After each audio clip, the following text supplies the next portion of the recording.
Welcome back, Truth Seeker. Saturday, May 9th, 2020.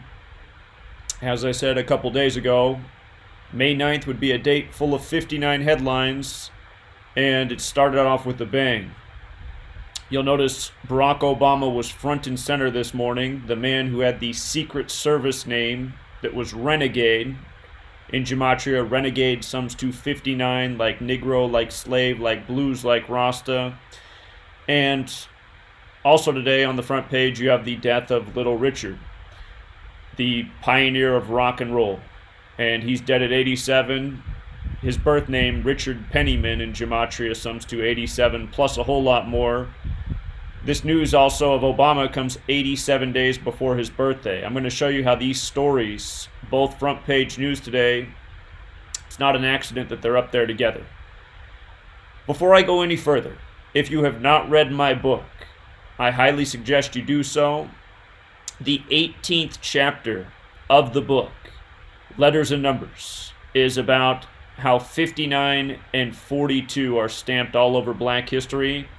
And I made it the 18th chapter on purpose because the word race equals 18. It's not an accident that today, May 9th, 2020, has 18 date numerology.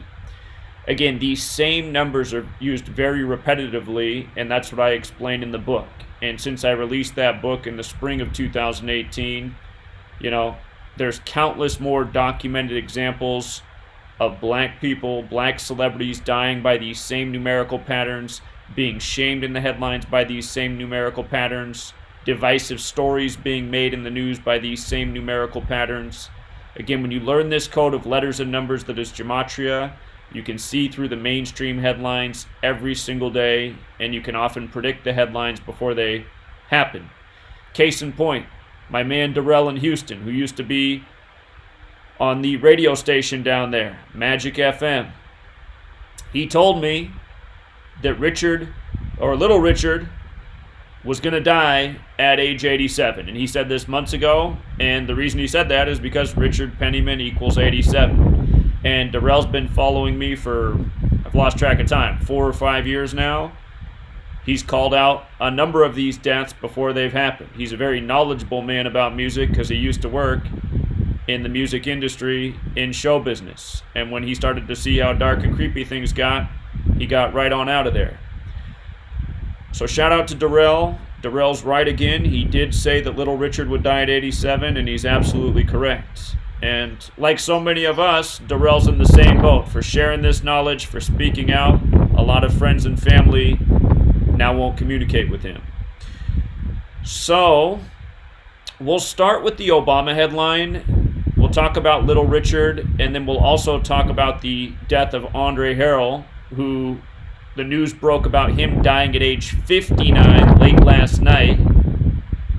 He was the head of Motown Records in recent years, and of course Motown was established in 1959. Funny, just yesterday I was talking about the Prince of Motown, Marvin Gaye, and his singing partner, Tammy Terrell. But we'll cover that next. But let's start right here with the Obama headline and talk about how it factors right in with the other front page news on CNN today, the death of Little Richard. So again, today has 18 numerology. Race equals 18. These headlines have everything to do with race. And again, the day is May 9th, like 59. Renegade 59, Negro 59, Slave 59, Rasta 59, Blues 59. You can learn a lot more about these numbers by reading the 18th chapter of my book. And notice what the headline was with Obama. The words they emphasized: chaotic disaster. Look at these words: chaotic 59, disaster 95. Of course, the reflection of 59. Today's date, May 9th, can be written 5-9 or 9-5. If you're new here, Gematria, it's a very simple code. It's based on the alphabetic order in reverse, and those two orders using the rules of numerology. What's considered the most pure cipher is the alphabetic order with the rules of numerology. Notice chaotic disaster equals 64, like Barack Hussein Obama, like civil rights. And of course, the Civil Rights Act was in 64. And as I pointed out many times before, and as is written about in my book, Obama ran on hope and became president-elect, the 44th president in 2008, 44 years after the Civil Rights Act. So number 44, 44 years later, he ran on Hope. With the alphabetic order, Hope is 44. When you run the alphabetic order in reverse, Hope is 64. And speaking of hope, you guys, got some hope. Just before I jumped on this live stream, a follower of this work reached out to me, and she happens to be friends with someone who is on the TED Talk community, and she shared with them my work, and she said that they were very impressed, and they're going to discuss in 8 days, so I guess May 17th, if they want to have me on a TED Talk. So we'll talk about that more later, but just some positive news. Later, I'll ask you to go to this page, TED.com/participate/nominate. If a bunch of us went there and chose the nominate a speaker button and put out a little push to get myself and this work on there, that would be helpful. So we'll talk about that at the end. But coming back to this, that phrase, chaotic disaster, again, what's emphasized, also has gematria of 251, which is the 54th prime number. And what's interesting about that is that today's date also has 54 date numerology. We'll get to how this number factors in with Little Richard as well. But again, it just goes to show how contrived the headlines are, how well thought out they are in the terms of this numerical code. Again, every single day, you learn these ciphers. You see how this information is put right before your face. And from today to Obama's upcoming birthday is 87 days. And again, he's front page news right next to the death of Little Richard at age 87. And keep in mind, number of the beast equals 87. This is interesting because Obama's birthday is August 4th, which is the 216th day of the year. And of course, 216 is the product of 6 times 6 times 6, 666, number of the beast. Multiply it together, 216. Seen some 666 riddles with Obama in the past, as we've uncovered, including the lottery numbers the day he became president-elect, November 4th, 2008. If you count the span of days from today to Obama's birthday, it becomes 88 days, which is interesting because he's criticizing Trump, and that's the big number with Trump 88. And notice how CNN, when you click on their article, you see this front page article where they have chaotic disaster emphasized. When you click on the article, then the headline comes up, and it says absolute chaotic disaster, and they emphasize that. And look at that phrase in the most pure cipher, 87. Just like how the story's 87 days before his birthday, and Little Richard's dead at 87. And again, it's like this every single day. I mean, this is nothing new. This is what we've been showing every single day for 7 years straight, 7 days a week. And honestly, if this had caught on like it should have, I wouldn't work this hard. I do this every single day because I know that this is absolutely what's going on and this is what people need to wake up to. But for whatever reason, can't get, enough people to care about it or acknowledge it or help share the information. And of course, I'd be a lot further along in this cause if the channel hadn't been deleted nearly 20 times. I am on my 20th channel, thanks to Google's censorship, for making videos just like this. Just sometimes I log on and it says your last video was deleted for hate speech. And I'm always scratching my head and going, but where was the hate speech? All I did was showed the code.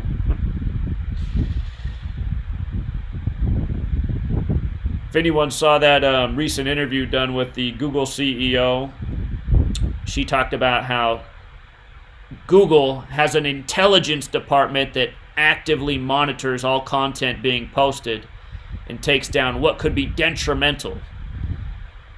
Detrimental to who is this knowledge? Only the cabal, people doing these things.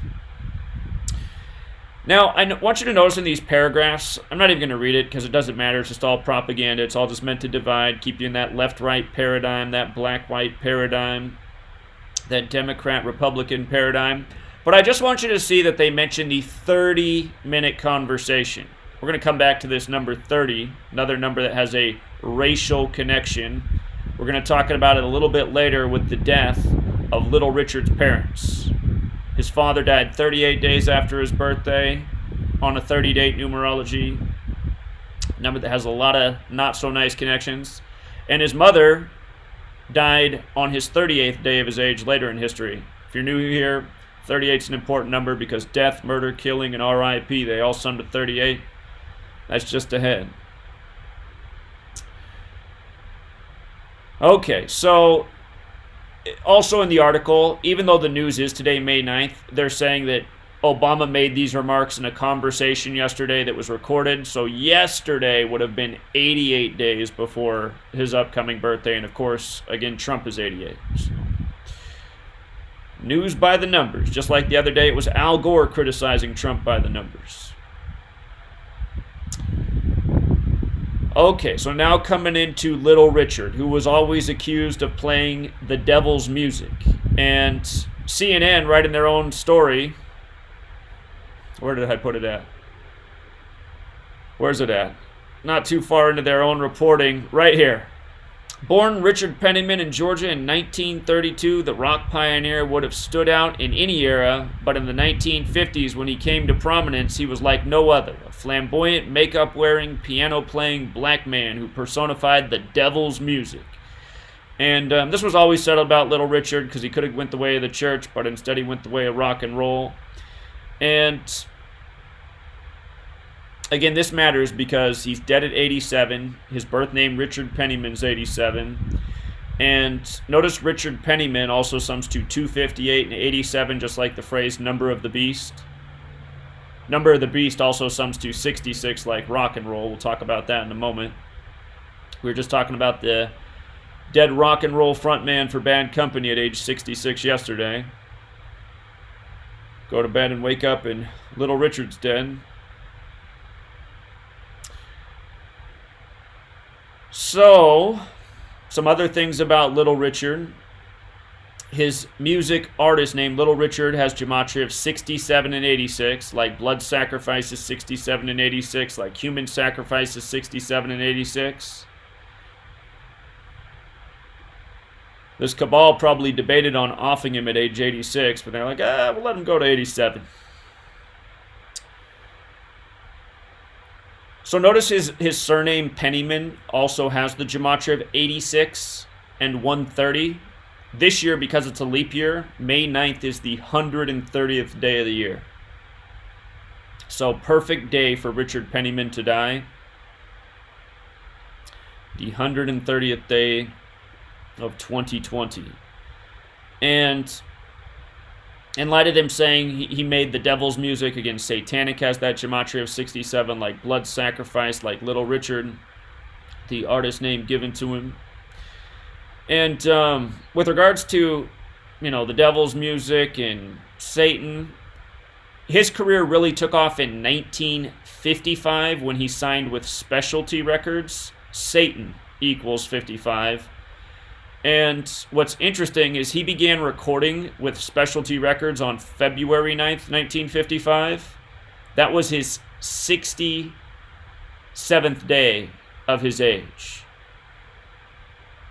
His 67th day of his age. Little Richard begins recording with the label that really took his music career to the next level. Brought a lot of fame and attention to him. So, highly doubt that's a coincidence.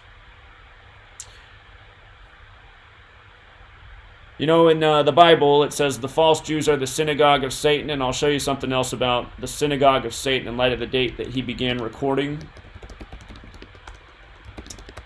which was February 9th, a date that can be written 9/2. 9/2, the date that he began recording. And, you can look more into that music label. There's a movie from 2000 about Little Richard. I forget the name of the actor that plays the part. He was in Above the Rim. He was in a lot of movies in the 90s, but he plays the part of Little Richard. They show when he signs with Specialty in that film. So anyhow, he began recording with them on his 67th day of his age. If you don't count the span of days, you could say that he began recording with them 66 days after his birthday, which is also interesting because, again, rock and roll is 66. He's considered the pioneer of rock and roll. For you young people, I'm sure you heard the song Tutti Frutti. That's Little Richard.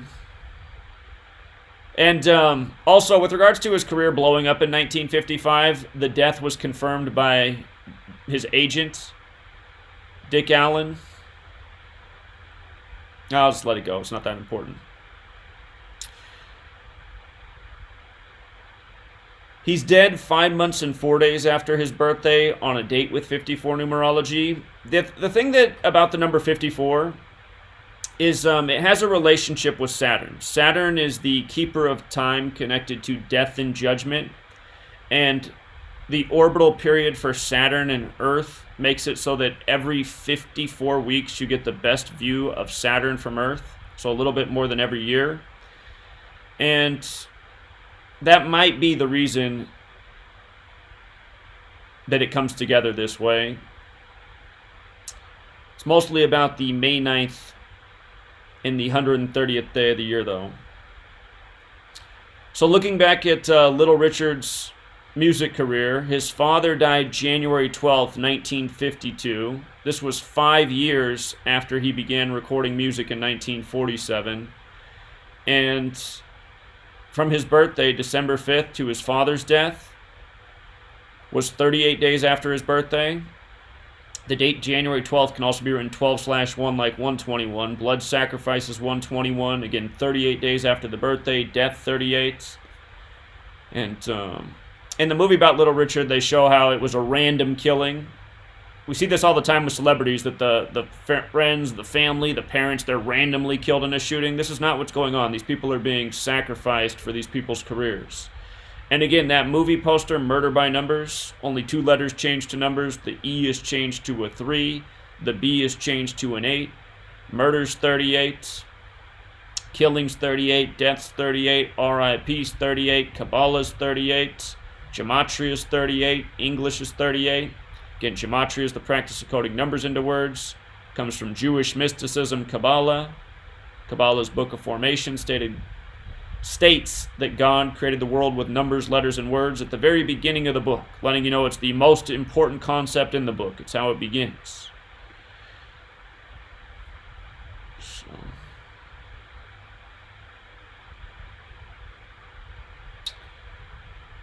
Again, the father died 38 days after his birthday, and his father also died on a date with 30 numerology. His father's name was Charles. Charles has the gematria of 30, but so does slavery, so does the N-word, so does Tuskegee.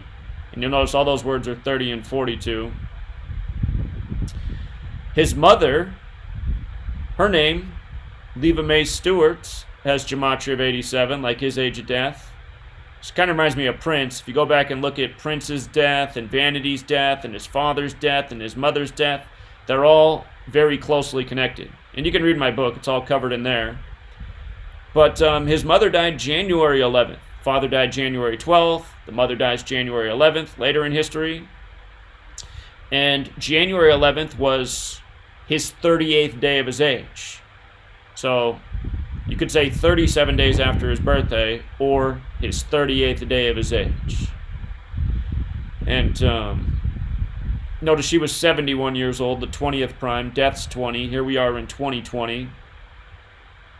He's dead 36 years later. 666, number of the beast, the 36th triangular number, meaning if you had 1 through 36, it's 666. But you gotta say, what are the odds? As much as we talk about 38 and suspicious deaths, the dad dead 38 days after the birthday, the mom dead on his 38th day of his age.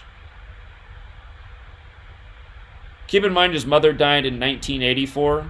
Richard Penniman, when you run it forwards, is 84. Again, when you run it in reverse, it's 87, like his age of death. And again, a lot of people criticize the work because they say, well, with all these ciphers, maybe you can just make whatever. No, you can't just make whatever line up.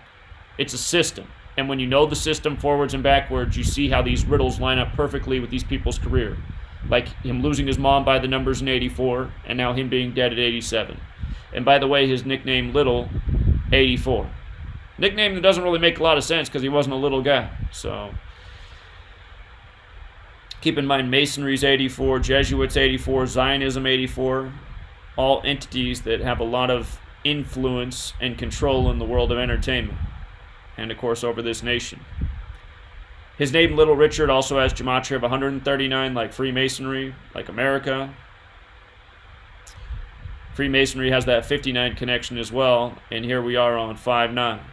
His music career began in 1947. Again, they say the early start of his career was from 47 to 55. Again, 55 is when he got signed by Specialty and his career blew up. But 1947, we know about the 47 degrees on the Masonic compass. And also from 47 to 2020 is 73 years later. Sacrifice 73, Ritual Sacrifice 73, Mason 73. Again, same numbers again and again and again.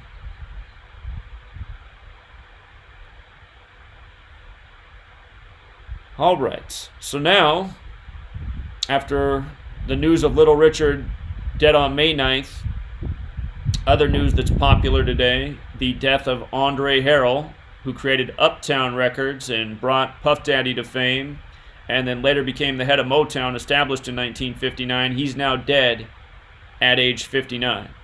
And this news actually broke late last night, May 8th. Variety seems to have broken the news. A lot of people are publishing their stories today, May 9th. But Variety told you what it's all about here. Andre Harrell, music executive who discovered Sean Puffy Combs, dies at 59. And notice how they emphasized Puffy. Harrell's 74, Puffy 74, rappers 74, Masonic, Jewish, occult, English, Gematria. It's all 74. And of course, killing 74. We just talked about the ritual with the killing of the young man in Brunswick, Georgia, and how the killers were arrested 74 days later on May 7th. This number again and again, the number that I teach about probably more than any other, 74. But the date that this man died, the man who discovered Sean Combs, May 8th, 2020, that was a date with 53 numerology. Sean Combs equals 53. He established Uptown Records, Uptown 53. And from Puff Daddy's birthday to this man's death was Puff Daddy's 187th day of his age. 187, the homicide code. In light of him dying at age 58, in light of him dying on May 8th, 5/8, at age 59, remember, Freemasonry's 58 and 59. Freemasonry 58, 59. And the Masonic headquarters in Washington, D.C., the city named after the Scottish Rite Freemason George Washington, the Masonic headquarters in D.C., what's etched on the building is Ancient Accepted Scottish Rite of Freemasonry 187. Again, number associated with homicide. And, of course, Washington, D.C. equals 187. George Washington equals 187. Society of Jesus equals 187. Those are the Jesuits who were in D.C. even before the Masons. But special number. And, again, a number associated with murder. So on his 187th day of Puffy's age, you get the headline about this man's death, the man who discovered Puffy. And again, that song, Murder by Numbers, came out in 1983. Murder equals 83. It's about how killing is the way to the top of your profession. It's as simple as A, B, C, 1, 2, 3. You know, lyrics about how you can avoid the mess by, whatever they say, putting a little something in somebody's coffee. So, story goes, Andre Harrell, a veteran music executive best known as the founder of Uptown Records, where Sean Puffy Combs got his start in the business, who later went on to head Motown Records, has died. He was 59. Again, Motown established in 1959 on the 42nd parallel in Detroit. News of his passing first began to reach the public Friday night when DJ D Nice revealed it while spinning on Instagram Live for his popular Club Quarantine series. The New York Times subsequently reported that Harrell had died late Thursday night at his home in West Hollywood. Oh, wait a minute. Wait a minute.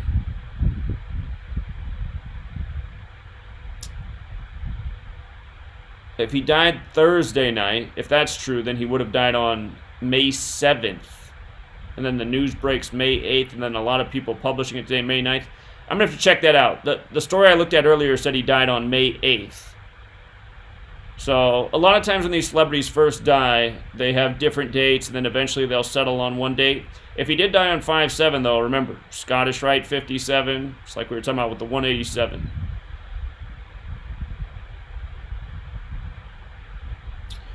So again, dead at 59. He was the head of Motown, Motown 59. And notice how Motown was established on January 12th. You know, years before that, Little Richard's father had died on January 12th. Don't forget the Prince of Motown, Marvin Gaye. He was born April 2nd, 4/2, like how Detroit's on the 42nd parallel. With regards to Motown being established in 59, one more time. Negro Slave, Blues, Rasta, it's all 59. When you run the alphabetic order in reverse, all of those words sum to 76. The date of the Million Man March was on the day leaving 76 days left in the year. 76. And Bad Boy Records, Puff Daddy's label, 59 and 76. Barack Obama, 76. His Secret Service name, Renegade, 59. Remember, Acts 7:6 is about how slaves will be mistreated in a foreign land for 400 years. And then Acts 7:7 is about how that nation will be punished. And last year, August of 2019, according to the history books, marked 400 years of African slaves being in America, first landing in Virginia. Acts 7:7, again, that nation will be punished. United States 77, supposedly the United States, the most hard-hit nation from coronavirus shortly after. But again, Detroit, where Motown was established on the 42nd parallel north. Also the 83rd meridian west. Detroit, Michigan equals 83. Big murder number. But Marvin Gaye, the Prince of Motown, born on April 2nd, 4/2. Again, he was killed on the last day of being 44 years old. Tammy Terrell died 44 days from her birthday. African American in septenary cipher equals 44. Like MLK died on April 4th, 4/4. Malcolm X dead on the date with 44 numerology. His assassin Thomas Hagen equals 44. He got 44 years in prison. Obama number 44. They say Marvin Gaye was killed by his father. I don't know about that. Another infamous example of 59 and 42 is Rodney King, the Rodney King beating.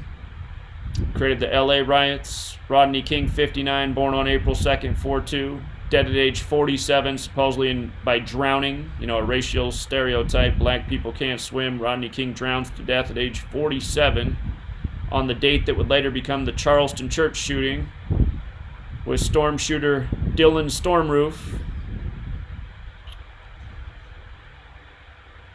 This man who's dead, Andre Harrell. Andre's a name with that 42 Gematria. What'll blow your mind if you, just common names for black men and women. If you decode common names for black men and women, you'll see how many of the names sum to 42 and 59. And I guarantee you that's not an accident. There's somehow, some way those names became common. And,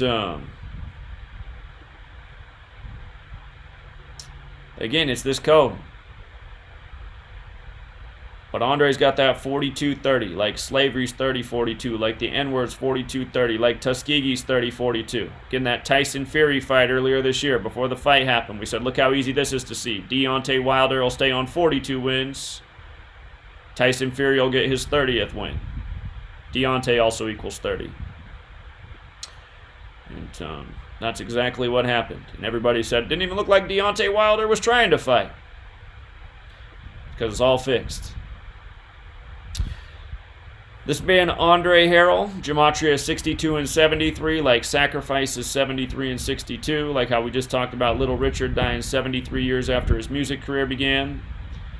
In light of this man's death being connected to Bad Boy, again, the news broke late May 8th. If he really did die on May 7th, that would have been exactly 32 weeks after his birthday. So I'll wait to see when they iron this out if he died on May 8th or May 7th. But if he did die on May 7th, that was exactly 32 weeks after his birthday. and bad boy's 32 like Negro. If he died on May 8th, it's 32 weeks in a day. And again, he discovered Puff Daddy, the man who went on to form Bad Boy Records. So, regardless of the date, it's not hard to see the ritual. The news did break late May 8th. Headline came out after I finished my last live stream last night, which was already nearly midnight on the East Coast when I wrapped that up. So,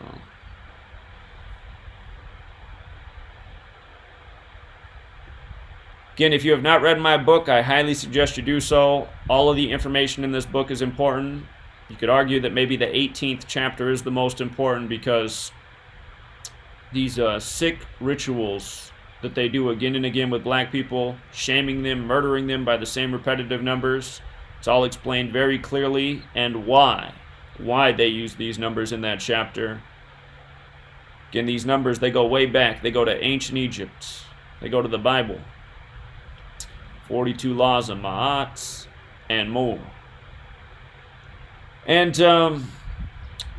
this doesn't fit in so much with the racial narrative, but it is more celebrity-related murder by numbers. Anna Nicole Smith's ex-boyfriend, Mark Hatton, known as Mark Hollywood Hatton, dead after being shot and killed in South Carolina. Just notice Anna Nicole Smith has that Gematria 67 and 86, like blood sacrifice, like human sacrifice, like Little Richard, as we just discussed. And her ex was killed last Sunday, May 3rd, 2020. He was known as Hollywood. That was a date with 48 numerology. Hollywood's 48. And the shooting came 157 days after Anna Nicole Smith's birthday. That matters because that's the 37th prime number, and shooting's 37. So her ex dead in a shooting, and in a perfect alignment with her birthday. And notice she was born in 67 as well, going with her name. So, you know, someday you'll read about her passing away by the numbers as well, which is true for all of these celebrities we talk about. You know, someday it'll be Puff Daddy by the numbers. Wouldn't be surprising if he went at 59. He's 50 right now. We saw his ex go by the numbers in recent years on one of those 44-64 dates, November of 2018.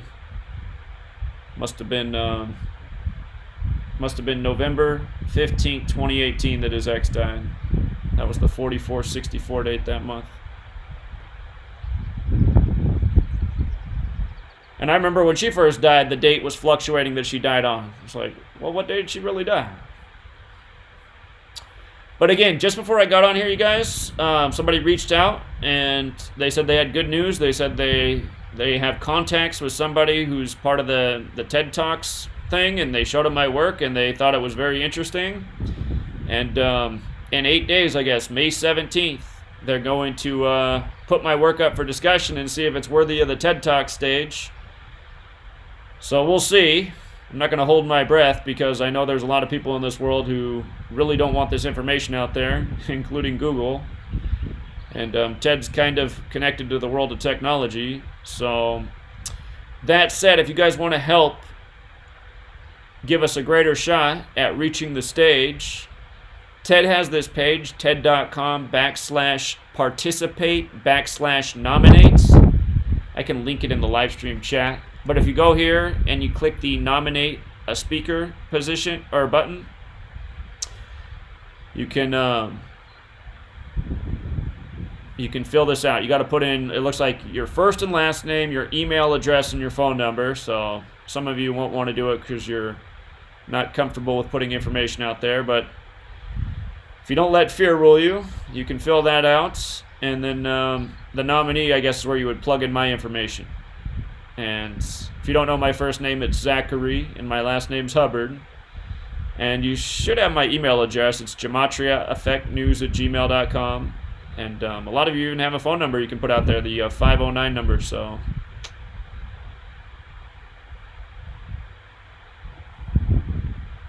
and what is their occupation? What should we say?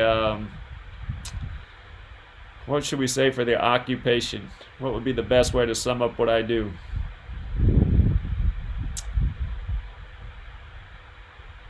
Historian, researcher, and truth speaker. I guess that's the way I would put it. So that's exciting news. It could happen. And I guess somebody knew what I was about to say, because I was going to say, I guess we can take some phone calls, and somebody's already phoning in. So what's up, California? What's up, Zach? Hey, man. It's Don. I've been a long time listening to your show for maybe about 3 or 4 years now. I just like want to call in and give you some appreciation. Just let you know that people out here, we got your back. We riding with you, not alone. Well, I appreciate it. Thank you very much. Just keep doing what you're doing, brother. That's all I want to say. I will. Thank you. Thank you very much. Appreciate the support and the call. All right, thanks. All right. Take care, man. Caller? Hey, Zach, street performer from New York. How are you, man? So quickly, I wouldn't use anything with like truth or any of those keywords for your occupation. You want to avoid all the conspiracy stuff. So put maybe historian, teacher, something like that. That is true. That was my occupation before this. I was a teacher. Yep. So. And the other thing, if you get this, man, I hate to go down this road, but you might want to think of like some type of security. You know, some type of after it, because I don't know how that would work, because this will definitely boost your view. It'll boost it so far through the roof, and then we got to kind of be concerned, I would think. But that could be part of maybe the donations that you're getting would go towards some type of just extra security for you. I don't know. I hate to think like that, but... Well, we can cross that bridge when we get there. I hear it. All right, man. Cheers. All right. I appreciate it, man. Thanks.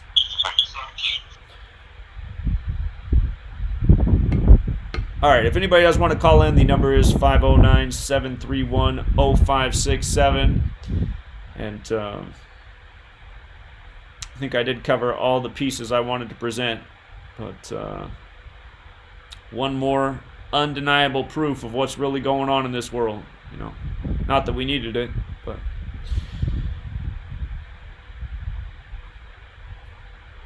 Let me check in with the chat real quick, too, for all the people who can't call in.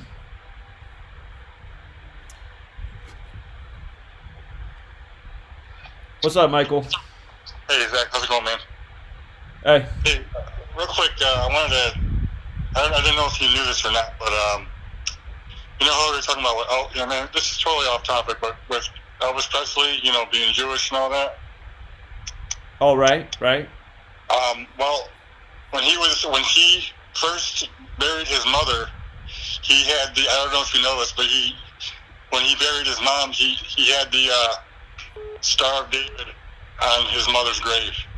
Really? Yes. I didn't know that. Did his mother die at 42 like him? I think so, yes. Yeah, that's interesting. Yeah, double check, but yeah, I'm pretty sure. But yeah, he had the Star of David put on her grave before they moved it to Graceland, when before they got buried in Graceland, where she was first buried. He had the Star of David put on her gravestone. All right, Zionism equals 42 in light of that both of them dying at age 42. So that is interesting. Yeah, I wasn't sure if you were aware of that. I wanted to run that by you. Yeah, no, I didn't know that, so I appreciate it. No problem, Jack. All right, have a good one. All right, yeah, thanks, Michael. Take care. Yeah, you too, bye. His mother died on almost the same day that he died. And remember, recently we had the death of Aretha Franklin, who'd recorded 42 studio albums when she died, and she died on Elvis's anniversary of his death. He was the king, she was the queen of soul. Covered that in a big way at the time. A lot of work on Aretha Franklin. Caller? What's going on, Zach? I got a quick question. You were talking about it the other day. Where do you think is the best place to move when shit totally hits the fan here in the United States? Like you mentioned, your mom going to Mexico, possibly? Yeah, she's real big on the Mexico thing. She just went and filed for her passport today. She wants me to go with her, but I need to get a passport too. I don't know where mine is right now, so... See, I was thinking about the same thing, but I got a full auto AK and a Glock 19 that I gotta bring across the border. I don't know how I'm gonna smuggle that across if they check it at the Border Patrol. Well, I'm sure you could always get a new one down there. That's a good point. Hey, one more thing, if I may. So I've been following you and the Fullerton Informer for the past 2 years, and whenever I bring up your channel, like whenever he asks, like what channel, like, you know, are you guys watching or like to review, he always skips over my question about your channel. Well, I've got no idea it was why. more than a year ago that he responded to somebody too, and he said this work's a bunch of BS. So No, but he knows about Gematria, but he never really talks about it like the way you talk about it. He's very well aware of the subject, though. well, that's good. Somebody told me some time back that they asked him about it, and he critiqued the work and said it was BS. So maybe he's coming around. I guess that would be progress. Right on, man. Well, that's all I had, man. Have a good one. Stay safe. All right, take care, man. See you. Caller? Yep. Yeah? Yep. I'm calling in. Yeah, what's up, man? You're on. Oh, am I on right now? Yeah, you're on. Okay.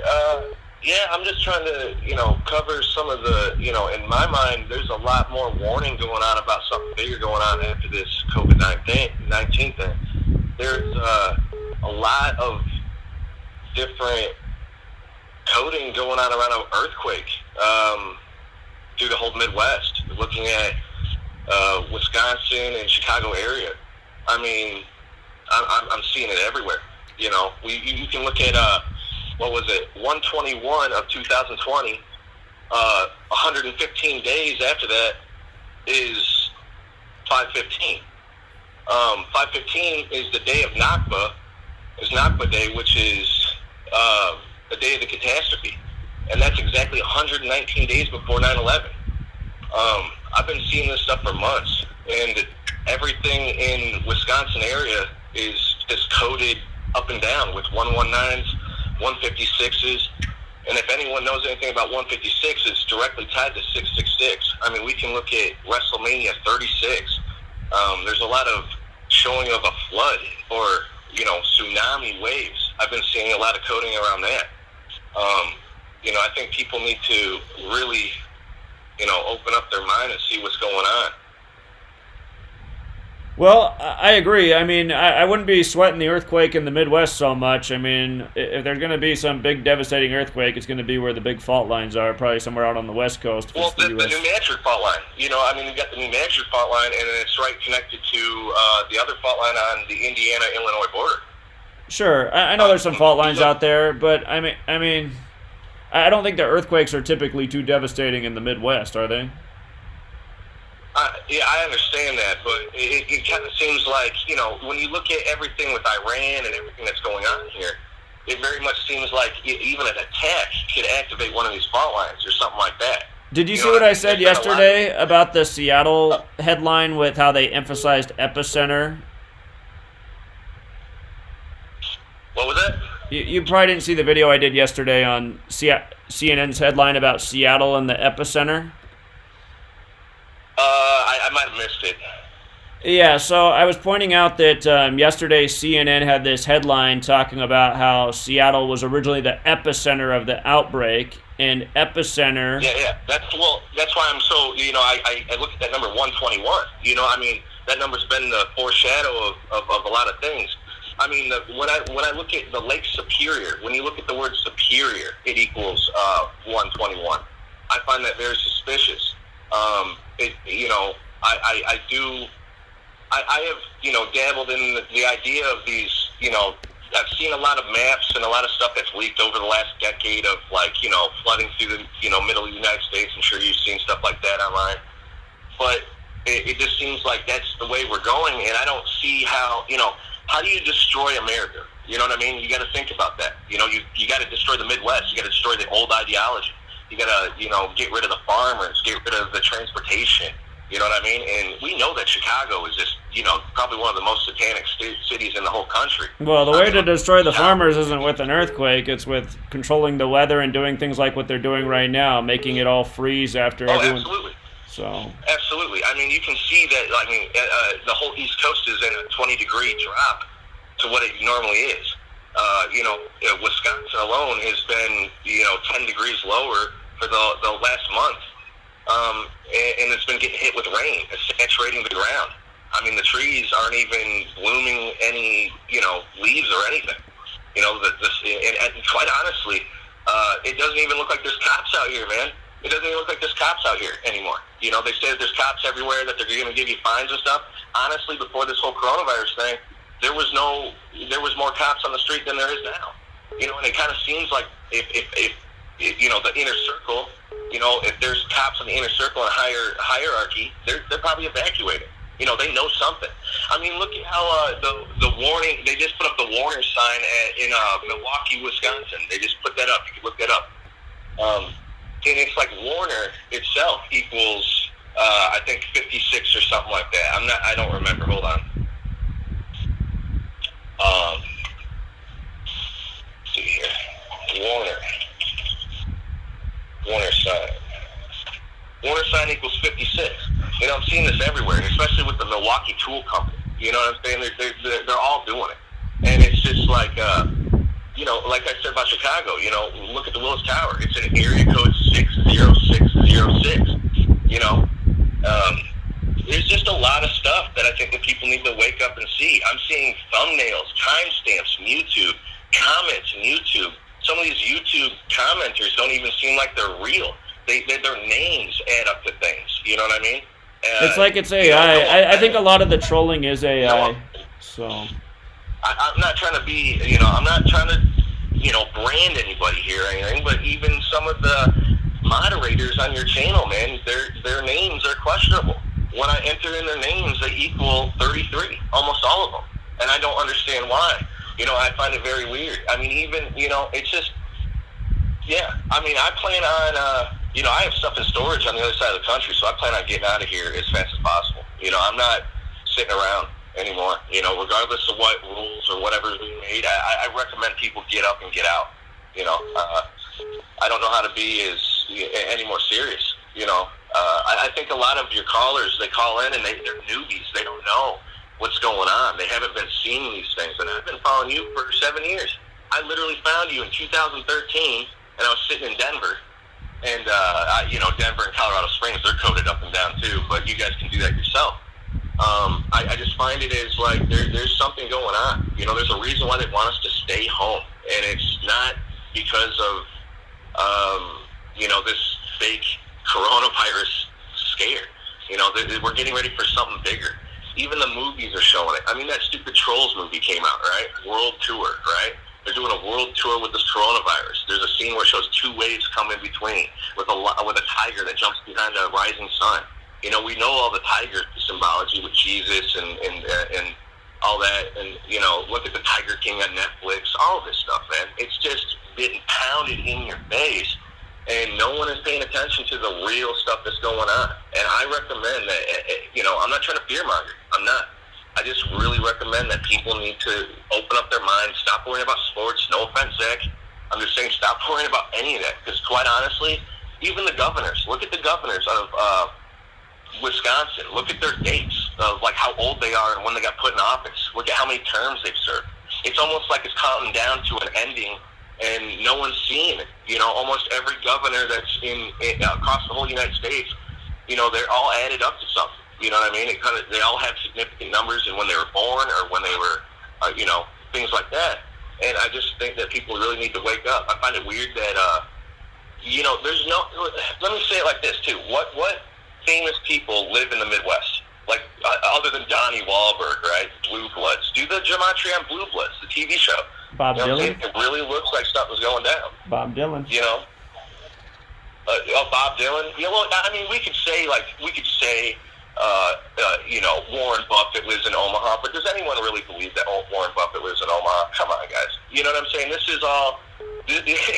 Come on, man. We got to understand that most of the rich people they tighten the prices in New York area and in California area, and then everyone moves there, and the whole Midwest gets left behind. That's what it looks like, and it's just. I really do believe that this is part of the. In the next 10 years, this is it, man. This is like the change that everyone's been fearing. We are going to go to war. We are going to have a lot of deaths. from probably food shortages and things like that. I'm a lucky one. I've been able to have money get saved up over the last couple months, and I'm not, I know how to at least survive for a couple months, and I'm not, I have to take my chances. You know what I mean? But they're definitely getting ready for something, and I urge everyone to really dig deep. Don't spend 15 minutes doing this stuff and be like, wow, I saw a headline and it equals to something. Okay, I'm going to go make some mac and cheese now. Don't do that. You need to spend hours and hours and hours, man. This whole YouTube thing, I'm not going to brand you, but this whole YouTube website is like a government psyop, dude. Every channel almost is coded up and down. Their timestamps are used, like, you can see it, 10 minutes and 15 seconds. They'll use 10 minutes and 33 minutes, or 10 minutes and 33 seconds, things of that nature. They'll do it all over the place. They have to go with what numbers are important. I was worried about 5.6, 5.7 because 56, and then I was like, an earthquake's got to happen that day. You know what I mean? And there was one on 5.7, and it was in Indonesia, and it was 107 kilometers below sea level, I believe they said it was. They'll report that number all the time because earthquake's 107. Just like there's like when the 1989 World Series earthquake happened, it was 107 days after Jose Canseco's birthday, and he was the last thing shown on the TV before it happened. All right, I appreciate it, man. I'm gonna keep it moving because a lot of people have called in. You're taking a lot of time here, but appreciate it. All right, yeah. I just want to get that out, man. All right, take care. Get that out. Caller, you're on. You got to mute the video. Well, they hung up. But yeah, if you guys call in, try to have like one clear idea or thought. I mean, he was all over the place. There's a lot of people that want to call in. Caller? Yeah, is this Zach? Yeah. Yeah. Am I on yet? You're on. You're on. When you guys call in, you're on right away. Oh, great. I grew up in Omaha. Warren Buffett lives in Omaha, by the way. I've seen it many times. Do you think COVID stands for the certification of vaccination ID? I keep hearing that as predictive programming. Well, a lot of people are saying that. I mean, sort of makes sense. I don't know if that's official anywhere, so. I love your work. I got your book, but how far do you think you're going to go with the vaccination? Do you think that's the big agenda behind what they're doing? Are they going to try to make this vaccination agenda for flying and public events? And is that the big agenda, you think?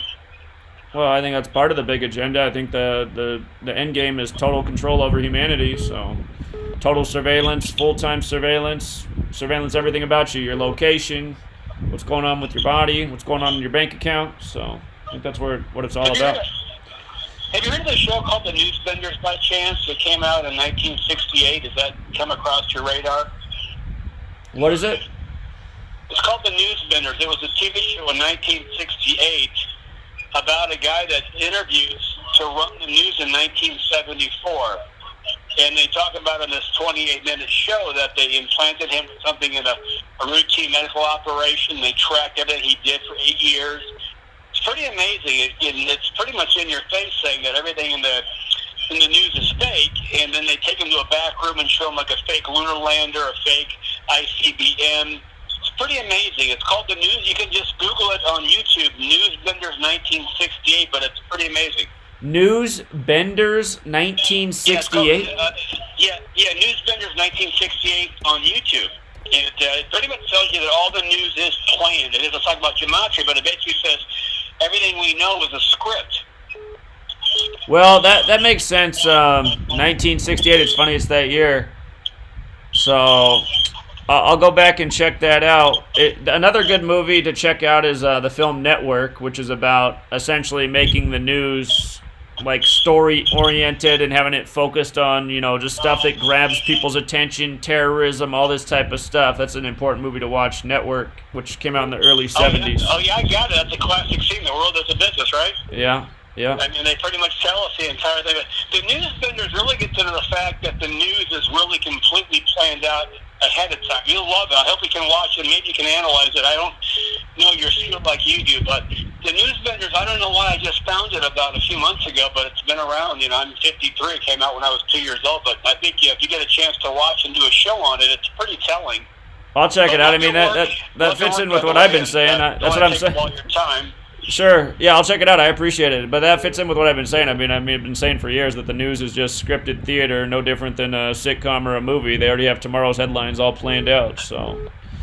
But I always feel like they want to tell us about it. It's kind of like, they want to tell us the truth. My feeling is that they want us to know.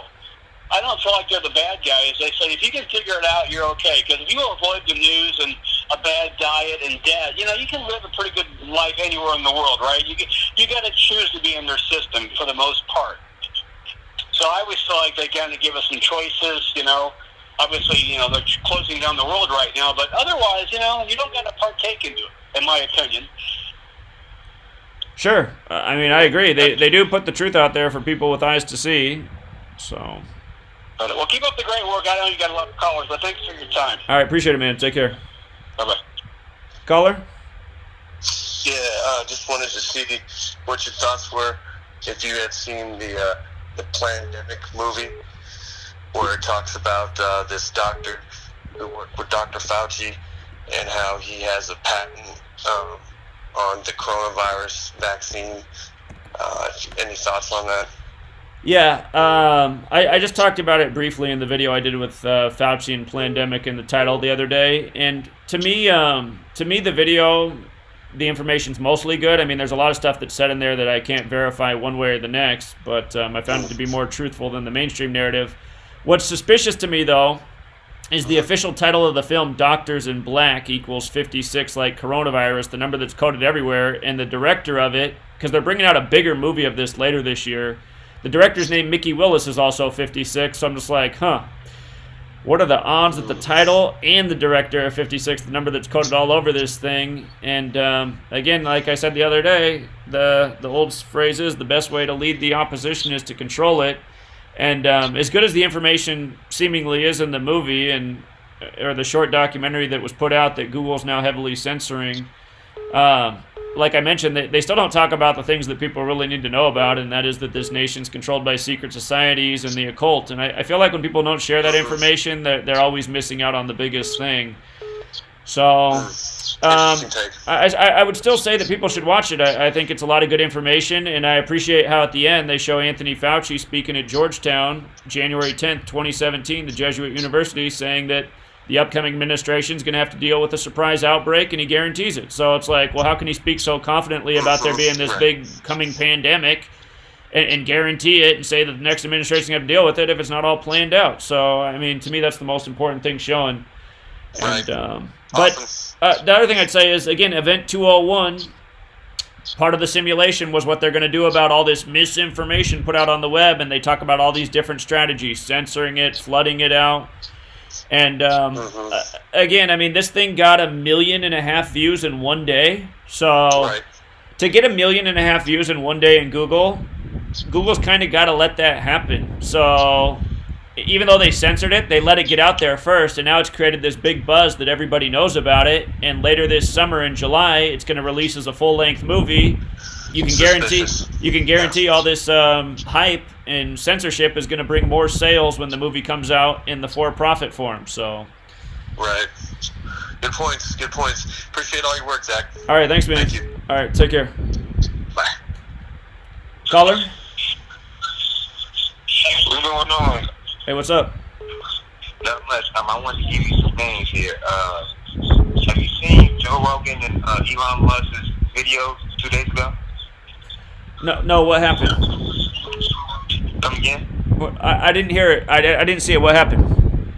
Well, he discussed the Neuralink, the chip that they're implanting in people's heads. Did you see that? No, I didn't know this. Tell me about it. Well, yeah. Basically, they already developed the Neuralink chip, and basically what it's going to do is help people with brain tumors, stuff like that. You have to go watch it. Anyway, he said it's supposed to release in a year or two. Okay, a year or two, so probably around 2022, Year of the Tiger. Yeah, and also, this might be a little late, but I don't know if you know about Trump's older brother, Fred Trump. Him dying in 1981, the same year that the book Dion Coos came out with, same month and year. I didn't realize that was the same year as that book, The Eyes of Darkness, you're talking about. Yeah. Well, Trump's older brother died in that same year. Yeah, I know about his brother's death. I've talked about that in the past. I'm just going back to my old work on that. So I covered that in October of 2018, I think. At least that was the last time I did. But I didn't realize that that was the same year as Eyes of Darkness. But you're right. That was 1981 that book came out. Yeah. So. Yeah, I mean, definitely some weird things going on, man. And definitely don't see how they gonna let the economy open back up, and things gonna go back on. I really think that we're getting ready into a new time, new age. Right. Yeah. Yeah, I've been following your work for for a while now. I'm on your Free to Find Truth website and whatnot, and I post things on there as well. But yeah, like I've been telling people, I believe we're just experiments. We're just people that they're experimenting on. Seeing how we act towards things, seeing how we react, towards the media and what they put out. Food, see how we react with certain foods in our body. I mean, it's obvious. You know what I mean? Mm-hmm. Yeah. It's obvious. I don't see how people don't see it. I mean, it's all applicated to your emotion. They control your emotion. You control the emotion. You control the human being. Right. Yeah. Indeed. Well, not just the emotion. I mean, that's what they do. They do control us in an emotional way, but they also just control us by the information and knowledge we have access to, and what we're made to learn from a young age. I mean, they control us in a lot of ways. Yeah. Like Robert Greene in his book Law of Human Nature, he even discussed this. There's 3 things that are embedded in you that you don't have any control over. When you're younger, as soon as you're born. You know what I mean?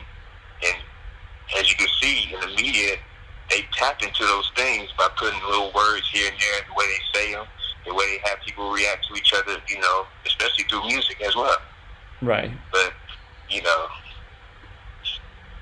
Yeah, but, that's all I wanted to say. I didn't want to be too long on this call, but, yeah, you take it easy.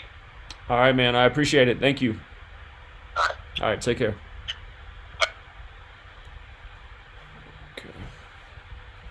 Caller?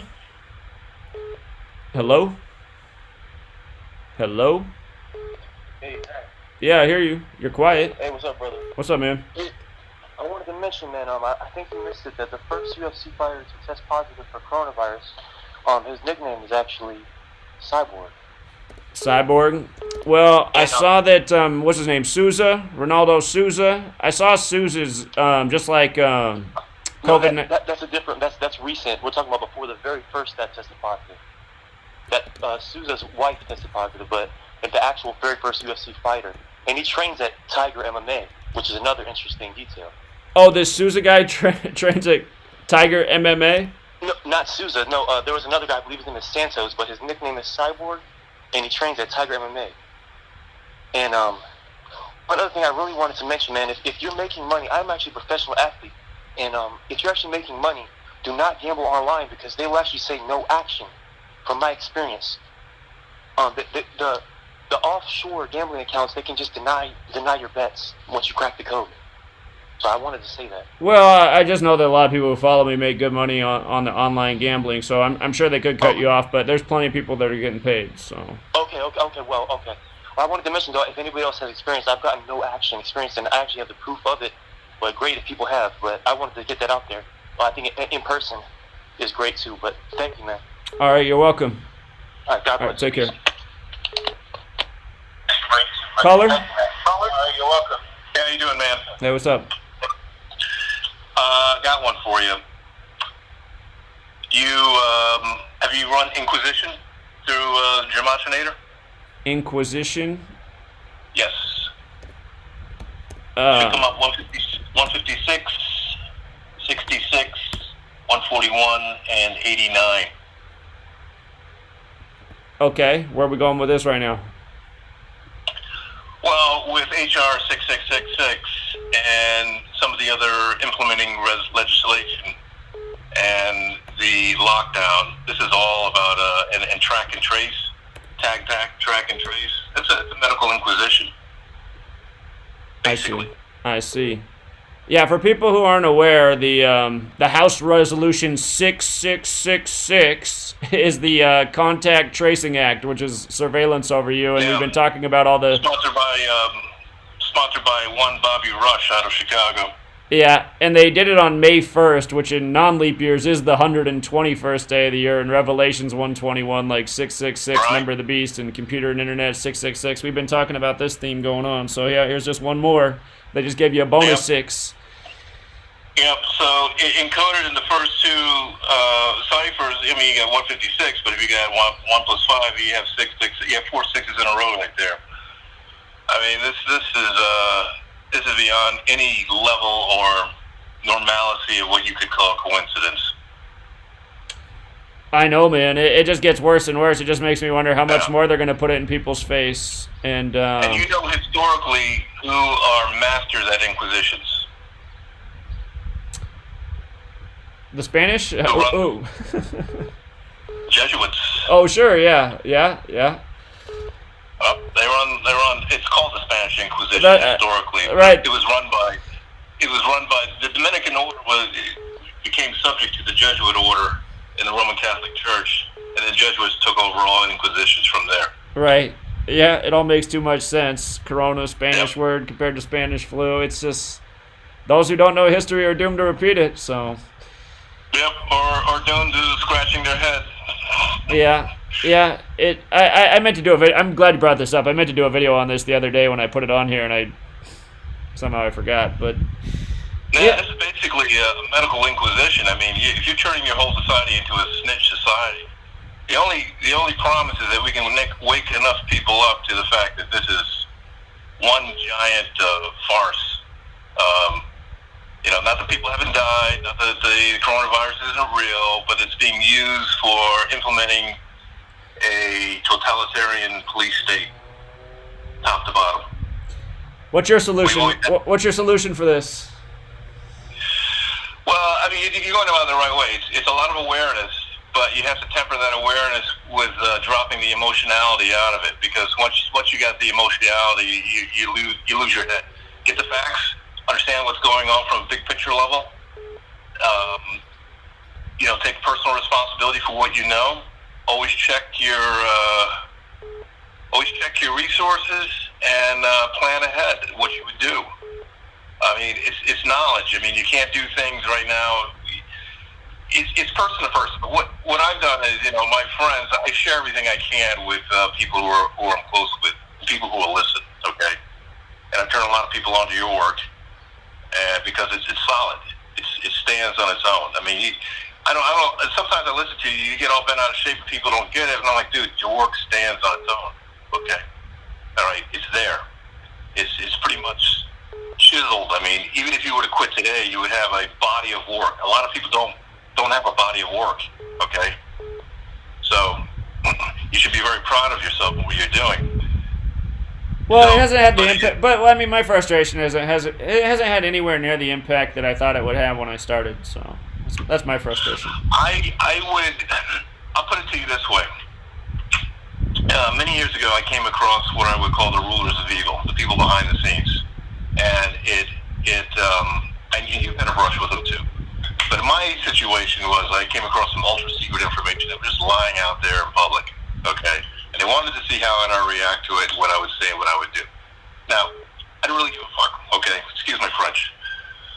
What I cared about was my own personal knowledge, my own personal awareness of what I was doing, okay? And when you reach an impact level, and you are reaching an impact level, then you'll know that what you're doing is effective, okay? And I think you have in a lot of ways, but I think what's going on right now, they're too busy to go after individual people. But now they're putting in a system where they're using the excuse for coronavirus infection or anything else, or contact, as an excuse to scoop up dissidents. That's what's going to be done. I mean, if they don't like you, man, you're going to be like all the way. Right. I mean, that's how I see it. Yeah. Are you thinking about departing for another land, or are you gonna stay here and ride it out? This is going to be global. It's not really. I don't see any place in the world that's safer or less safer. You know, I think there are places in America you can be safer if you're going into the wilderness. You'd be surprised. America does have a lot of wilderness area where nobody goes. So. Sure, I hear that. I agree. It is a global agenda. I'm just saying, if you go elsewhere, you can probably buy yourself a decade or two. So. Well, the whole world operates under international private law, so it's all UCC. So it's all contract, and so you're under the same sort of Roman law, Roman canon law, which is the United States and Britain. They're the ones who just sort of like enforce it, okay, globally. Sure. What I'm saying though is, in the United States, it could be within 2 years where there's a new law passed that you need to go out and get your vaccine, or else, and here comes massive fines or the loss of rights or jail time. That's almost a definite. So that's what I'm saying. If you go to a place like Chile, that's probably not going to happen in 2 years. May or may not, but in Chile they'll probably have a harder time following you. They got a big old desert there, man. It's pretty much empty. That's why it's a good place to be. Yeah, I would agree with you in that sense, even though it's a Catholic country, and most Catholic countries are going to do what America does. Okay, but yeah, you're right. I mean, the more countries that have a lot of remote areas, let me rephrase that. Yeah, countries that have a lot of remote wilderness areas would probably be ideal to look into or look at. Right. Right. Just having this conversation, I just realized what we have to do is, like you said, awareness is everything. We have to really help a lot of people have a lot more awareness. Like my neighbors next door, they're nice people, and they're walking around with their masks on, and they're saying it's good because it's keeping them safe and healthy. I think people like that, they need to see Bill Gates talking about reducing the population and how we can do a good job with vaccines. Because I'm sure these people, they just. They trust in their government and their media and stuff. I mean, they could be the people taking the vaccine in 2 years thinking it's the right thing to do, and the next thing you know, one of them's dying from cancer 6 months later, and they don't even know what happened. So. Yeah, but you also got to, bear in mind that you spend a good, 8 to 10, 12 hours at a day with this, okay? You're very well steeped in it. You're very well versed. You have a very strong historical grasp. Most people don't, okay? That's why we got to reach these people. Most people have no idea. Most people have no idea that Bill Gates uttered the words that we can reduce the world's population if we do a good job with vaccines.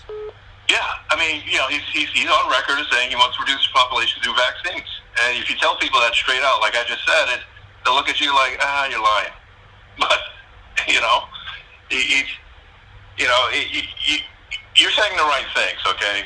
And I guess what I have to say is that you point more people to your leadership in this area and getting the word out, because if you're sitting in front of the TV and you're watching Netflix all the time, and if you're watching HBO, you're not educating yourself. I spent a lot of time educating. I've been doing this for 25 years. So I came across your work. It's solid. It fit into my cosmology of what I understood and my emerging paradigm of how things actually work. And there are no contradictions because their premise is correct. So. All right, man. Well, I appreciate it. Thank you. Not at all, man. Take care. All right, take care. Okay, for people who got here late, you're probably like, where is the talk of Little Richard and Andre Harrell? Trust me, we covered all that earlier. Now we're just into the caller. Set out to design a stealthy electric bike. What in the world? Caller? All that earlier. Now we're just into the caller. Caller, you're on. You got to mute your video. What's going on, Zach, buddy? How you doing today? Hey, what's up, man?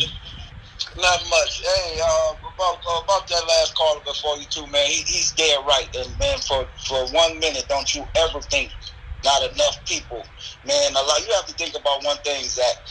If you got 30,000, more likely than that probably is about 150,000, because YouTube is automatically going to try to distract you. That's their game. And once you get big enough to where they can't control it, then they'll just throw your channel out and then make you start over. That's just what they're doing. But, man, hundreds of thousands of people, that's what you're doing. Trust me, man. Because like the last caller said, with YouTube, that question, there's not an argument about about what you do. So, man, please don't ever frustrate yourself about it. Hey, buddy, check your emails too. I did that Truth Seeker song, man. I just did a little thing on Facebook because I was just playing around with it to the beat. But I had emailed it to you just so you could see it, check it out, just to see what the song is gonna be like. But when did you email the song? Yeah, I emailed it to you. When? Must have been about 2 days ago. I can email it right back to you, though. That's no problem. Well, did you send it to GematriaEffectNews@gmail.com? Yeah, that's where I sent it to. Okay, I'm looking for it right now. And what do you call it? Truth Seeker song? Yeah, Truth Seeker song. Yes, but and it's actually, man, everything I got come from out that book. So. Okay. Like I said, man, like the last caller said, man, please, brother, I appreciate what you're doing. One thing I had to notice, because I've been arguing with people, because I've been listening to you, dude, for years too, man. I had listened to you. You were so right and so undeniable that it made me want to rap and talk about this kind of stuff, because this information has to be in the people's hands. Some of the people are so ignorant, man. My buddies be telling me, like, Snake, you got to quit getting so mad at the people, because I get mad just like you do, Zach, when they try to deny it. Like, man, what's wrong with you, man? Why do you want to fool yourself? Because a lot of people are comfortable not knowing. That's what the problem is. They're comfortable not knowing, man. It's more, some people are so afraid of the truth, it wears them out their nerves. They can't handle it. Right. They can't handle it. They can't handle it. I notice, man, because I talk to gangs of people, man, about it, man. I talk to gangs of people. Even so much so when I talk to them about Trump, I'm like, man, listen here. And everybody knew I was pushing Trump. I'm like, he's just a better alternative to a system that ain't nothing. I'm like, you don't even give me a chance to tell you that he ain't shit. He's not shit neither. This is what the people don't understand. I'm like, man, we all divided and arguing about these men. It's just everybody going to the same destination. Trump just got a different route, but it's still to the same destination. Right. It's still to the same destination. Of dominating you not having nothing. Period. That what's going on is just a war in between them people. We're not going to really never know the reason why this is happening. Besides, there's probably a multiple of factors. But the one thing we know for sure is that they all operate with that calculator. They all operate with it. Every last one of them. Indeed. Every last fashion of them. And so that's the best proof out, man. And there's no use of stressing yourself out, man. Some people just comfortable being scared. Yeah, I hate to say it. It's about to put them in a position to where they're going to know something going on anyway in a minute. I don't know how long these people think they're going to be able to afford to even pay us to be on. Indeed. Indeed. Like, how long you think that can literally last? That can't literally last. Say that again? It literally can't last. It just can't last. It can't sustain itself. And that's what they don't understand. I'm like, man, all these people are happy. I'm like, brother, you should be really scared, because first of all, they're making sure all small business people never come back. They have just wiped out a class of people. They're not understanding what's going on. Plus probably the 30 or 40% of the Social Security money they done just wiped out from all these old people. Right. Right. And these people don't understand, like, man, and see, that's where I get on the people who love Trump, because I like Trump too. I like Trump for a different reason, though. I like Trump because he's ignorant in a system that ain't shit. I tell people all the time, the hell with that system, man. Quit worrying about it. That system is nothing. We sit around here and worry ourselves about a system that's not even built for us. It's just built to take us down. Indeed. Indeed. Yeah, so, I mean, goodness gracious, brother, everything that they tell you is a joke, from the religion and everything. It's as rough as it is to the people who I know they Christians. I'm like, man, you can believe in God. I believe in God. But to start telling me who the stories is and all that about, man, one thing is guaranteed to be is hearsay. Because if God didn't write it himself, by definition, it's just hearsay. Regardless of what you say, how much you know it, still can only be hearsay. Right. So, yeah. And that's just the bottom line. And whenever a person can open his brain up to realize that some people can't live with that fact, they know it's a fact, and they still can't live with it. So when a person starts denying that, that's just like when you pull these numbers out, and you do this, and you do this for every single thing that happens. You've been doing this for several years. You should only have to do it for a couple of days before everybody knew it was for real, but for 7 years. So anybody that get on here and try to denounce you, ain't nobody ever proved you wrong. They'll tell all the people about your stuff garbage, but never go and prove it that it's wrong. Well, some people think they prove me wrong because they'll watch me get 8 predictions correct and then the 9th one's wrong and they'll be like, see, it's all BS. And it's like, come on, man. Well, guess what? Then that's what their problem is, because guess what? Anybody can be wrong on a prediction. Nostradamus was wrong on predictions. Edgar Casey was wrong on prediction. Predictions is just predictions. But the method and what's going on is undeniable. Even when you got the wrong prediction, it ain't like you can't add them up and tell them what it was from there. Right. It still don't never fall out of the line. That's exactly right. That's exactly right. I mean, because that's what people, all my critics, you're saying exactly what it is. I've already explained what the patterns are and how they're used ritualistically. I mean, I've written a book about how they murder black people by 59. What's today's front page news story on 5/9? The death of Little Richard. And again, dead at 87, his name equals 87. I mean, exactly. We prove this every single day. So the people that are trying to deny it, the thing is that they're believing. They want to believe that this isn't true because they want to believe that the world isn't this evil and it isn't this controlled, but it is. Yeah, because first of all, man, they're so brainwashed on convincing themselves of something. This is what happened to them when they came to religion, man. That's how you'll have someone tell you something about a person that they don't know existed or not, because they believe so hard that they will actually believe past the common sense part of it. Just like they'll believe in Jesus as if his name was Jesus, and you knew the letter J didn't even exist in the time that they was talking about. Right. So how do you identify with that like that? So whenever you get people that's just willing to be that ignorant about something that's just common sense, then there's really no arguing with these people, and that's what situation you get yourself into, same as me, because they'll never shake the brainwash because they're comfortable with the lie. Right. They're comfortable. They're comfortable with it. Yeah, that's right. They're comfortable with it. They think everything's gonna be okay. Most of these people sitting at home thinking everything gonna be okay in a minute. Oh, they'll open everything back up in a minute. What are you talking about? Every minute that is closed, that's as many more people that they're starving completely to death. They're throwing food away. You got all these people in line for food, and instead of these people saying, well, we can't sell this food, let's just give all this food away. No, man, they'd rather throw that shit away, and that's what they're doing. Well, that's exactly what's wrong with the world. I remember when I was younger, I had this job catering for like a month, and I just saw when we went to these places just how much food got thrown away. And then I'd go outside, I'd be commuted to my house, I'd be driving past all these homeless people begging. I'm just like, man, in that building we just threw away like $1,000 in food. I've passed all these people that are starving out here on the street. What's wrong with this world? We're sick, man. It's a sick world, and these are sick people that's running it. All the good technology they got, instead of doing all the good in the world they can do with it, they choose to do evil with it, man. And it doesn't even matter which one of them it is. Man, if these people wanted to do the right thing, then the right thing would just be done. It wouldn't be all this shit up under the Vatican if it was something that the people knew. They don't show you that shit because they don't want you to know the truth. You'll never know the truth dealing with these people, and we're silly enough to still follow these people. The truth is just right in front of our eyes. I mean, it's like, how can something supposedly be about Jesus and have this huge magical palace with all this fancy stuff? I mean, Jesus was a dude that was as low-key could be, so. Oh, man, especially the time that he was supposed to be, the time that they're talking about he rode the earth, he was never popular. He got popular after he died.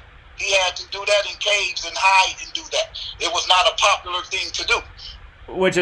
That's true, and that's exactly why they're always killing all these. Well, sometimes the rapper's already famous, but you're seeing it a lot lately. All these young rappers getting killed in these what we call Jesus rituals, because the same encoded numbers, and then all of a sudden they get famous. It's the same type of concept. So. Oh yeah, man, and the sad thing about it is you tell all the people, and we're silly enough not to even really care about it, man. I mean, it's sad, man. And the bad part about it is all our entertainers, man, they all lead us to the wrong road. That's the sad part about it all, man. No one's willing, man. And first of all, if you know this is the kind of people you're dealing with, why won't none of y'all people? I don't care what you did wrong to embarrass yourself, to expose them. If they're gonna kill you, they're gonna kill you. That's what they're gonna do. That's why I be telling you, most of these people be cowards anyway. Let me tell you that much. Because when you know that kind of stuff, man, if you can better the world, if you don't take what you got to better anything and the people around you, then basically you're a waste to the earth. Indeed. Well, sadly, that's true. Yeah. You're really a waste. You're a cancer. Mm-hmm. You're a cancer. I mean, even the stories that they believe. I mean, but let me tell you, this is why it's so easy for them to do it. Because most people believe that the devil is the one that gave them knowledge. This is how silly these people believe is. Like, you believe in that? Did you believe that God didn't want you to know nothing?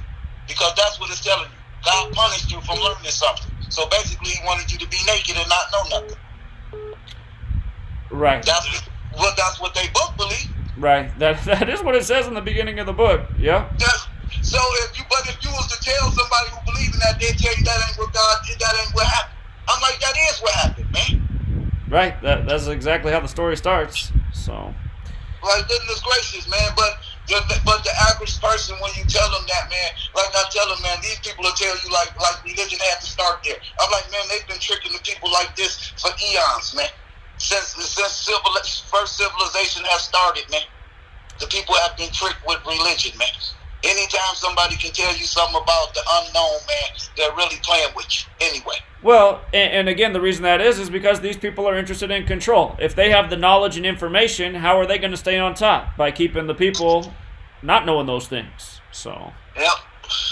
It's silly, man. Even to watch the TV, man, the TV is so disgusting. And when you start noticing stuff, this is the main reason why they need to learn Gematria. Because once you learn it, you start seeing it all day. You get to the point where it gets irritating to you. Like it's almost nothing that they don't do on the TV that ain't under that code. And it's sickening. From just regular TV. I mean, it never stops. It just never literally stops. I mean, just some of the simplest stuff. You'll think some of the simplest headlines ain't nothing, and then you go look up and it's coded. Right. I know, man. Like, wow, these people are really sick. They're sickening, man. So, of course, if somebody wants you to predict something, they're being ignorant because they're doing it on every single level that we live on. Every single thing that we think that we know about, they're operating this code on it. Indeed. Especially the news. You can't even really watch the news because the news is what they want you to think, period. That's exactly right. These people put fake polls up on you all day. Yeah. Yeah. Take a poll, tell you 3,000 people took a poll and speak for 360 million people. Right. Like, man, shut the fuck up, man. That's what's wrong with people. Like, man, why would you give a fuck what the poll said? It ain't but 3,000 motherfuckers in the poll. Right. Right, exactly. And who knows if they even really did that poll anyway. They just pull these numbers out of their ass, so. Exactly. They can tell you what they want. The bad part about it, some odd reason, the poll still comes to the numbers. The same numbers, man. It was the same thing, just like they was like, Trump has $187 million fundraising advantage on Biden. Like, now everybody know, well, if you don't know that, because everybody look at that shit like, wow, that's a lot of money.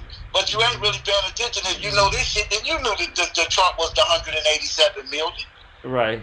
Yeah. They were just doing that to you. How the hell would they know exactly how much it is? Man, them people don't know that shit. The same way these people so dumb to let TMZ, how do TMZ always end up somewhere where some tragic happens? Right. Tell me this. Right. Yeah.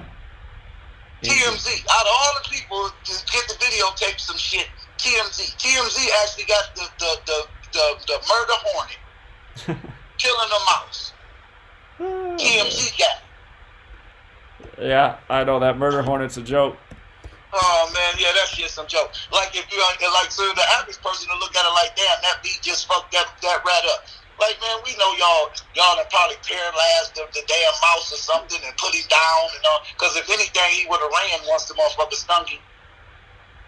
He wouldn't have been standing there letting the bee attack him. They probably put something on it to make it attracted to the bee attract to it and attack it or whatever. You know, these are silly people. But TMZ had nobody else but TMZ. Right. Like, every time, TMZ, they always there. They was there for the Nipsey Hussle.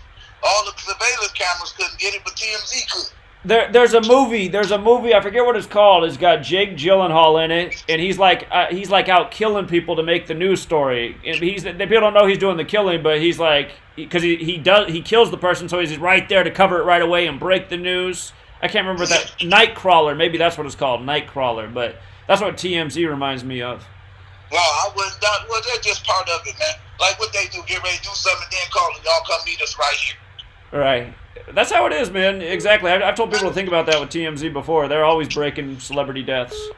Yeah, and first of all, how are they so recommended? How are they so highly recommended when they started off as a bullshit ass tabloid show? They still are. Yeah, I mean, this is what hurts you, man. Like, man, y'all don't. just do anything to you, man. Just do anything to you and play you any old kind of way. I had told my brother before they even came out with that NFL schedule, because he like, oh, they gonna have Brady go right and play New England. Watch. I said, no, he gonna play Drew Brees. He said, why you say Brees? I said, cause man, they silly, man. They want them to go after it because they going for this little contest with him and Brees. I was like, they probably about to end both of these boys' careers this year. And now they're in the same division, yeah? Yeah, they're probably about to end their careers. Yeah. They give Brady all this offense. They want Tom Brady numbers to be so good. This man has an awesome offense. Well, the thing about Tampa Bay last year, too, him going there, is Tampa Bay last year was like a wild card team. I mean, they went into L.A. and they knocked off the Rams, so they showed that they could beat anybody. You know, they were just in the Super Bowl at the beginning of the year. So, yeah, they set up quite the narrative. They got the best receiving core anyway. Yeah, you're right. They got three really great receivers with Perryman, Godwin, and Evans. Right, yeah. Yeah, man. Then they're going to pick up Gronk. Gronk comes back. All this shit theater. All by the numbers, too, yeah. Mm-hmm. Was a show. Like I said, it's just a big show. I know that LeBron James sick. They done took his show to shut his show down for this year. I know he's sick right now.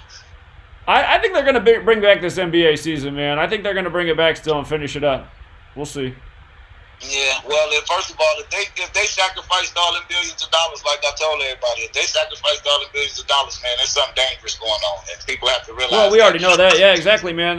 Exactly. They shut down school. They shut down the sports. We've never seen anything like this in our lifetime. It's a big agenda. Yeah, and the bad part about it, this wasn't a financial blow because they still had the money. They was literally willing to pay you to sit at home. If you leave it up to the Democrat, they gonna keep paying you. They actually literally want to pay you until this shit is over with. Right. But at the same time, it's almost a guarantee you ain't gonna be able to go back to school and none of that shit, back to work, no nothing without that vaccine. Right. That's the way they trying to work it. They scaring the people. They want you scared of each other. People scared. You can't even hardly talk to a person, man. People backing up. I be looking at them like, man, what the fuck is wrong with you, man? Like, man, you done let these people scare the shit out you with this shit. This is the same shit they did to you when they got Trump and all. They've been doing this shit since Trump been in office. You should be used to it by now. They have not let your nerves calm down since before he's won president. The news has been completely irate. And they irate with the people. Whenever you don't agree with the news, they go off on you. They lie to you blatantly. Then when they get caught lying, they don't even apologize for that shit. Right. Right. They just go right on. Sometimes they just pile on top of the lies. It's just crazy, man. It's an ignorant thing, and the way it is a controlled opposition. So they're both sides of the issue. People don't realize, like, man, they doing this. The same Fox people is still owned by the same people that's owning CNN.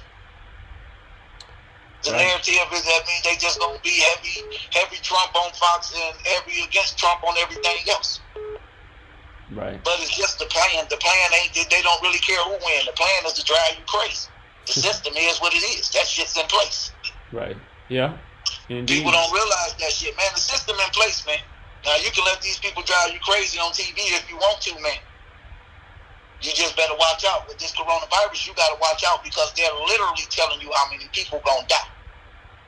Whenever a motherfucker bold enough, they're trying to reach their numbers, man. Shit, they got a quote. And if you don't believe it, all you got to do is look at the Henry Kissinger report. Population control has been part of their agenda since at least the early 1980s anyway. Shit, since that report came out. Yeah. They never changed no agenda. Shit, that's always been America's agenda, population control. Well, and that's when they put up those Georgia Guidestones too, March 22nd, 1980. Yeah. So. You know what I'm saying? And they mean it by any means. Shit, whenever a person can go give all these people these vaccines and let you know that at least 700,000 people gonna die, and that's a good thing.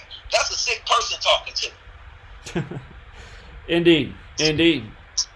You got to ask yourself too why that person's not the first one to line up and take that vaccine. If he thinks that's what needs to happen right now, less people, why isn't he the first in line?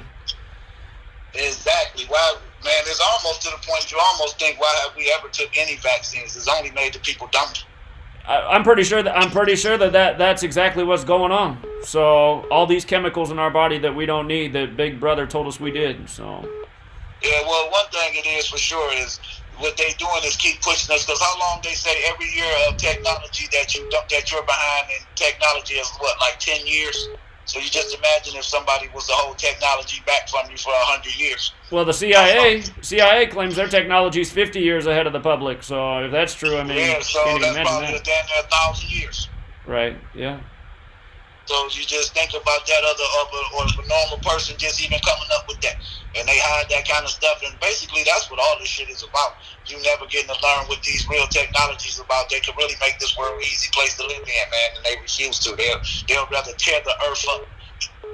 It's true, man. That when technology was making its boom, some people theorized that, you know, in the future people would just be chilling, not have to work a lot. The bots, the computers would be out there, you know, managing the food, making sure everybody's got plenty of food, not a lot of need for labor. I mean, it really could be that way. We could be living a life of leisure, enjoying ourselves, you know, enjoying time with friends and family. But they decided that they want to keep us all enslaved and just benefit the very few at the top. And people don't see it, man. It's a sad situation, man. And the bad part about it is they do it only because we as the people let them. That's why this is how sick we is as a people. We don't really know how much power we got just in thinking. Like, man, all this stuff ain't nothing but reactions, man. All you gotta do is stop bothering these people. Like, first of all, man, I don't even know how we let them control education when we know education ain't shit. Why do we have an education system if that's the kind of education system we have? You better off teaching your kids your own shit. You already do anyway. They don't do nothing but send them some shit and send it home with them and tell them then you go home to do this. Right. So basically, you do them. They don't jam up nothing but a bunch of bullshit history. They have all this history, never really teaching them real math. Kid get to introduce algebra to them when they in high school, when they should have been doing that shit in elementary school. 1 + 1 and 2 and all that shit is an easy accomplishment. By the time you get to the 5th grade, you should be going into some real complex math, some kind of complex math.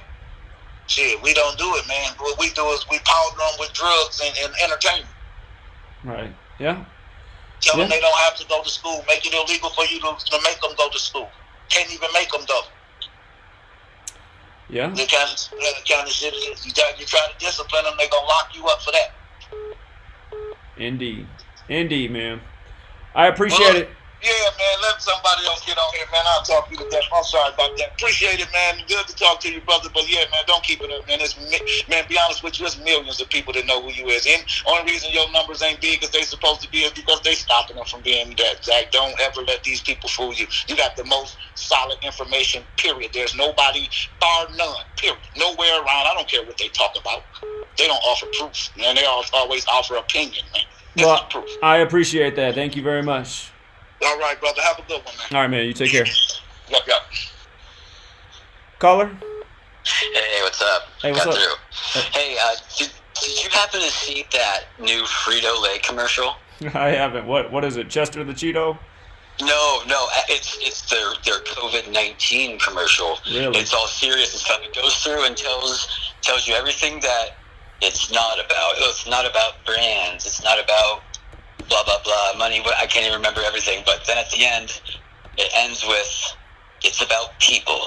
And they kept that on the screen for a lot longer. And, like, someone had actually told me, because they knew it was, like, they told me something seemed creepy about it. I'm like, oh, really? And I went and watched it. And, like, yeah. And sure enough, I put, it's about people. And in the satanic cipher, you get 666. Huh. Yeah, that number's everywhere. So I just knew I'd find something, but you should check it out. It's kind of interesting. All right, I'm just trying to see if I could look it up real quick. I typed in Frito-Lay COVID-19. Maybe I need to type in commercial here to see. Frito-Lay's new COVID-19 ad is an anti-brand manifesto. That must be the one. Yeah. Okay. Yeah, it's not about brands. Interesting. As they try to sell the brand to you. Right. That's just I love NBC right now too, because their big mantra is facts over fear, and then if you watch their news broadcast, they'll use the word fear so much, or it's such a joke, man. Oh yeah, it's nonsensical. Yeah, it really is. All right, man. Appreciate it. All right, take it easy. Take care. See Later. you. Caller, you on? What's up, Zach? Hey, what's up? Not much, man. I just had an idea about kind of like the scripture and how they like to code our reality through like Bible verses or Bible scripture, or just things in general that they deem important. Okay, for instance, like the Skull and Bones 322, right? We think they get that from the Genesis chapter 3 verse 22 or whatever. So I was looking, I seen Revelation equals 121 and 49. So I just went to Revelations 4:9 in the Bible, and it actually, the message, those few verses in Revelations 4 deal with like the crown of God and like visiting the throne of God. It basically talks about the crown. It repeats crown a few times, and I was like, wow. If they're talking about crowns in Revelation 4:9, and you know Revelation equals 49, and this whole thing is like fucking Revelations about Corona. Corona means crown. So I started thinking like maybe this is a way they kind of script the reality, like the important numbers that they like to use, 33, 47, 74. Maybe if we go through Bible verses, different books of the Bible, look up like Matthew 4:7 or Matthew 7:4 and just see what it says, and then just look at the times. Maybe there's like some kind of weird correlation. But that's all I've been doing for the last couple of days, is just trying to see if I can like put together things like that. But right now everything is about Corona, so that's pretty much the only news that's being put out. But that's what I've been trying to piece things together like that, because I mean that's the only way it kind of makes sense to me of how they script our future through the Bible. It would be like they would have some kind of riddle in the Bible, and then they would play it out in reality. But I don't know, man. Maybe you got some insight on that, but that's kind of what I've been thinking. Well, I agree with your thought. I mean, that's pretty much my theory on what they're doing too. So yeah, it's a really good observation. Yep, but that's all I have. That'll let somebody else get on that. All right, thanks, man. Take care. No problem. Caller? Hey, what's up, Zach? Hey, what's up? All right, man. So, real quick, I think it was like 3 calls ago, but somebody brought up something going over like how this is all turning into like a snitch society, if I heard that right. Well, I think it was the L.A. mayor the L.A. mayor told people like they'd be rewarded for snitching. He was like the first one to really get that going, and then there's been some other people who've echoed the same sentiments. But yeah, that rhetoric's been out there. Yeah, and so the thing I wanted to bring up was, I'm sure that you're aware of the Rainbow guy, Tekashi 6ix9ine. Basically, like his whole situation and how it's been the past 2 years now, how people have been calling him a snitch and a rat, and how yesterday he basically made his first appearance, I guess you could say. And I don't know if you watched his music video or anything, but it shows like the rat on his face, and I don't know, it's like and he's laughing, like mocking, and how he's claiming he's the king of New York, and it's like it's just all kind of connects back to him, but I don't know how, I don't know if you dug into that at all. Well, yeah, I know that his whole thing was over snitching, so now it's interesting that he does get released from prison early over coronavirus. So I see what you're saying with how it all comes together. Yeah, I'd have to look at it more, man. It's just like, to me, he's been like one of the biggest mysteries why so many people care about this guy, because I'm like, man, if there's ever been a nobody of nobodies in the world of celebrity, it is this guy. And I mean, there's probably been more comments left over the years like, Zach, can you look at this story about Tekashi 6ix9ine? I'm just like, why does everyone care about this guy so much? I mean, yeah, I don't get it, man. But I hear what you're saying with the whole snitching thing, so that makes sense. Yeah, man, and then in his song too, he mentions the coronavirus. Like, I don't know, man. I don't know how he connects to it all, but it seems like he's kind of like the foundation of it. I don't know, man. It's weird. Well, it's all a script, man, and it's starting to make more sense now. So I see what you're saying. I'd have to go back and look into it, but yeah, I remember on April 2nd, this was the headline: Tekashi 6ix9ine released from custody amid coronavirus outbreak as his asthma makes him high risk, reports. And they emphasize high risk, which equals the same thing as virus, and it has the overlap with prison. And the story was on a date with 46 numerology, and high risk, virus, and prison are all 46. So it is all moved by the numbers. Man, it's weird. Yeah. And so before I head off, just real quick. So I'm kind of new to Gematria, but it's basically when you look on an artist's life, and basically the other side of it, how it's kind of pre-planned. How does that all come together? Like if you look back Tekashi's life, like he really didn't come from anything, but all of a sudden he connected to this ritual thing. So it's like, are these people chosen, or are these people? Well, how do we know where he came from? I don't really know anything about him. I mean, where did he? He came from New York, and he grew up poor. And is that the story though? Do you know that he really grew up poor? Well, at least that's what he said. Exactly, that's what I mean. That's the background story. I mean, who's he related to? I'm sure he's all part of this web somehow. So. I got you, man. Well, yeah, I mean that's it. I'll stay tuned in, and I appreciate you taking the call. All right, appreciate it, man. All right, thanks. Yeah. Bye. Yeah, I mean it's hard to answer all the questions because all we know is what they tell us, and what we know about what they tell us is we're usually being lied to. So, he's probably related to somebody from somewhere in the entertainment field. But yeah, I mean, it's amazing how many people are fascinated with him. Thank you guys for the super chats. Justin, he says, my dude spit Gematria on Ronaldo Souza. So again, Souza's surname has the same Gematria as COVID-19. So I did see that he was removed from the fight because he tested positive for the coronavirus. Hold on, we're going to take another call here, and then I'll talk more about these super chats. Thank you guys. Caller? Oh, good. I'll turn my first-time caller. Been watching you for a while. Just a couple thoughts. Are you aware of somebody? I think you might not have mentioned yet. Stranger Than Fiction. That name's really familiar to me. I must have heard of his work at some point. Stranger Than Fiction. Okay. Stranger Than Fiction. Yeah, he put just a lot of stuff on BitChute now. He's got a good a good playlist with 37 things on it. He's not a Gematria guy, but he seems like he's kind of be open to it because he's got a lot of stuff on, like with Steph Curry, about bread for this. Right.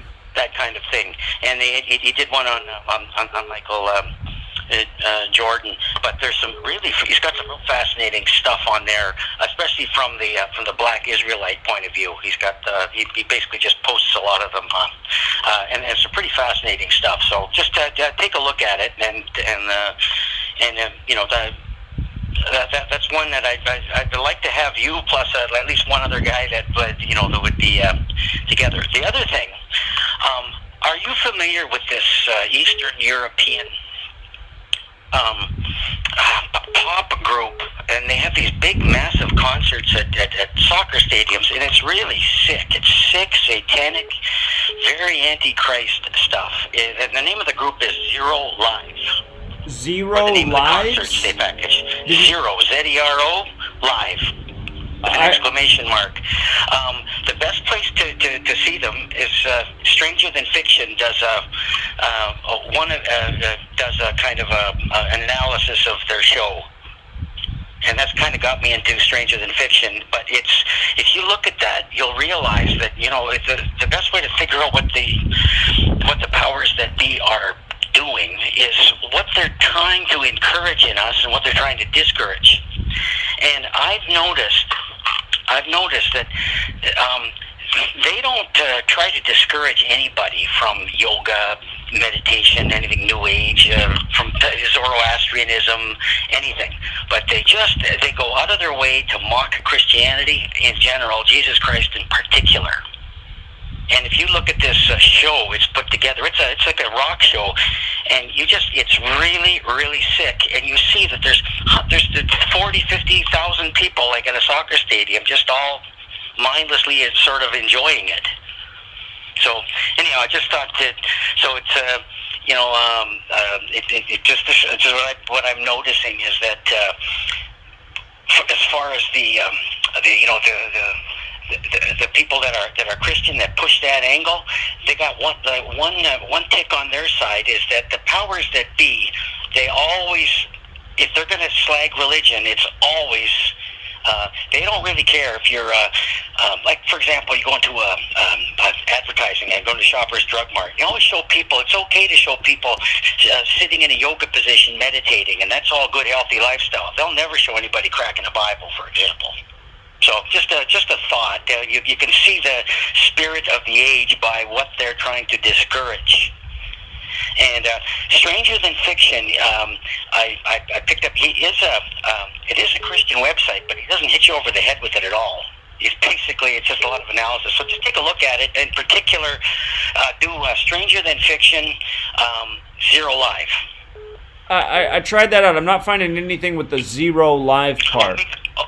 Okay, then there's over at BitChute. I think it's called The Real Stranger Than Fiction.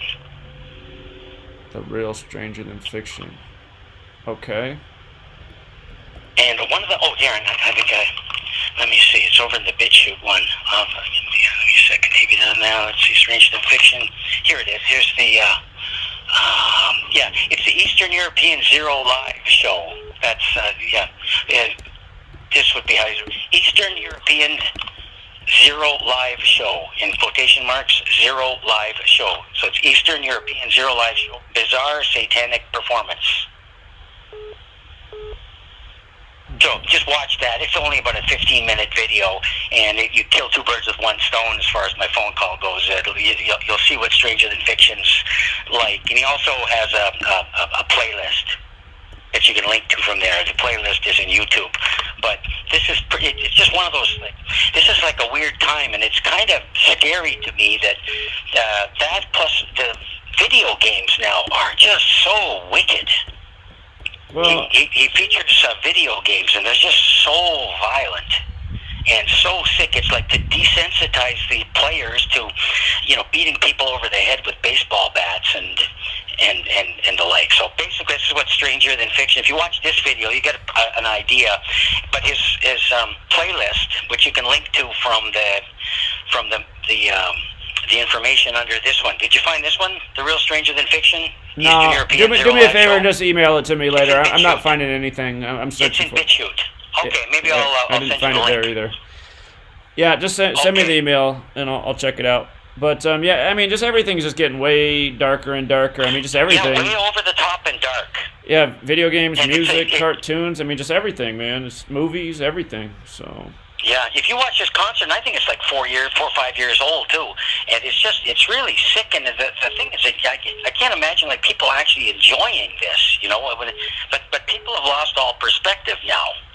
And a lot of it's the dumbed down education system and not taught to think. And another part of it is rebelling. Kind of like end times wise. Yeah, and another part. The people that go the satanic route. They're more or less just rebelling against mainstream society because they see that. Because essentially the religion becomes, a lot of people see everything that's wrong with the world and they rebel against it. They see that the government's a lie. They see the religion's a lie. So then they just go the opposite path. It seems to me that the powers that be that formulate these news stories, the ones you're always analyzing, seems to me they believe the Bible and they believe in Satan, and they've thrown in their lot. I agree with one, and they hate Jesus because I think they're scared shitless of him coming back. If it seems like that to me. Yeah. Because I just noticed like they never dig into the Muslims or the Zoroastrians or the Well, that's not true. That's not true. Yoga practitioners. That's not true at all, man. They've spent the last 20 years demonizing Islam with the mainstream media. And just case in point. Case in point. So again, I hear what you're saying, but it's not all true. Like, for example, Hollywood, and we know who controls Hollywood, put out a movie not too long ago called God Isn't Dead. Have you seen this movie? Oh, yeah. It's a Christian movie by PureFlix or something, yeah. Right, and what happens in that movie? So the movie makes Islam look bad, right? Because they show the Muslim father who makes his daughter wrap up her face, and then he beats his daughter. So, who put out that movie? All around, these are bad times and sick times, and we're going to have to, something drastic's going to have to happen. And I think that the way life has got now in most countries that have lockdowns, it seems that we would be criticizing a country like France in the Second World War for not setting up a resistance movement by now. Sure. You know what I'm saying? Like they've basically taken away enough of our freedoms. You think that it's we're almost at that point that the underground resistance forming. Yeah, I hear you, man. But yeah, you're I'll right. let you go. I really enjoy the show. Well, I appreciate your call and your perspective, and send me a link to that video so I can check it out. Thank you. Yeah, because it's on BitChute, and it's kind of hard to find. I find YouTube is really weird. If they don't want you to find a video, I mean, you have to spell it exactly. Indeed. All right, appreciate it, friend. Take care, man. Take care. Bye-bye. Caller? Hey, Zach. Hey, what's up? Not much. I just calling about, like, maybe an earthquake sighting. Not now, but, like, in the near future. So, I want to confirm, August 11th is the big day with HARP, right? That's the anniversary of the establishment of HARP. It'll be 33 years on August 11th since the patent came out. Okay. So, what I'm looking at is actually from today till then would be 13 weeks and 3 days. And why the earthquake is on my mind now is because since from now till the one in 2011 in Japan, on actually 3/11 in Japan, that is a span of 3,335 days. So I think we are in the prime time to have like something synced up with that before it changes to 3,340, 334. I think while it's still on 333, something will happen, maybe on that last day. And one of my hunches is May 12th, because just May 12th to the HARP day, August 11th, is 91 days. And 91 is, what, the 13th triangular number? No. 13th Fibonacci number.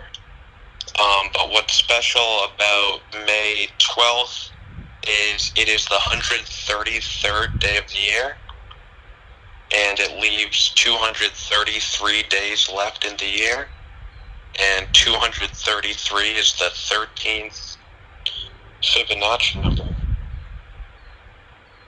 So wait, what is 91? 91 is the 13th triangular. And 233 is the 13th Fibonacci number. So I just think maybe, May 12th we might see something based on that. Okay, I'll keep an eye on it. I appreciate it, man. All right, yeah, take care. All right, Bye. take care. See you. All right. Okay. So, let's see. Well, we got another call. Michigan? Hi, Zach. How you doing? Doing well. How are you? I'm great. I have a suggestion for your occupation title. Okay. How about a Gematria consultant? Gematria consultant. Well, because a consultant is a person who provides analysis and opinions of their certain area of expertise. Sure. Yeah. That title could work. So that's what that was my suggestion to you. Okay, I appreciate it. It makes sense. Thank you. All right, you're welcome. Keep up the great job. All right, will do. You take care. All right, bye-bye. Okay.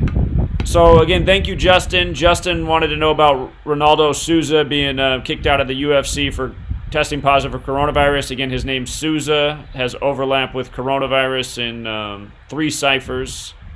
Sums to 26, 53, and 89 does Souza, just like, or did I say coronavirus? I meant COVID-19. Souza equals 26, 53, 89. COVID-19, 26, 53, 89. And Robert, again, man. Robert at all hours. Robert always figures out a way to see the live streams. Thanks, Robert. And Grant Roger, again, very generous gentlemen. I see their names on almost every super chat every day. Amazing. Appreciate your guys' generosity and dedication. Same with Gary. There's Gary. Thank you, Gary. Pretty Nerd. What a nice name. I like that name, Pretty Nerd. And thank you, Pretty Nerd. And Alex, who built us the Discord, donated, and he had a message with his. He says, we need to end the establishment and live in harmony with our purpose. Currently reading The Secret Destiny of America. Again, that's the Manly P. Hall book. Thanks, Alex. And again, Alex is who built us the Discord to share more information if you want to get in a more interactive way of sharing information. And Miss Mildred donated 5, and she wrote the word author. Maybe she's saying for my occupation I could put author. Yeah, I guess technically I'm an author. I wrote a book. I used to be a teacher, but I got the boot. No more teaching after you share Gematria is what I found out. So thank you, everyone. And Alex donated 5 as well. Thank you very much, Alex.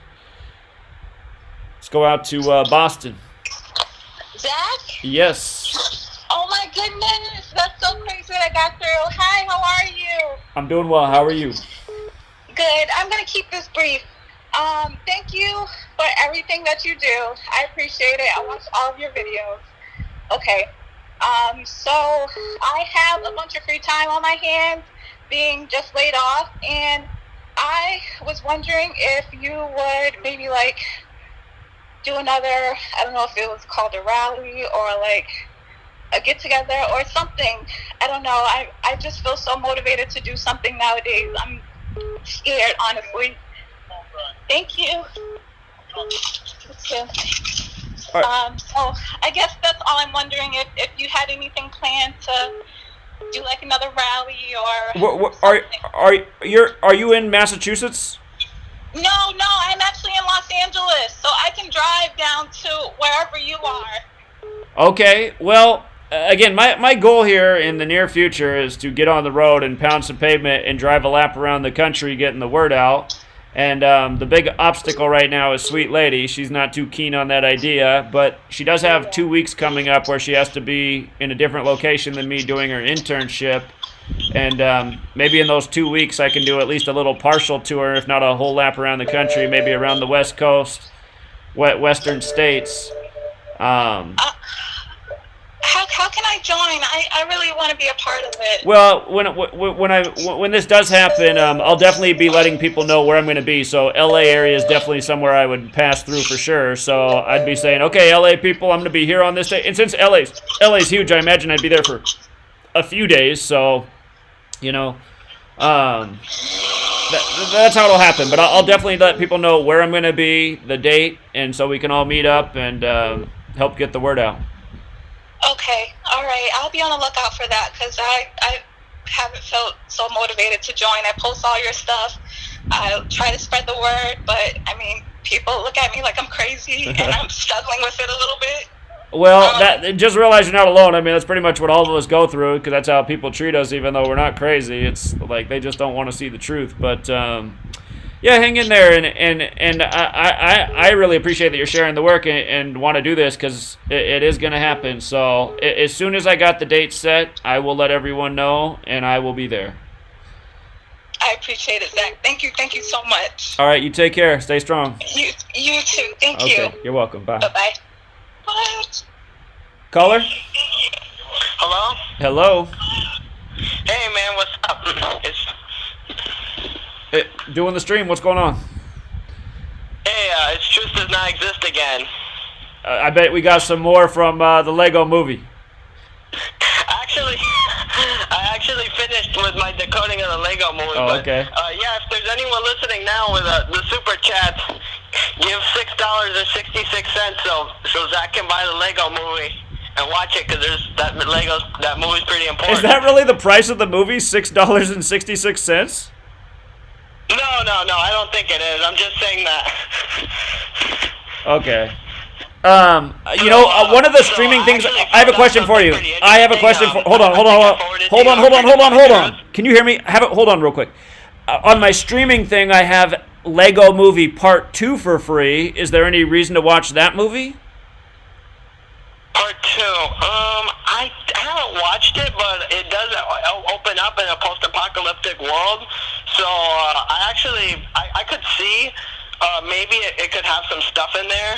Okay, I've been thinking about checking that out because you guys have you and other people have been telling me just how much stuff they encoded in this Lego movie, and it's just funny how they put this stuff in kids' movies, putting the truth out there. But I do intend to see it. I just don't like to give these companies any more money than I'm already giving them. So. Yeah, I know how you feel, man. I really hate. I hate buying things off of Amazon. I just avoid them, like at all costs. Right. And there's spyware too. Something I do is I just buy old technology from my room is filled. It's like a museum. It's like a time capsule. Even my bed sheets are 40 years old. Okay. And today I made a video. I sent it to you on Free to Find Truth. I'm not sure if you got it because a lot of people send you stuff.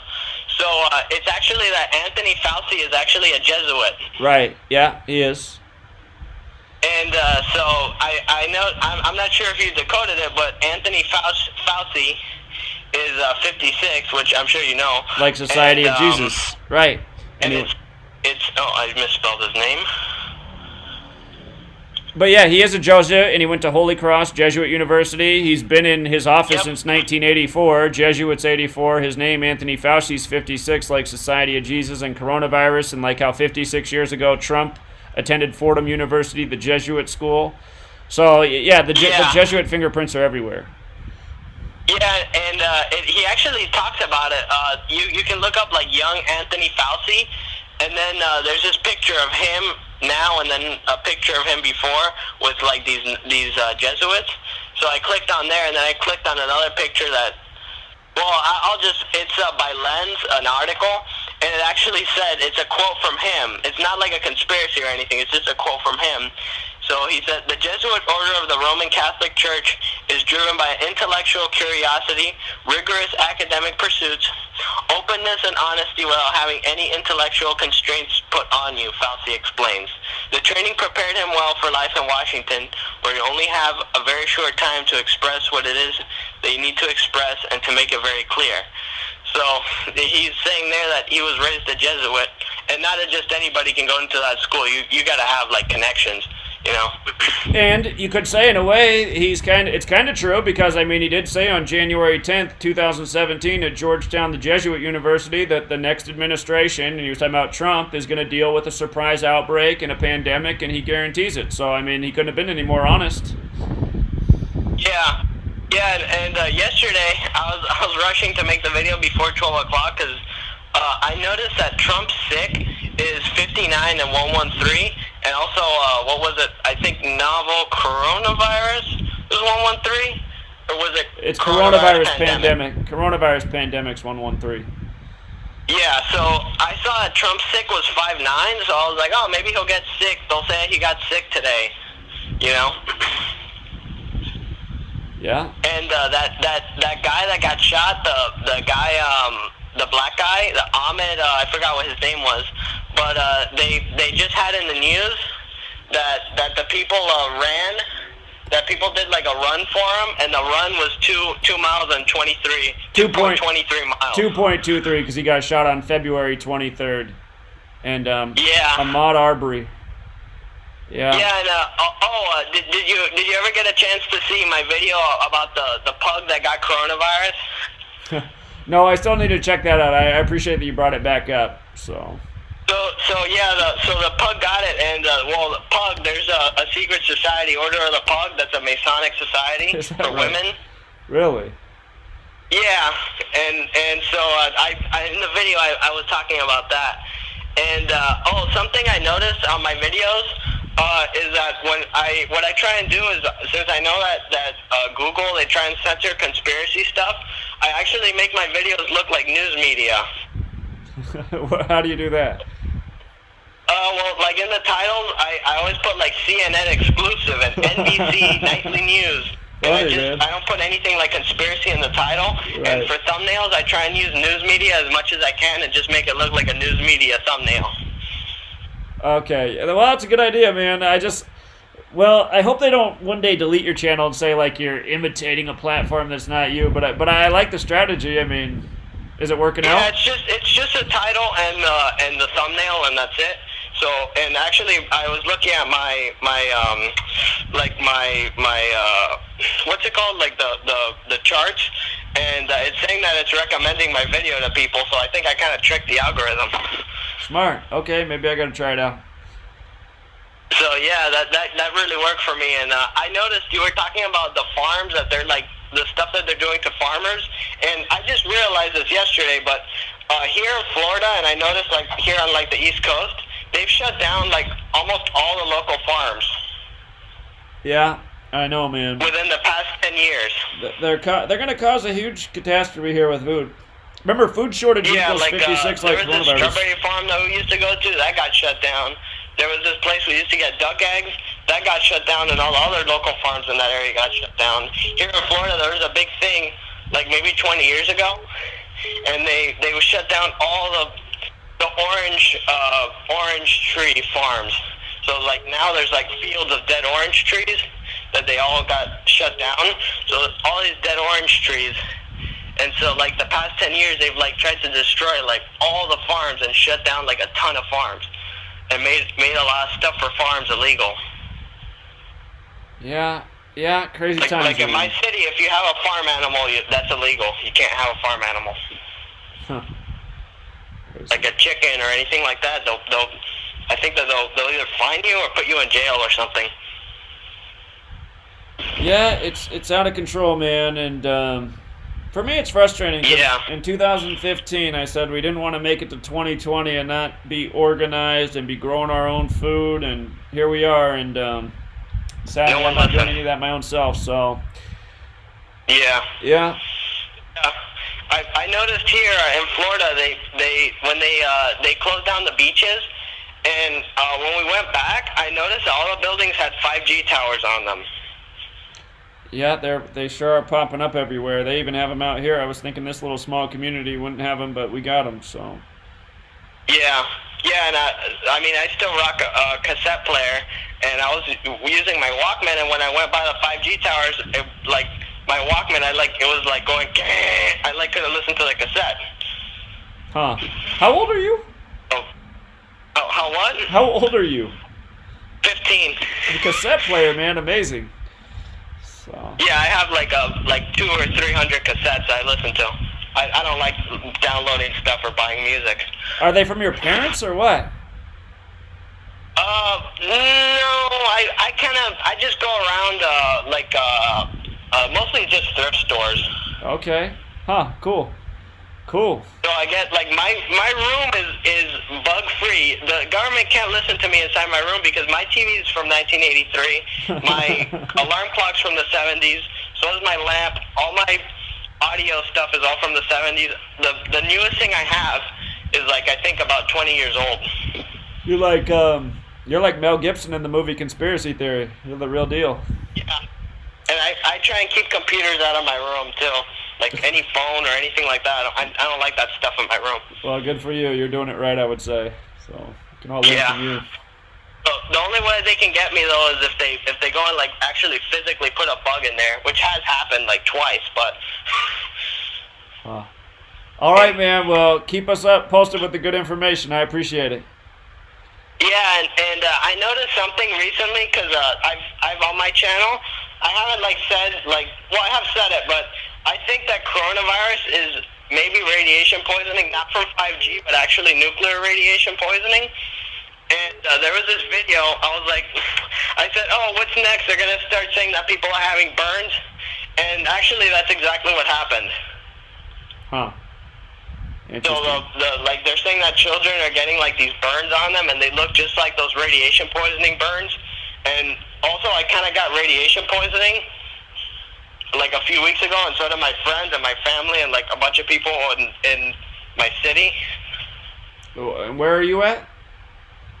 In Florida. You're in Florida, okay. Huh. So I had gotten a Geyser counter, and I actually ended up getting the wrong one. I was supposed to get a low level Geyser counter, so like it detects like low levels of radiation, but I got the high level one by mistake. And those are kind of useless because usually there's not levels of high radiation, but where I'm around, so it works by so So when it's on 5, when the meter goes up to 5, that's like Chernobyl, and you're dead in like a few minutes. But anything that reads is high, and where I live, it was reading like a 1.5, and it's like, and then I drove out to like 15 miles where I live, and it wasn't reading anything. Huh. Interesting. Well, again, with all this weather manipulation, I'll remind people that that's how they did it back in the day. They detonated bombs high up in the atmosphere to experiment with the weather. And right now, it's the bomb cyclone going on in the Northeast, and you're just south of there. So I mean, it's not out of the question. Yeah. Yeah, that makes sense. But the only thing I'd say is, I mean, they've been doing this for a long time, so people should have been having these symptoms, the same ones they're reporting right now, for a long time. That's just the only thing I would say, but appreciate it, man. Yeah, and what's your prediction for the hurricanes here in Florida? Because I live here, so I kind of want to know what's going to happen. Well, like I said at the beginning of the year, I just said I think everything's going to be more catastrophic this year because it's 2020 and death's 20, and I said a good way to, I don't know if good way is the right terminology, but a way to bring about more deaths is obviously with these things that they report as natural disasters, and we know that Mother Nature is not really in control. It's all military control these days, so I just expect it to be a lot more severe hurricane season, and now we just saw on May 7th, the experts put out a prediction saying their model shows that it's going to be worse than normal. The hurricanes this year could be extreme, and they did that on the 52 date numerology, and hurricanes 52 like flood like earth, and that's what they always code into these terrible storms. So I just think that'll be the theme of this year, apocalyptic. We keep hearing that word in the news, apocalyptic. I mean, so, you know, you got the virus, you got the natural disasters, and people not realizing that it's really a terrible, sinister agenda all backed by technology in the hands of madmen. So yeah, like do you have like an idea of like maybe what city it would hit, like what cities? Well, start thinking about the numbers, man. So you can map out hurricane season. So I mean, I guess I could take the time to do that. Is look ahead to when hurricane season is, look when the 52 date numerology are, see what other numbers are on those dates, see if there's cities that correspond. So I mean, I just start looking at the main cities, the cities to look out for along the from Texas to Florida to the southeast. So yeah, we typically get hit like in August. But yeah, if I tell like my friends, they'll believe me because I predicted that shooting like 2 weeks in advance, and now like anything I say, they like believe just because I did that. Yeah, dates that'll have 52 numerology in August are August 4th and August 24th. Both of those dates. Yeah, both of those dates will have. Yeah, maybe like it'll make landfall on those 2 days, or one of those 2 days. August 4th is definitely an interesting date. Old 8-4 with all the Jesuit stuff going on. So yeah, I'd be looking out for it. And then August 24th is usually around the time when there is a big storm. So I'd be looking at both those dates right now. Yeah, I had noticed that for dates, I really have no idea what this is, but I noticed like that June 1st and June 4th, and then July 1st and July 4th. So June 1st and July 4th have like perfect mirror dates, and they're like exactly the same in the Gematria. And I was like, I noticed that a few months ago. I just didn't know what to say about it. And so now they're talking about like releasing a vaccine in June 1st, and then stuff about July 1st, and then June 4th, and then July 4th. So I'm wondering like what that means. It's weird. Sure. Yeah, I'm just thinking more about okay, so that's interesting, but about the hurricane thing, September 3rd and September 23rd are both dates to circle too, man. And September 23rd is usually a date with a pretty significant headline. I'm just thinking about all the 52 dates ahead. September 23rd is actually a double whammy because not only does it have 52 date numerology, it's 23/9, like 239, the 52nd prime, like how Houston flooded on the 239th day of the year when Harvey flooded, which was also a date with 52 numerology. So yeah, actually, the biggest date, just thinking about it right now, September 23rd. That one's really got the numbers. Yeah. Oh, the shooting I predicted, it wasn't Mississippi. It was Missouri. That's what it was. Okay. Yeah. Just wanted to clear that up. And I remember a few weeks ago, you were asking if anybody had the pandemic song lyrics, and I actually found them online. So the pandemic song by Dr. Creep. Oh yeah. If you're on Google, you can just put in Pandemic Dr. Creep lyrics on Google. Now they're out, huh? And they're actually up on that website. On this website, hold on, let me see. I had kind of saved it. So it's on where is it? Here it is, on Genius.com. Okay. Okay, I see and it. It has all the lyrics of all the stuff, and I noticed at the bottom, I talked in my video, in one of them, it said that at the bottom it said there are reports of infection in Paris and New York. I see. So the New York thing, I remember they shut down the Eiffel Tower. I remember that was like, first time in history that the Eiffel Tower is shut down, and then the whole New York thing, and this was a couple weeks ago, I think, that I made that video about those lyrics, and he talks about he said one thing he said is the virus is human, but another thing he said was H7N3. And so I put in H7N3 in the GematriaNator, and it was 42. Huh. But I just used like numbers. I didn't spell them out. And then I think I did spell them out in one. And then it was, let's see. It was, I'm not seeing anything, so. I'm just seeing a 62, but I don't think that means anything. Maybe it was just in the wrong cipher. Plague is 62. Yeah, enough. We'll leave it there for now, man, because other people are trying to call in. I appreciate it. Keep up the good work, man. Okay, yeah, I think that's it. That's all I had. All right, you take care, man. Yeah. Appreciate Good luck it. on that book. All right. Well, thanks. Take care. Okay. See you. Caller? Yeah, hello? Hey, what's going on? Hey, not much. Am I on the air right now? You are on the air. Oh, sweet, man. The first time to talk to you, man. I really like everything you're doing. I was kind of curious about what you knew about, with Gematria and all the numbers and stuff. I presume that the Manson killings in '69, that there was some Gematria numbers related to that. Do you know? Oh, Do yeah. you know anything about that? Oh, yeah. It's all in my book, man. That's what's nice about my book being electric, too, is you can... Here, a lot of people are interested in that. Here, I'll show you something else, too, because I did a video yesterday, or not yesterday, I did a video last year. It was on the channel that got deleted on the movie Rosemary's Baby in relation to Sharon Tate being murdered. But there's information on the murders and also on Charles Manson's death at age 83, murder 83. He died... lost track of time. I think it was 2018 that he died. It might have been 2017. But hold on. I'm trying to pull up this post right now on Rosemary's Baby and Sharon Tate. Okay. So,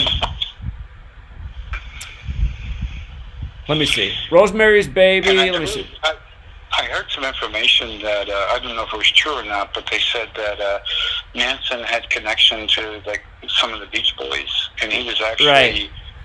Back in the 60s, he was, matter of fact, they said that they performed for some music producer, and the music producer made some derogatory comments or said something about it, and they were saying that was revenge, because he basically wanted to kill somebody in that house thinking that it was the music producer, but I don't know if that's true or not. That's what I'd read. Sure. As far as why he went to the house, why he went to Sharon Tate's house. It was like it was a mistake. He just basically told his people just to kill everybody in the house, thinking that it was that music producer that had criticized him earlier, when he played music for him or something. Right. If you go to my old blog, freetofindtruth.blogspot.com, and type in Rosemary and Tate, it'll bring up this post on Rosemary's Baby and the murder of Sharon Tate, the Manson murders. And there's all these parallels between that film and her death. So... Also, there's a link between the White Album from the Beatles, from the song Helter Skelter, And then even to the point, there was a song called, not a lot of people remember, Honey Pie. It's kind of an old classic song that McCartney wrote and sings, and it's like in the vaudeville style of the 20s and 30s. And somehow they said Manson took that song as some revelation of what was going to happen, and he used a lot of the music from that White Album into what happened in the 69 killings. Well, in that same post, I have Helter Skelter in here. Roman Polanski's name is the exact same as Helter Skelter in all 4 ciphers, and in the Most Pure cipher, it sums to 59. Sharon Tate's also got the 59 connection. Kill in Jewish Gematria is 59. So yeah, check out this post. You'll appreciate it. There's a lot of information here. I did a long video on this, but it was on the channel that got deleted. Like so many have been. And one last thing, man. Great call out. When I saw that you said, like, when LeBron James went to the Lakers after going to Cleveland, you basically called it correct, saying his first year he wouldn't even make the playoffs. I mean, you didn't say that he wasn't going to win championship, but you actually said he's not even going to make the playoffs, which was, of course, they didn't have the greatest team, but looking at what he had done to that team, going to the finals 8 straight times, to say that took some foresight. And then now saying that do you still believe he's going to three-peat? So, again, I'm going to be surprised. I'll personally be surprised if they don't bring back this NBA season, because the riddles have been too good. Because the reason I said that this was going to be LeBron's year, and it has been, is because he turned 35 years old this year, and King James does equal 35. I suppose if they do just cancel this season and throw it out, he will start next season at age 35, so then maybe that's where it... But, yeah, the three-peat riddle, I mean, it just makes so much sense. Yeah, I'll, when they make an announcement on the NBA, I'll cover that, because there's a lot to discuss there with that. So great. And one last thing, the Dallas. I'm a big Dallas Mavericks fan. I live in Dallas. From 2011, when Dirk Nowitzki got his championship, was that also? Because I watched. It is all games. Man. All of it is. It's been since the very first one. They haven't missed a beat, man. Really? Yeah. All right, man. I appreciate your info. Thanks, buddy. All right. Take care, man. See ya. It's just like Dallas on March 11th when they canceled the NBA. Dallas scored 113 points in that game, and the National Basketball Association's 113, and Dallas is a 113 city. It's all scripted. Caller? Hello? Hey, Hi. what's up? Is this Zach? It is. Oh, what's up? Hey, man. Hey, sorry, it's lagging, like, on the computer. Yeah, well, it's always like 30. Yeah, just listen through the phone. You're like, because Yeah. I'm 20 seconds ahead of the live stream, right? Yeah, alright, sorry, but, like, dude, I have to tell you about this. I don't know if you know about it, but I heard about it yesterday, and I can't believe it's real. Look up HR 6666. Oh yeah, no, it's on my blog. I mean, we were talking about it earlier in this live stream, but yeah, no, I know all about it, and they did it on what's typically the 121st day of the year in Revelations 121, and just one more 666. And again, this is the bill to contact trace everyone, which means have surveillance over them, and computers 666 and internet 666. So couldn't be any more in your face. I know, and people still don't, like, how are they social engineering so much? Like, people don't even notice anything's wrong. Like, it's crazy. It is crazy, man, and that's why, I mean, it was a big wake-up call for me after 9/11, because 9/11 was like the most obvious lie of all lies in the history of lies, and almost no one could see it. And I was like, okay, this means that magic is real, because everyone is clearly under a magical spell to not see what is so obvious right in front of their face. And I mean, that's what it is, man. People are like truly under some sort of magical spell with this occult knowledge. It allows people to not see what's right there. So yeah, did you do any other gematria on the HR 666? I can do a lot more. Here, let's just do it in real time. Let's look at old Bobby Rush, who introduced it out of Illinois. Here, let's look into Bobby Rush, because I got lazy with this decode. I thought just showing the 6666666 was enough, but here, let's see. That's like, it's so in your face now. This is not the right Bobby Rush. Hold on. I need the pop. So he let. All right, hold on. Bobby Rush, politician. Let's try it out. Bobby Rush. Okay, Bobby Lee Rush is an American politician, activist, pastor, and U.S. representative. I love that he's a man of the church, bringing forth old 6666. And again, this should be a wake-up call for all the religious people. So, anyway, Bobby Lee Rush, he co-founded the Illinois chapter of the Black Panthers, which was controlled opposition. He's been on office since 93, January 3rd. Here, let me just see how things line up with his birthday. So his birthday is November 23rd. I'm just going to see how many days it was from his birthday to May 1st when he did this. November 23rd, 2019 to May 1st.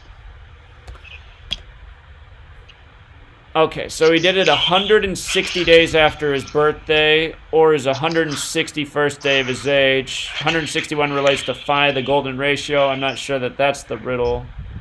I think the word quarantine has this connection to this number, because in a way this has to do with tracking if... No, that's not right either. I forget if there's a 160 connection. I feel like I talked about that number, but it's been over a month. Hold on, let's see. Let me see. So he's in Illinois' 1st district. Just thinking if that has anything to do with anything.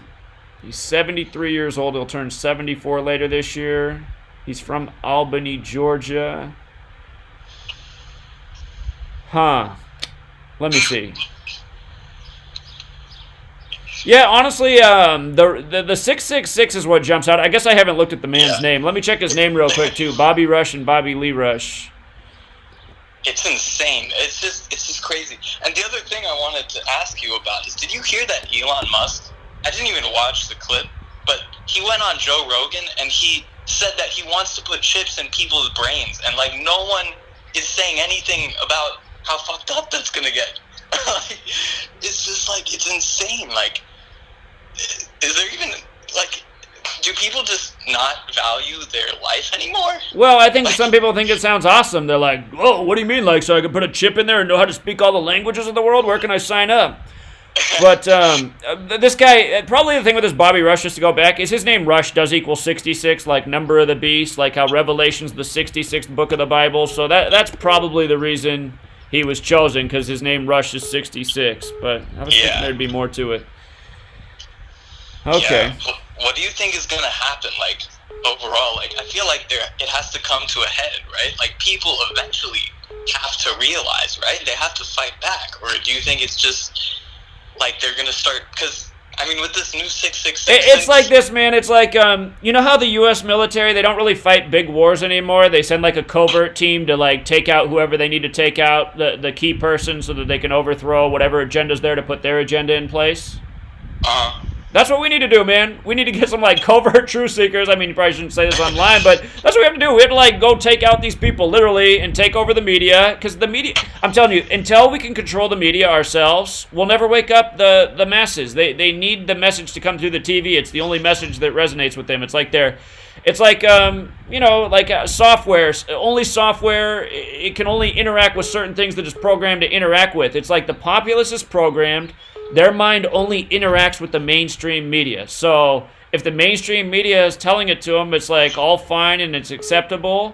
And if it's not that, then they don't. It's not compatible. They don't listen to it. So until the day that we hijack the media and take it over, nothing's gonna change, man. And it's gonna have to be done that way. It's like, if we could do that, we'd reach millions of people at once, and in the snap of fingers, we could wake up millions of people. But it's going to have to take some sort of operation like that. It's going to have to take some sort of hardcore, you know, gorillas in the night type of effort. So, I mean, who's down for the cause is the question. Also, the other thing that I wanted to ask you about was, what did you think of, I think you actually did a video on it, but I just want to get your opinion on, what do you think is the agenda with the UFOs? Because I think that they're, like, did you ever hear about Wernher von Braun's, he exposed the plan that they have for starting this war with extraterrestrials and all this stuff. Is that Project Bluebeam? Is he the Project Bluebeam author? I don't know. What's Project Bluebeam? Project Bluebeam relates to there's a theory that the New World Order eventually use their technology to convince the masses that aliens are here and we need to unite in a global effort against the aliens, this type of thing. So. Yeah, well, Werner von Braun, what he was basically saying is that there's 4 different phases of the plan, and basically we've already gone through 3 of them. And so the first phase was to make people scared of communists, so we could get satellites up. And then the second phase was to get people scared of terrorism, 9/11, surveillance, all that stuff. And then the third phase was to get people scared of an asteroid so they can get a weapons platform out in space, which they're working on right now. And then after they have it all built, then they're gonna go after the aliens and try to take their planet. That's what basically Werner von Braun said. He was trying to tell people about it, but he was getting censored, and then he died. So. Okay, I'll have to check it out more. So I mean, it's possible. It's possible. Yeah. It makes sense. So. Could also, actually, yeah, I think that's about it. I'm not gonna take up too much of your time, but are you gonna do more of these with people calling in and stuff? Because I really think it's good that you're doing this now. Well, I do them like almost every day. Really? Holy shit. You guys don't get notifications. That's why you don't know. You got here late, so yeah, I do them almost every day. You guys got to click on my channel and click the video tab sometime. So. Yeah, man. I'll try to tune in more. Thank you so much for everything you do, bro. There's not that many people trying to wake people up. I try to post stuff every day on my Instagram. People just click off. They don't want to hear it. Like, it's just like what's it's so frustrating, man. They want more cat videos, man. Give them some funny cat videos. You'll have all sorts of likes. Oh yeah. Also, but one last thing. I was eating today, and I just noticed the food that I was eating. It was like the chicken. I heard that they're importing food from Africa now, and they're killing all the chickens. And the chicken I was eating today tasted like straight chemicals. I was like, what is this shit? I can't eat this. Like, there's something wrong with our food. And like, I don't know what's happening. Like, do you have any idea if they're like putting something in the chicken now, or is it even real chicken anymore? Like, well, I mean, I've been vegetarian for a long time, but I know Bill Gates has been advocating for lab-grown meat. Maybe you're tasting some of that lab-grown meat, and they haven't even announced it, because that's how the transition will be. So, and right now they're creating this whole situation with the meat shortage, and those headlines are out there. Bill Gates saying it's time for lab-grown meat. Maybe you got some. So. Yeah, and didn't they close? They already closed down a shit ton of the farms, cargo meat. There's only 3 companies that provide meat to America. It's like they already planned the whole thing. They're just going to shut down those 3 companies. We're fucked. Well, that's what I've been telling people for a long time. That's a big problem, is how few companies control so many things, including food. I mean, that's why we gotta get back to local agriculture. It's a big thing, so we need it. So what can we do as like average people that don't have any platform or anything? Like, what can we do? Because I feel like I'm trying to wake people up, but it's not working. Like, people just don't want to listen. Like, is there anything we can do, like, to protect? Or, like, it's even hard to articulate, because it's just like, what can we even do at this point? Like, things have just gone so fucked up. Well, we have to organize in our communities, and then we have to pound pavement, because when you do that, you interact with all sorts of people on the street who aren't searching for any of this information anywhere, because it's not even in their mind to look for it. And we got to start doing that in a big way all over the place until it creates big enough of a wave that enough people are hearing about it and catching on and being like, hey, you hear all these people out on the street talking about whatever the topic is, Event 201 or just whatever's going on, HR 666. I mean, imagine if on every street corner in every major city there were out people raising awareness about HR 666. It would have an impact. So we got to organize, and I know what you mean, though, man. It's hard because you're trying to share information and no one's interacting with you, and you're putting it out there and you're not getting any responses.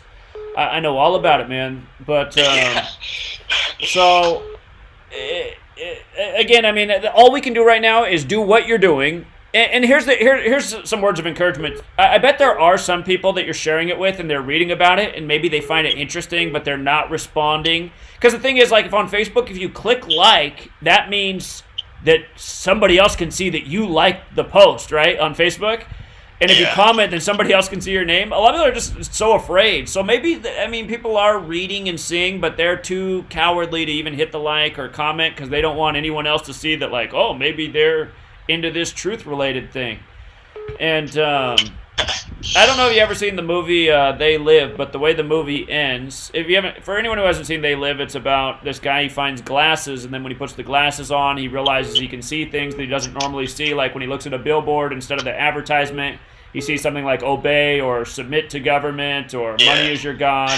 Anyway, at the end of the movie, the way he wakes up humanity is by destroying the mainstream media. I think he like blows up their satellites or something, and then all of humanity wakes up. So the ending of that movie is the truth, man, because the day that the mainstream media is wiped out and people's minds aren't being programmed by this bullshit, they'll start thinking for themselves again.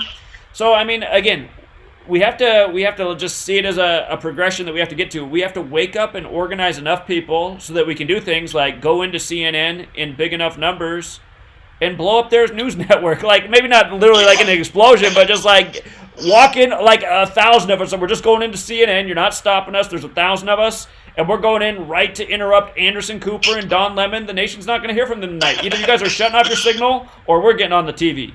So it's got to be like that, man. Anonymous, man. They used to do all that type of stuff, hack into news channels. Like, they're nowhere to be found. Anonymous was controlled opposition from the beginning, man. But yeah, so everything is at this point. Yeah, Anonymous is a Jesuit thing too. So what? That's insane. Well, the whole Guy Fawkes thing is a Jesuit thing, Jesuit plot. So that's why they went with the Guy Fawkes symbolism. Oh my God! Wow. Yeah, that's crazy. I thought Anonymous was actually a real thing. You gotta control the opposition, man. You gotta control the opposition. Yeah. Yeah, just like North Korea. You opened my eyes to that. That was crazy. I was like, oh, that makes so much sense. Yeah. Yeah. All right, man. Like, what about the one last question? I promise. What about the 5G? Is there any way we can protect ourselves, like, biologically from 5G? Because eat healthy, man. Because it's not going to change. There'll be 6G and 7G eventually. They're going to keep boosting their technology. All you can do is be as healthy as possible. So you got to eat foods that, like, filter toxins and heavy metals out of your body, because that's what all the supposed 5G experts who realize that there's a health concern, they're saying, well, the real concern is that there's all these heavy metals in your body, and the 5G has the ability to, set those off and cause this chaos in your body. So if that is the case, let's just say that is true, and I don't know that is true, but there definitely are heavy metals all over that are in our body. The way you filter heavy metals out of your body is by eating mostly a plant-based diet, but you have to eat certain plants that filter the metals out. For example, cilantro, which is very cheap at the grocery store. Cilantro is not expensive. An organic bunch of cilantro, depending on where you are, costs between 50 cents and $1, so not expensive food to eat. Put cilantro in everything you eat and eat it every day because it filters out heavy metals. So eat a diet full of cilantro. Even if you're going to eat shit food, still put cilantro on it because it'll still help filter out the junk. So just eat as well and take care of yourself and exercise because, you're not going to get around this technology grid that they've set up. It's just not going to happen. So all you can do is take care of your body and make sure it's in the best shape possible. All right. Thank you so much, bro. Yeah. All right, man. Take care. Thank you. All right, see you. And another thing I'd say is, like, we're all adaptable, too. So if all this radiation and stuff, I'm sure it's not good for us, but the body does adapt. What's up, caller? Caller, you're on. Hey, Zach, how's it going? Hey, what's up? Big fan, dude. It's true, though. If you just leave, like, little crumbs and just, like, basic gematria, you can't just, with these people, you can't just hit them with hard thing, little crumbs here and there, basic things that might seem, like, mundane. And before you know it, they're like, oh, so-and-so is dead at 75, and it's May 7, and that's how we have to start, and we can't just go at them heavy-hitting, because they're not going to wake up like that. Yeah, I hear what you're saying, man. Little doses. Like, just so plastered onto the TV and the news, especially here in California and on the central. It's bad, man. Everyone walking with masks and gloves, and I don't know. I think everyone's gone batshit crazy. I just. Yeah, I know, man. It just shows you, man. People listen to what the media and Big Brother tells them, man. They're very obedient to those things. So. Yeah, and I caught on the cilantro thing. That's good stuff, and also leafy greens and cruciferous vegetables. They're really good at pretty much like detoxifying and getting all that garbage. And like you said, I think people are too caught up on 5G, but honestly, to tell you the truth, LTE, 3G, 2G, it's all been garbage to begin with. Even the rabbit ear antennas, everything has radio frequencies. So I think the whole 5G thing is just divergent, to tell you the truth. And like you said, after 5G, there'll be 6G, 7G. It won't stop. All right, it won't. They're always improving technology, and yeah, there are health consequences to all this. So all you can do is, maintain your health and do everything you can to stay on top. So. And that previous caller, yeah, the whole meat thing, it's true. Like here on the Central Coast in California, it's a big farming and ag, and they're forcing ranchers and farmers to plow over produce, and under the pretense that there's the supply chain or the drivers can't, take them to stores and whatnot. But it's crap, man. But like you said, all we can do is just keep doing what we're doing and try to get the word out there. But I appreciate what you do, man. All right. It's nice to know that not everyone's gone batshit crazy in this world. Yeah, I know, man. It is good to know that we're not alone, but it can feel like we're alone in our own little area where most of our friends and family are sound asleep. So. Yeah. And tell everyone out there, just as much as you can, just keep going and about your daily lives like nothing's going on. You can't. People want to be locked up, all in fear. That's them. Still go out every day, no mask, no gloves. I have to go get groceries. They tell me to wear a mask. I have my little scarf and I put it over my nose, and then as soon as I'm through the door, that shit's coming down and tells me otherwise. I'm not gonna look like a fucking idiot. I'm sorry, but it's bad, man. Well, what's amazing to me is when I'm at the grocery store and I'm seeing all these people with their masks and gloves on, I'm looking at how many of them are like severely obese, and I'm like, don't they know that that's bad for their health to be this fat? And it's like, I mean, they're out here like worried that they're gonna die. You can see they're all strapped up in all this plastic and stuff, but they don't even take care of themselves, and it's just like. Exactly. Yeah. I hear that, like, they're so worried about their health, but their whole cart, if they would just read the goddamn label, the words they can't even pronounce, it's all poison. Like, you can't have it both ways. Either you care about your health or you don't. Like, it's so hypocritical. Right. Indeed. Indeed, man. People aren't thinking, they're just following. That's the problem. I appreciate it, caller. Thank you very much. All right. Take care, man. Take it easy. See you. Caller? Hey, Zach, a few more points. When people are sharing this information with their friends, sometimes you're going to get pushback because you and your friends sometimes have competition between each other, I found your information from a random comment on Instagram. When someone tells me, a friend of mine, I'm like, let me just be a little skeptical of what my friend's telling me. So you might find it easier to talk to complete strangers, like you said, pounding the pavement. Another thing, when you were talking about detoxifying the blood, I stumbled on Bob Beck. Have you heard of Bob Beck? How do you spell his last name? B-E-C-K. He's dead now, but he was a doctor back in the day. He came up with a blood electrification device, something that you just attach two electrodes to 2 veins on your arms. It's not invasive. It's just a topical thing. He's got a 3-hour video on YouTube. You don't have to watch the whole thing. Yeah, if you go there, it's I'd check out the YouTube video. He is as straightforward as possible. He cured HIV back in the 90s. He did many studies, and they shut him down. He wanted to get this device FDA approved, this blood electrification device, but he said he did not go for it because for an FDA approval, the device needs to be $500 or more. And he said you can make this thing for $20. It is a very simple device. I would urge your viewers, if they're interested in getting the metals out, this thing apparently works, and his delivery and demeanor you couldn't find a more honest doctor. I would recommend that. He's got a YouTube channel. So Bob Beck's blood electrification device. And I also just posted something you're free to find truth thing with the My Pillow guy. Have you seen this guy's commercial? It is very odd.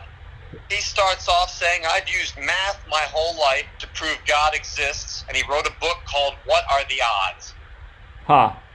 And his official commercial that I could find on YouTube, it's 2 minutes, 1 second long, but the one they're airing on Fox News right now, it's a little longer, but it definitely starts off, I've used math my whole life to prove God exists, and it's pretty odd claim there from a guy who invented My Pillow. He's also a former crack addict. They talk about his life. But yeah, that video's on Free to Find Truth. It's under my fun guy profile. And the last thing, if you look up TMZ, did you ever do the Gematriator on TMZ? That's old 59, old 59 there on TMZ. Yeah, 59. Then the next one is 14, which is it's a 5. The first one's 59. That equals 14. That's 5 plus 1, or 4 plus 1. The next one is 14. That's 5. The next one's 22, and the last one is 13. But 2 plus 2 is 4, and the last one, 3 plus 1 is 4. So I've always wondered about TMZ and how they get to the story first, and it is they know everything ahead of time because they're in on it. All right, my friend. That's all I got. And since you brought up HIV and it is 5/9 Day, let's not forget that supposedly science traced the first case of HIV to 1959 in the Belgian Congo, and in the most pure cipher, Belgian Congo's 59. That's one of my really old. That's one of my oldest lessons from like back in 2013 or 14. But I was just like, look at this stuff, man. So yeah, I definitely say please check out Bob Beck. He's got a short little 9-minute video, but there's a longer one. But his opening speech says this is not hearsay. These are experiments I've done directly, and the guy died a few years ago. But they're still selling the device. It's a little pricey. It's in the $100 range now because people, of course, are going to exploit it. But apparently this thing is the key to every major virus ever. And he figured it out, and they shut him down. So hope that helps. I hope it's not steering people off. But I would urge you guys to check it out because it's pretty good stuff. Okay. Is there a specific thing they need to put in the YouTube search besides Bob Beck? I think that's the one. It's going to go to his 3-hour little talk, but you only need to watch the first 5 minutes to go, okay, I might want to watch the rest of this because he's sarcastic, he's down to earth, and he says these are not theories anymore. I've done it over and over, and after enough of the tests, the higher ups came to him and said, you need to stop this right now. And he's like, but it's working. And yeah, there you go, that one, Global Science, that's the 3-hour one. There's a shorter one somewhere, but the first few minutes, the guy reeks of honesty. It's unbelievable.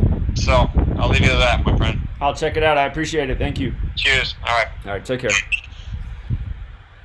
All right, you guys, and I just realized you guys are getting extra generous with the donations.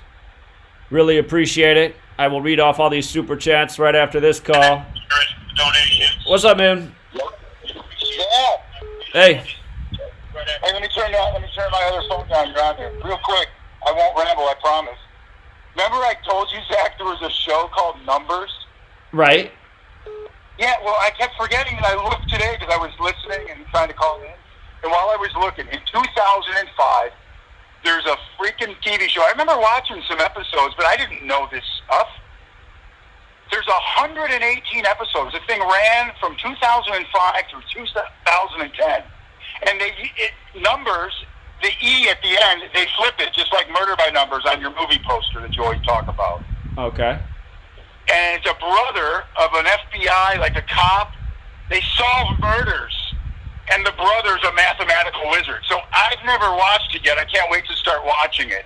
A numbers guy helps the cops solve murders for 118 episodes. And in Jewish Gematria, in Jewish Gematria, that number connects to death and homicide. If I'm not, let me double check on the homicide part, but I think that is 118. Yeah, I think death and homicide are both 118. I know death is. I think homicide is too. And when I looked it up, and I'm like, I didn't realize it went that long. I thought it was like one of a pilot. Some of those things come and go in a season, but yeah, it did a half season, and then it opened. The date jumped right out. What's that? What's the big deal on January 20? That's King Day, right? Isn't that King Day? An inauguration day? Oh, well, it's definitely Inauguration Day. In Illuminati's January 20, 2005. And then I also was thinking about it, that it ran then for 3 seasons with the Bush administration, the Bush gang, and then 2 years into Obama before it canceled off. Yeah, I see that. I mean, that just freaked me out to finally, remember to look that up today. And I'm like, God, Zach will start coding some of these episodes. There'll be so much predictive. Look at what they did with the dates, too, because it started on January 23rd, right? So 1, 2, 3, and then it ended March 12th, which in the majority of the world is written 12/3. So another 1, 2, 3 date, 1, 2, 3, ABC, Murder by Numbers. Oh, my God. Well, when I saw them flip the E, I knew that's part of the whole thing, because obviously the stuff you always talk about is even older than 2005, right? Murder by Numbers was in the 80s, Sting. Right, 1983. It's just the ongoing agenda. Hey, and I got another really good 56, because when I was younger, we didn't have the movies or the internet, and the book, I literally read it cover to cover, was The Stand. I mean, it was like wipes out humanity, and then I got to review more of the book, because I know the story's going to be more intense, but the killer thing was The Stand, I didn't know Gematria jumped out to me, but Stephen King is a 56. I know I covered that sometime back, because I thought that was interesting how they announced they're bringing back The Stand and Stephen King's 56 right at the same time this whole coronavirus thing's happening, and The Stand's about a viral outbreak that wipes out humanity. I just think that a lot of the predictive programming comes out of those early books, because there was no internet. The movies weren't even that. The movies were good, but not like the modern movies, not like all the the computerized graphic movies really took a turn at the millennia, So that was pretty wild. And then King, of course, and Corona, that all overlaps. But, and then you had a caller today that mentioned that Trump's brother Freddie died in 81. And then you guys mentioned Eyes of Darkness again. And I keep saying that shit really mirrors the George W. Bush #1. And I was looking his ass up, and I never realized he was the 11th CIA director. Wait. You're saying HW was the 11th CIA director? Yeah. I didn't catch that either. I started to see that he really mirrors all this shit. Because he's the linchpin for all this crap. The 322, the Skull and Bones, his son, just everything you talk about. And now you look at Fauci. Fauci's tied to that bastard too. Yeah. Fauci, the great doctor for 5 presidencies, And I looked a little bit more on that Mikowicz. Her beef popped up in 2011, and I haven't connected any dates specifically, but 2011, I think that's when that all popped up, where they raided her house and took her notes. But that's also the year they launched Contagion. I mean, all this shit just starts to overwhelm and connect. Yeah. And another one that popped out the other day, I don't know, out of the blue, and I'm sure you've covered it because there's so many, and I think you started a master list on Twitter, did you? Well, I've asked people to hashtag coronavirus56 or hashtag coronavirus70, etc. when they see these things encoded in stories, so that people can search that on Twitter and just see a big compiled list from all of us in the community.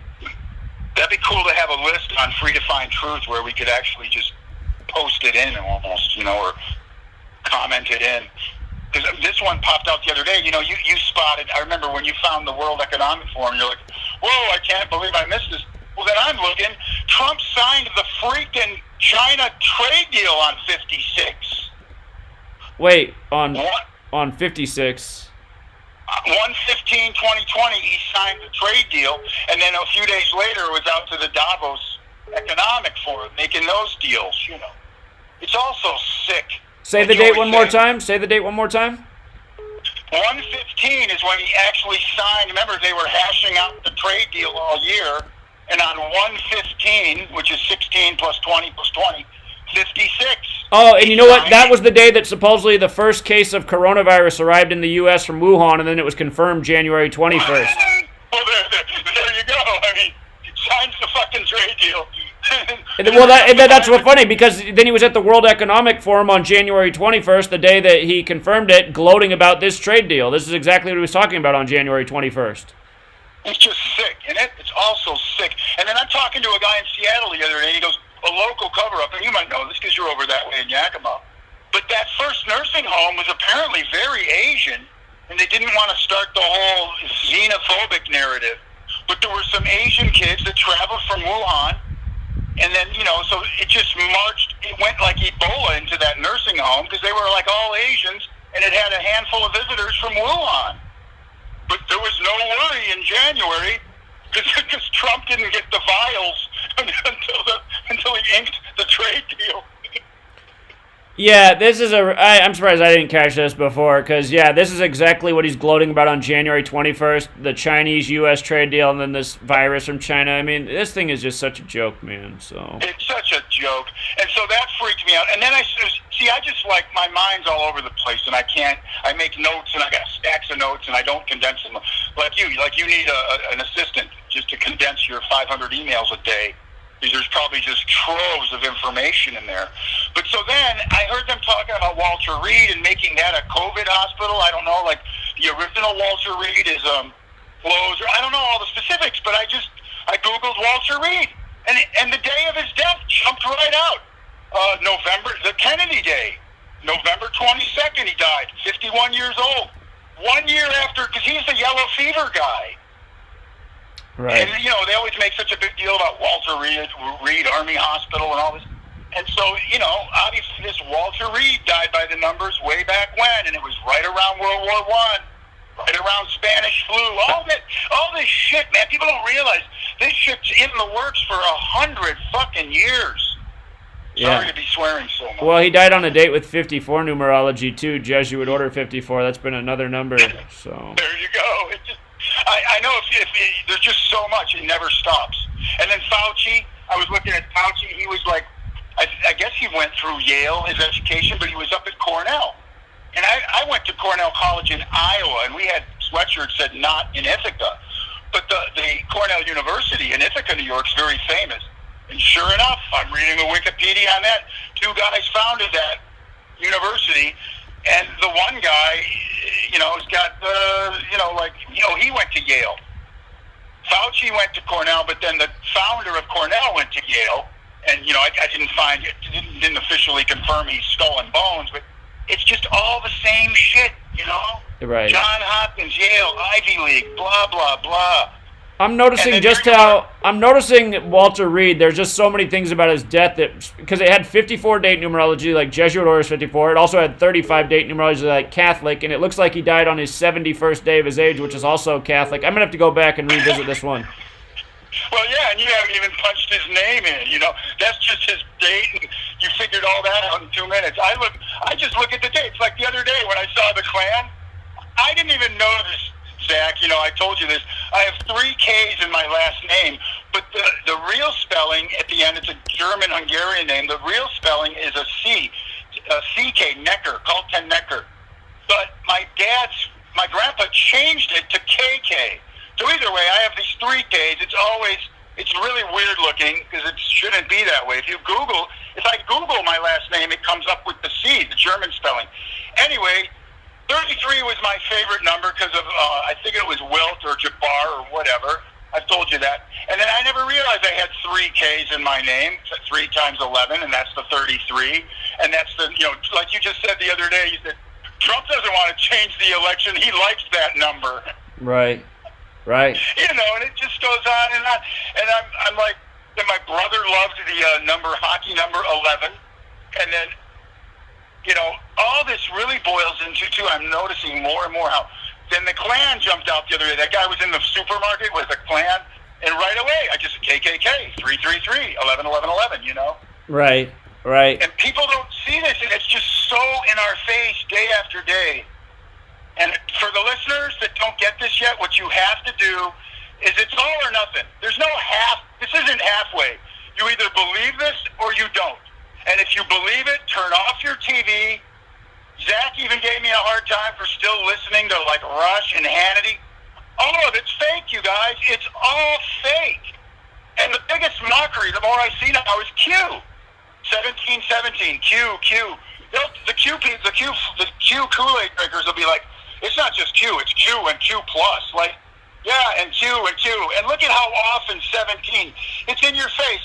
If Trump has a team show up from a championship at the White House, he gets a 17 jersey so that the whole QAnon gang can be like, look, he's throwing us a signal. No, he's not, you idiots. He's trying to show you that it's all gematria, you idiot. Yeah, I know it, man. It's just mockery. And he gets to 17. And then what did I see today? I remember there was 17 on one of those things in the whole Russiagate. Some of the findings from Congress, there was 17 listings, 17 charges, you know. Just yesterday I saw another thing, 17 of this, 17 of that. Yesterday had 17 date numerology, so of course it did. I don't know, it just goes on and on. And so, yeah, I think there's a bunch of tie-ins with Yellow Fever and Walter Reed. There's tie-ins. Got to be more tie-ins in the stand because that connects it all. And I'm starting to think of the dates. I forget to remind you of this, Zach. You haven't talked about this, but you didn't nail it by the day.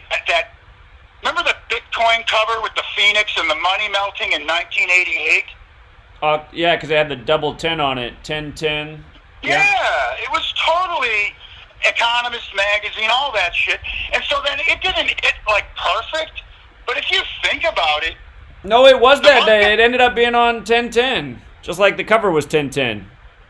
Yeah, and the market's rattled, but then the big meltdown's only like a year later. Oh, sure. But yeah, we knew that was a sign. There was legislation in the stimulus crap. There was legislation for the digital dollar. So, okay, so if you take 30 years and you're off by a year, guess what? You're 97% right, you know? Right, but yeah, for people who forget this story, this Economist cover, I think it's, from the year 1988. It has the Phoenix on it, which is the symbol of... So again, Manly P. Hall said that this nation was founded by something called the Order of the Quest, and the purpose of it was to establish a one-world democracy based in knowledge, truth, justice. It doesn't sound bad, but this is what he writes about in his book. But he says their symbol's the Phoenix, because, the Phoenix always rises from the ashes, comes out of the destruction. It fits in with the order out of chaos motto. But yeah, this coin, he's got the 10-10-2018, and this is from 30 years earlier, 1988. And doesn't that coin even look kind of like Bitcoin? The logo? I think the logo on that coin kind of looks like some of these Bitcoin logos. Yeah, I got to go back and look at everything we said about this. Pretty freaking cool. Oh, and then another thing that popped up recently on the Trump scam, like, come on, wake up. This is an obvious one that you could probably tie some gematria to it. I didn't even need to. It was just so obvious, like connecting the dots. Oh, there were two things. There was his logo. The Trump logo is a lot like that they use that eagle, what is that double eagle they use, like in Russia? I think Putin uses it. And the New World Order, the Illuminati, they use that eagle. Well, the Scottish Rite has the double-headed eagle on their symbol. Yeah. I think Trump's golf course logo is pretty much a knockoff of the Scottish Rite freaking logo. That's like right in your face. And then the other one I was thinking of, this is crazy. I couldn't believe it. But within no time, all of a sudden that BlackRock, and again, I don't have any numbers on it, but just like that, the Fed handed over like this whole cleanup, the whole debt cleanup in this crisis, trillions of dollars over to BlackRock. Now you think, okay, well, what's up with that? Well, if you look at the BlackRock history, guess who was instrumental in the thing 10 years ago? BlackRock. Yeah. BlackRock was all in the mortgage crisis 10 years ago. The guy, Fink is his name, I'm sure there's all these numbers, Larry Fink. So just like that, the Trump gang and Mnuchin, they're all a den of snakes. Mnuchin cleaned up on the mortgage crisis 10 years ago in the Goldman gang. And that's like, so how do these Trump supporters just look the other way on that? The guy in charge of BlackRock was on the short list, like number 1 on the short list. If Hillary had won, the guy from BlackRock would have been the Mnuchin, the Treasury Secretary. I mean, this shit is so incestual, you know, and the Trump people just look the other way on everything. And then they're all like, oh, Flynn. If you look at this Flynn stuff, they could have solved that in 60 days. It didn't take 3 years. Come on. Right. Yeah, I know it, man. It goes on and on, Zach. Just keep on it, man. And I like your idea. I've been hearing you talk about, like, a little van. It'd be cool to maybe have 2 or 3, an East Coast and a West Coast van. You put the Gematria wrap on the thing for the driving billboard. Have it stocked with a bunch of T-shirts and sweatshirts, you know. That is the way to go. And then you've got to have a Cliff Notes. And now that coronavirus has turned into a small book, all you need is a good, what do you call it? I keep telling you, it's a 2-sided slick.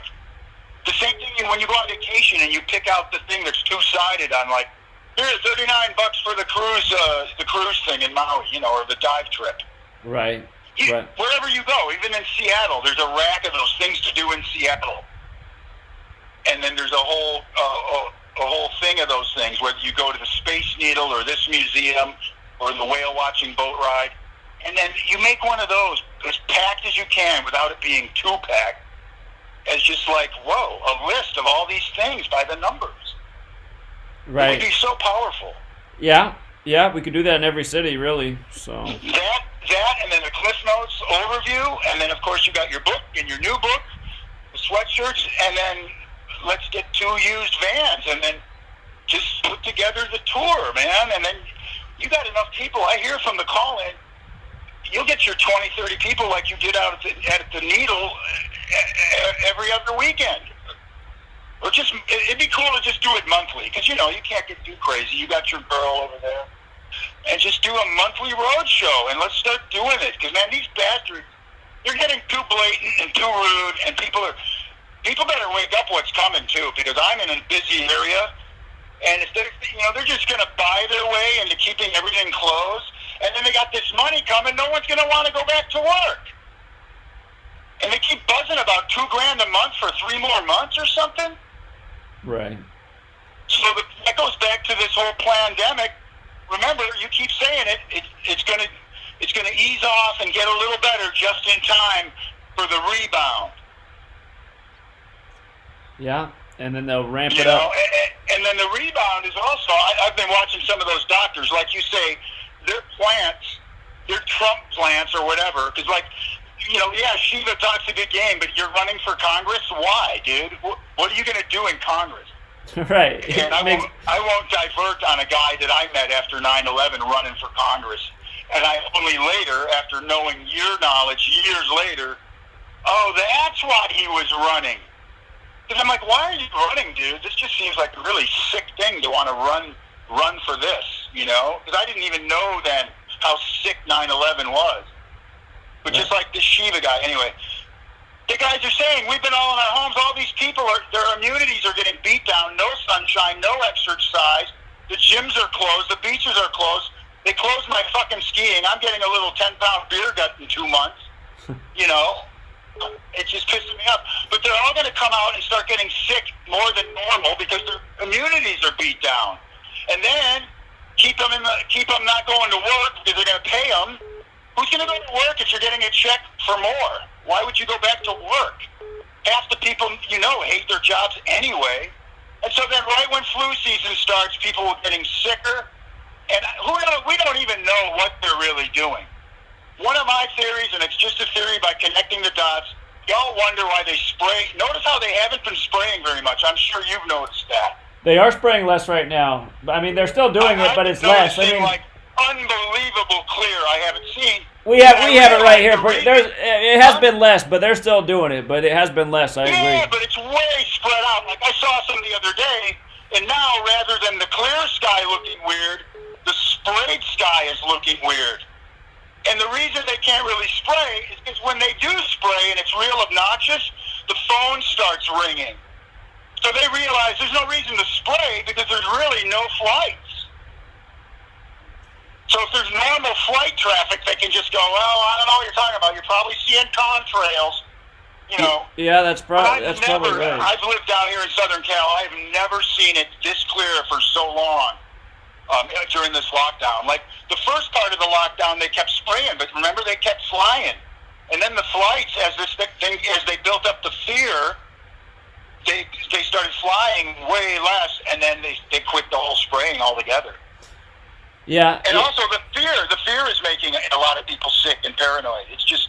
It is, man. Well, that's a real thing. It's just like when Sweet Lady here thought she was sick. I just knew, I was pretty sure she wasn't because she just heard from her friend that she tested positive at her work because they tested there where they worked at the pharmacy. You got as sick as a dog.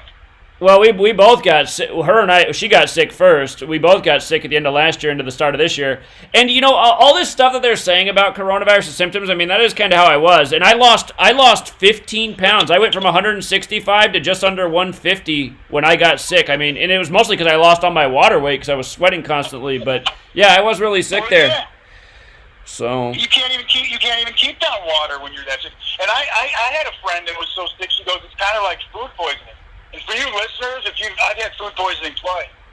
I hope you never get it because it's the worst 24 hours of your life. You can't keep down water. You're literally, I think, trying to throw up the stomach lining of your stomach. You know, it's just nuts. So if people were getting, this friend of mine described food poisoning, and of course it was COVID without knowing it. You know. Right. And here's another, I'll close with this because it's so sinister. And the CDC, I watched one of these guys, and I got to tell you too, Zach, this is so important because you say it and people don't realize it. The more I realize it, why does nobody else in this community, and all these fake channels now, like London Real and Value Net, these big shot, high production shows with 1 million views, give me a break. So I hope you get TED Talks, because why won't any of these guys have you on? Why aren't you on ValueNet and London Real? Well, what is this David Icke? He's the greatest truther, and he's never talked about Gematria? That guy needs to be kicked in his big pussy. He's a big pussy with his London accent. Fuck David Icke. What a wimpy old pussy.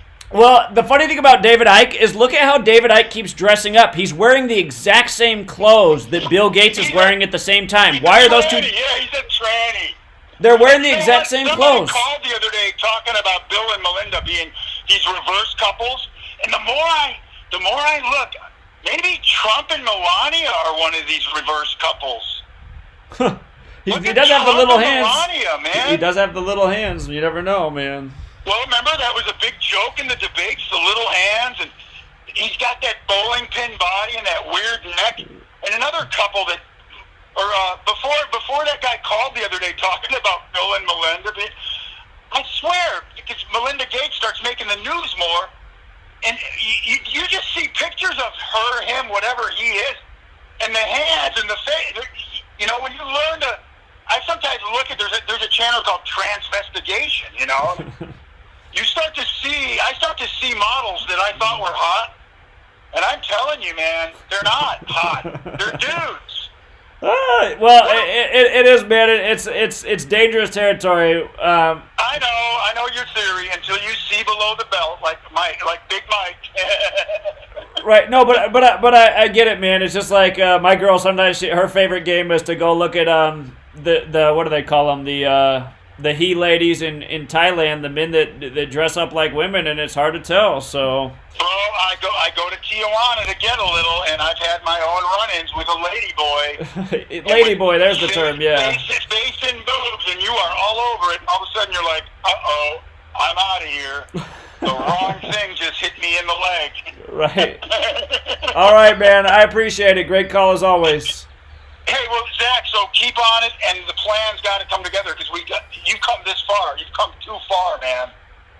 Well, I know, man, but I mean, we got to do something now. We're late in the game here, so. And like that other caller who called, man, what did he say? It was so profound. Like your work, nobody can disprove it.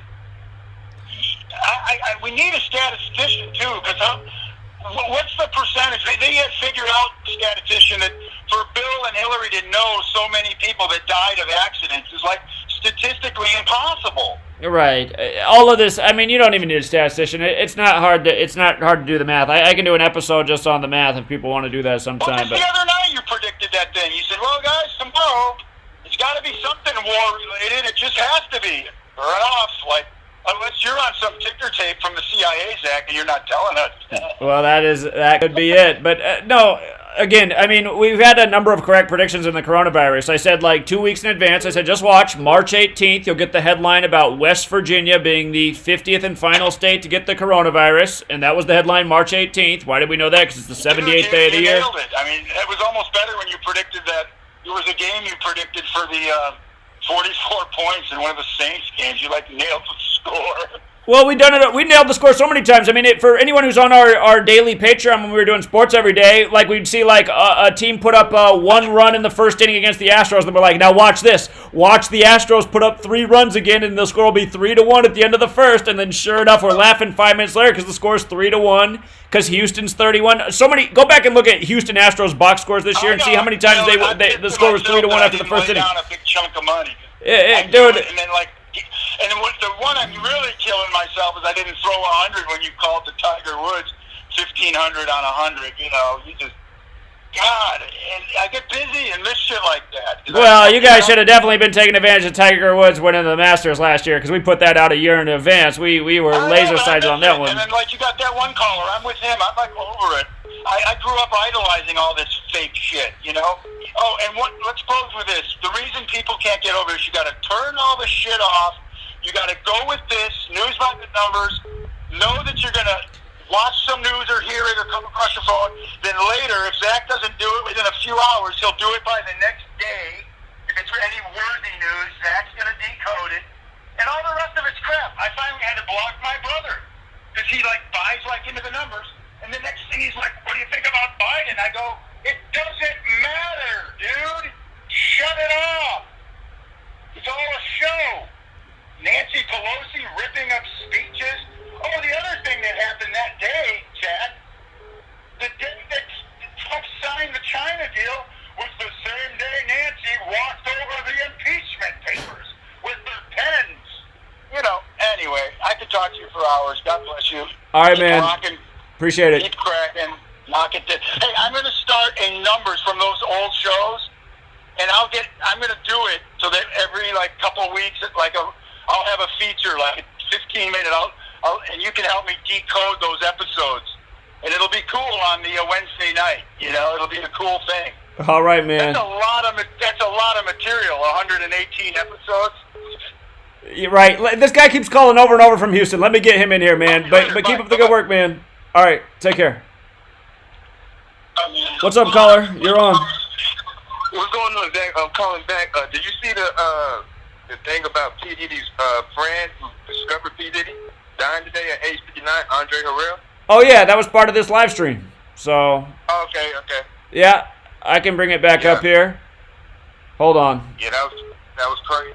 Yeah, so again, dead at 59. We already know what's up there. And then, again, they emphasized Puffy in the headlines when the nose broke because this guy discovered Puffy. And then the news broke on Puffy's 187th day of his age, the homicide code. And then again, he's dead at 59. And Bad Boy Records is 59, like Negro, like Slave, like Blues, like Rasta. And the date the news broke, May 8th, 2020, date with 53 numerology, Sean Combs, 53. This man created Uptown Records, who's dead, Uptown 53. And then he was also the head of Motown. And Motown, of course, was established in 1959. So, again, another very clear racial sacrifice, if you will. Wow. Yeah. This is just mind-blowing. Then I see, Ivanka Trump, she gets she tests positive for coronavirus, Mother's Day weekend. Wait a minute. Who tested? Ivanka Trump? Yeah, she tested positive for coronavirus. So that's 3 stories 3 days in a row. So first it was Trump's valet, then it was Mike Pence's staffer. Well, this says Ivanka Trump's personal assistant test positive for coronavirus. This is today's news. Okay. That's who it was. Okay, never mind. Sorry. But it's another person inside the White House, which is very interesting because that's 3 days in a row. And then she's 38 years old right now, and Pandemic's 38. And that when Trump's staffer tested positive, it was 38 days from his own birthday, or his valet, and Pandemic's 38. So I see Ivanka has the 121 birth numerology too, like coronavirus outbreak. So yeah, this story's going somewhere. I'll remind people that if we end up getting a story eventually that Trump died from the coronavirus, he would be the 9th person to die in office. And when you add 1 through 9 together, it is 45. Like he's number 45. It's been a minute since a president died in office. The last was JFK, if I'm not mistaken. And they made a deal about how Melania was the first lady to wear baby blue on Inauguration Day since Jackie Kennedy. So, yeah, I appreciate that. Heads up. I didn't know about this one. Yeah, it's amazing. I mean, it's like almost like we're born into a cult, you know? Say that again? It's almost like we're born into a cult. Like a cult, like, you know. A cult? Like, C-U-L-T? Yeah, it seems like we're born. Well, we're ruled over by a cult. We sure are. Yeah, we are. So, huh. Yeah. I see that today is Ivanka Trump's 193rd day of her age, which is the 44th prime. We know about those numbers. They're related to death. And Trump, he is number 45, but he is only the 44th person to be president. So, I'll look more at this one. This is interesting. Yeah. Well, all right, Zach. I guess I want to talk to you about. All right, man. Appreciate it. Take care. Take care. See you. Caller? So, I'll look more at this one. You got to mute your video, caller. You're on. Hello? Well, they hung up. I only have 1% charge left. This phone is about to die, so if you get hung up on in mid-conversation, the phone died. You're on, California. Hello? California. 707. 707, I don't know what's going on. You're connected, but I can't hear you at all. Try it again. Hello? All right, let's go out to Atlanta. Atlanta, you're on. What's going on, Zach? Just so you know, man, this phone is about to die. It has 1% charge, but you got the floor. Hey, oh, that's cool, bro. I just wanted to say I've been doing a little analysis, and I wanted to know what's your perspective. You think the NFL season gonna go this year, even though they release the schedules? I'll tell you what, man. If they cancel the NFL, then we know something's really, really, really wrong. So, Can I put my analogy on it? yeah, go ahead. I feel since I believe it's gonna be Super Bowl 55, but the 51st era. Right. And I know 51 is a Freemason number. Right. So I believe this season gonna be all about Freemasonry. So anybody got a connection to it as far as like 51 or 42, I think that's gonna be a big number this year. And so far, I remember I've been following on Patreon. I remember a few years ago you had made a prediction about the Battle of New Orleans. Right. And I believe that's gonna be the Super Bowl this year.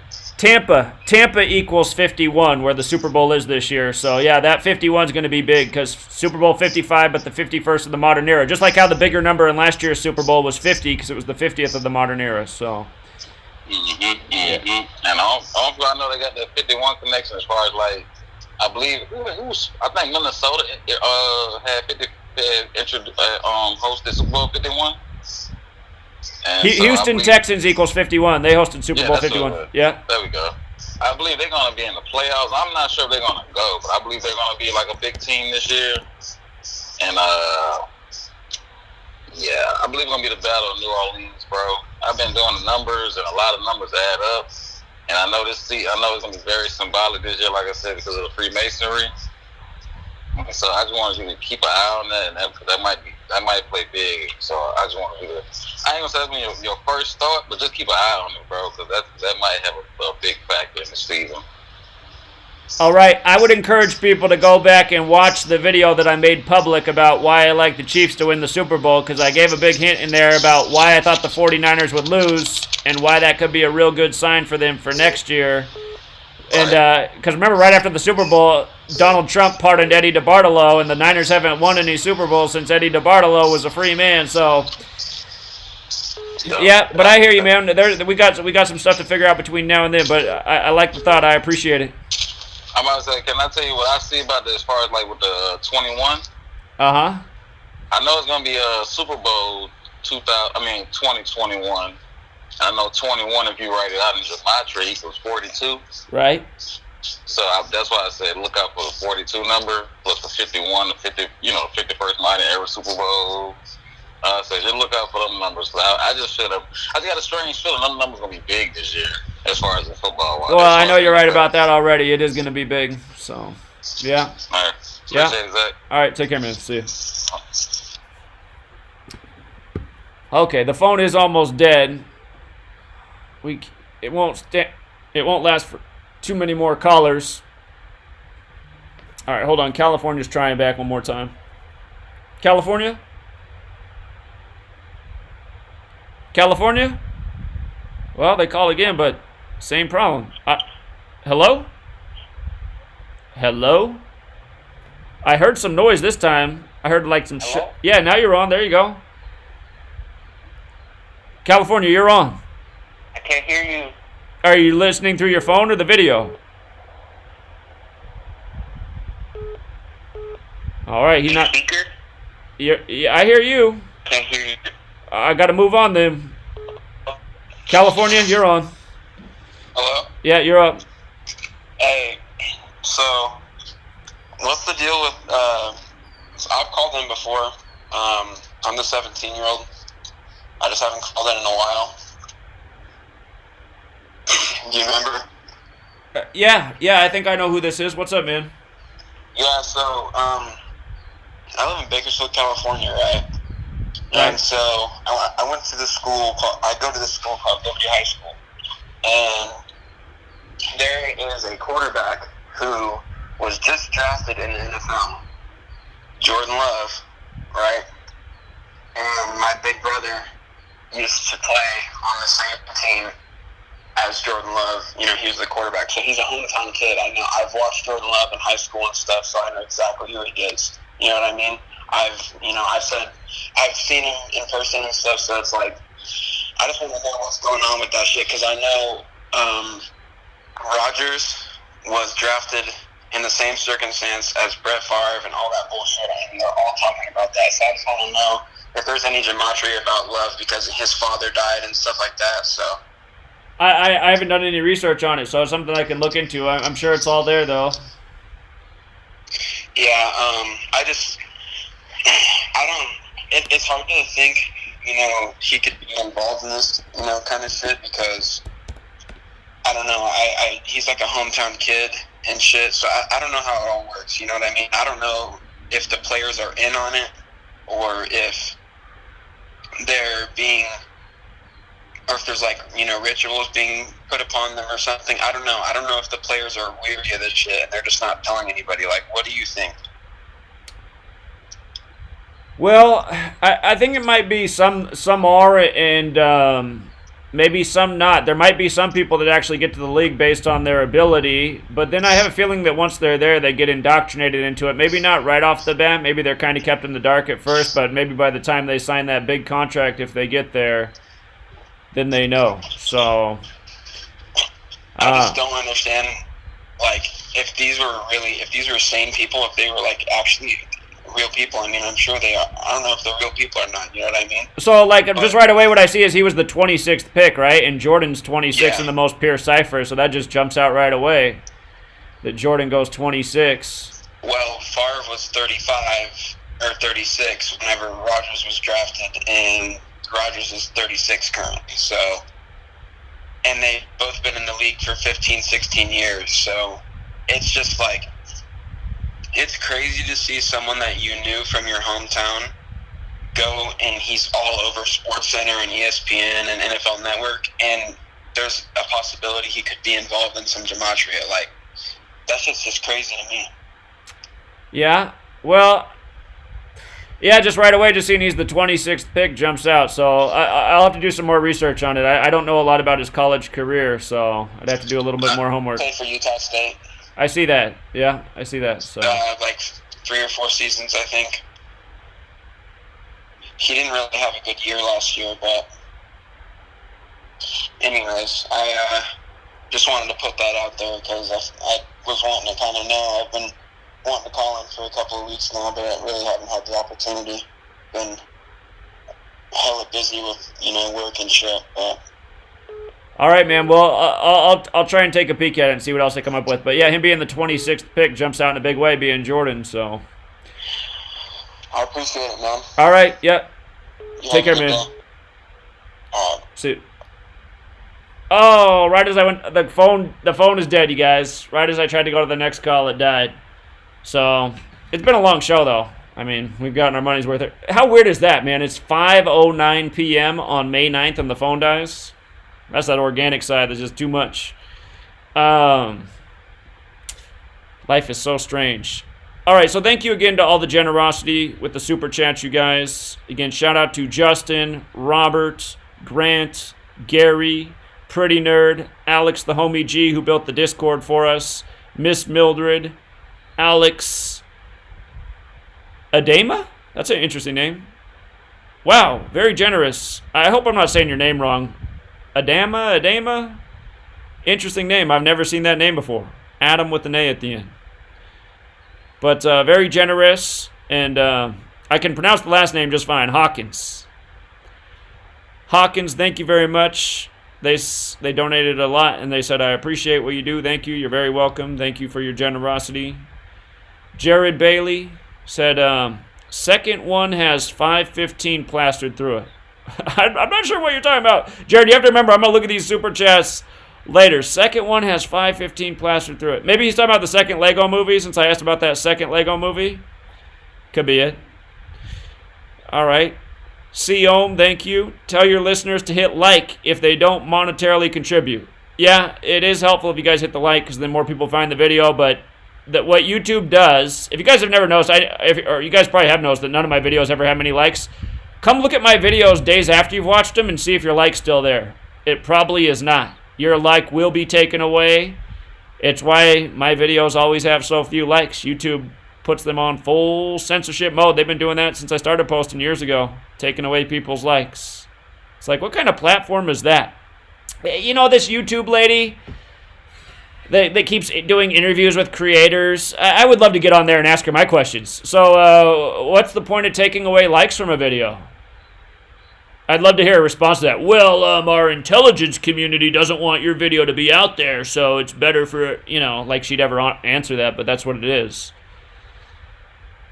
And you know what else? If you guys have watched that viral video that she just did, a guy had like I think his subscribers were 365,000 like the days in the year, but she just did a recent interview about the censorship of the YouTube community, what's going on right now with during the time of COVID-19 and why they're taking down channels and content to protect the integrity of the information on the platform.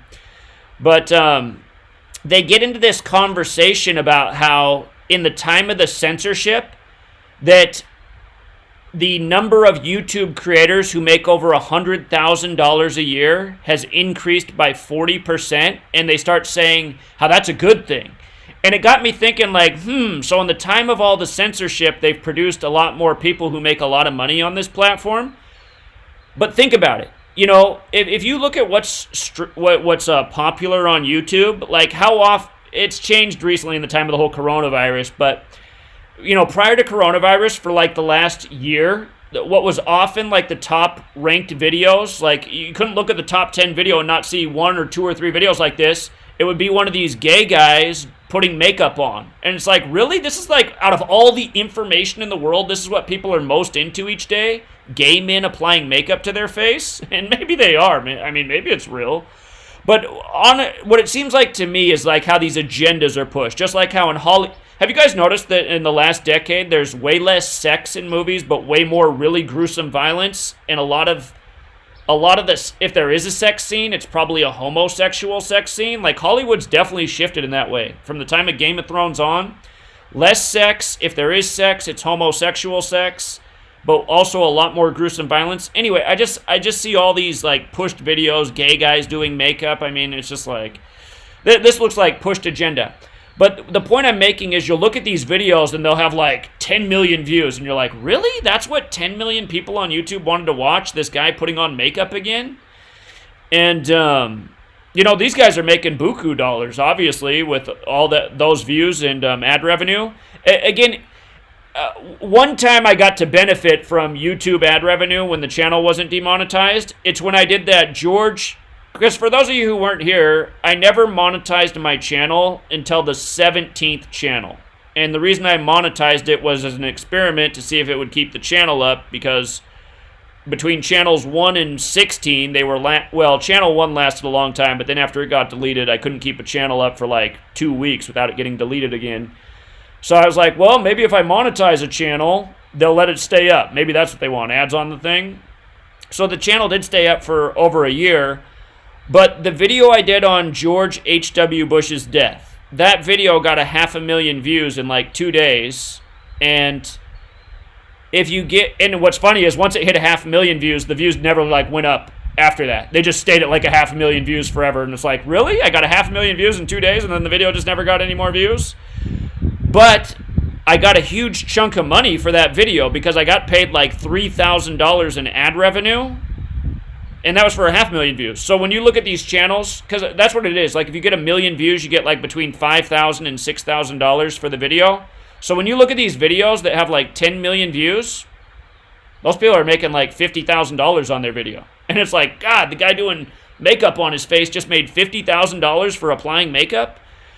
So anyway, the point I'm trying to make though is, okay, these people, I think their stats are manipulated and pushed. So they're getting boosted money. And then people like myself, whose videos will have like in the modern times, my video will have like 2,000 views in, you know, a few hours, 4 or 5 hours, which sucks. I mean, it sucks because when my first channel got deleted, if my video was up for 2 hours before it got deleted, it would have like 20,000 views. But anyway, what I notice now is like a lot of my videos, they'll hit 2,000 views, and then maybe over the course of the next week, they'll climb up to 3,000 views, which is nothing. So it all just seems so automated and fake. And so often when I watch the progression of how my video jumps, like this morning, or not yesterday, the video I did on Roy Horn yesterday, it like stuck on 58 views. Or which one? I forget what it was. Just so often the numbers that I talk about in the video will freeze there after I upload, and it'll sit on that number, and then it'll jump to the next number I talked about. I'm like, God, these views are so fake. It's like the algorithm picks up the number you talk about and then sticks your view count at that.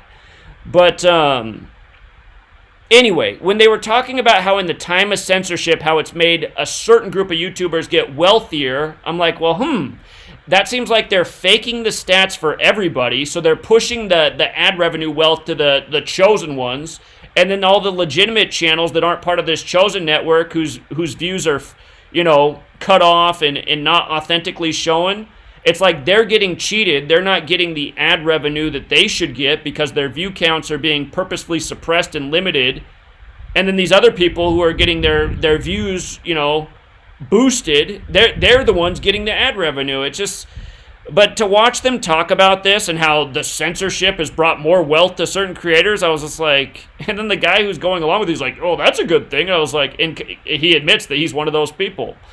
So again, just watching these scammy people talk is disgusting when your eyes are open. But I'd encourage everybody to go listen to what I'd encourage everybody to find that video, Susan, whatever her name is, Susan Wojciechowski or whatever. But the video's like 50-some minutes long. Just watch the first 22 minutes. And the reason I say 22 is because she says something in the 21-minute mark that everyone needs to hear.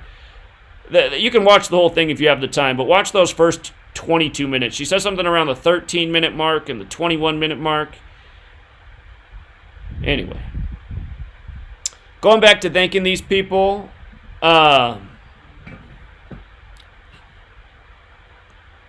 See Ohm, appreciate the donation and telling people to hit the like. Don Mata, donating big, thank you very much. He says, I appreciate all you do and the knowledge you're blessing us with, brother. Keep pushing a hard line. No white. M-A-T-A. Meta. Hold on. I got to look up what this hashtag MATA equals. What does that mean? MATA? Meta. I don't think he means Memphis Area Transit Authority. That was the first thing that came up. I'm going to have to look this up. Hashtag Meta. I don't know. Well, I do appreciate the support, and I'll have to do some homework on the MATA.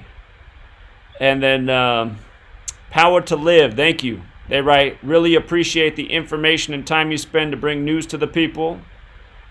And then Ben, our resident golf superstar, who's with us, he's been with us since he was in high school. He's in college now. Guess he's doing his online learning. He says, Pennsylvania Governor Tom Wolf, 56. Full name is 263, the 56 prime. Yeah, all over these agents. I remember a couple years ago, well, it was September 19, 2018. It was a day I told the Circle, I said, watch, there'll be some mass shootings in the headlines on September 19, 2018. And there ended up being a mass shooting in Wisconsin that day, and then one in Masontown, Pennsylvania. You guys might recall this day. So I called up both locals' governor offices, and I called Wisconsin first. And the Wisconsin secretary guy, he was listening to me for a long time and taking notes, and he said he would pass it on. And then I tried to call the Pennsylvania governor's office, and the person wasn't having it. And then I tried to call back, and then automatically, like, my phone number was already blocked. It was like they'd put it into something, like some quick directory, so I couldn't even get through. But I remember that was calling Tom Wolf's office. Shows you what a goon that guy was. Ed Bracco says, I still can get over toilet paper and mind control. Oh, he says he still can't get over toilet paper and mind control the same in all base ciphers. Yeah, toilet paper and mind control is the exact same in all 4 base ciphers. And appreciate the donation. And Jared Bailey with another one. And he says, yeah, that is what he was talking about. Lego movie. Thank you, Jared. Appreciate it, man. And hold on. Dude's trying to call me on my other phone. Not many people have this number. But this is our resident Minnesota man. He's a great dude. He runs his own blog, 27decoding.blogspot.com, and he's always sending me a lot of information in the mail, in the actual physical mail, to keep up with. I don't mean to be a hater. He's not the most well-spoken. The man likes his booze, but he's trying to call in on my other line, so let me put him on.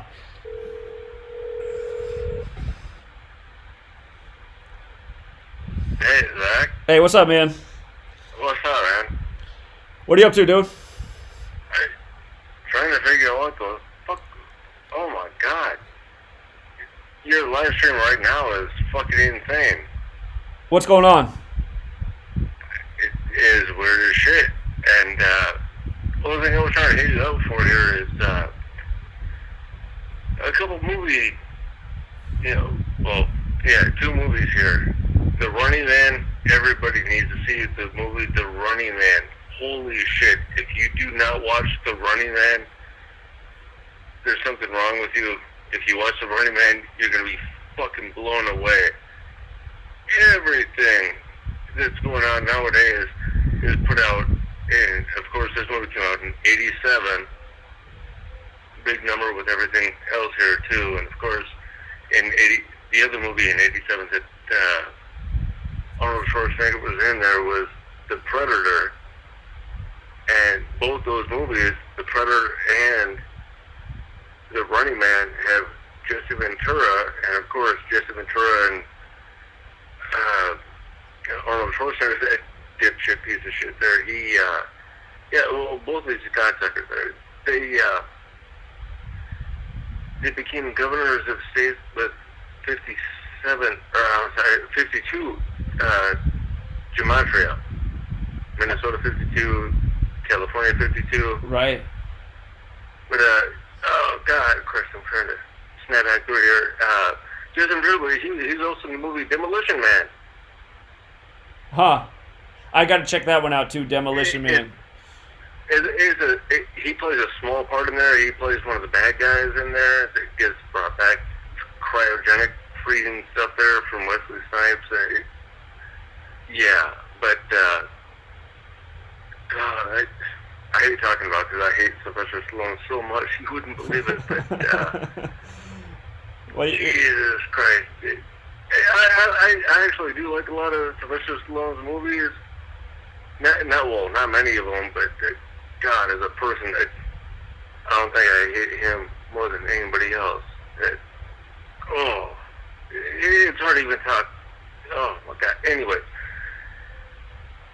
so with Demolition Man, they got people living underground, eating rats and all that, and like, oh hey, yeah, this is a good burger, and hey, you know what that is? And the place is like, oh, it's rata, you know, in Spanish, rata. What's that? Oh, that's rat. You're eating a rat burger.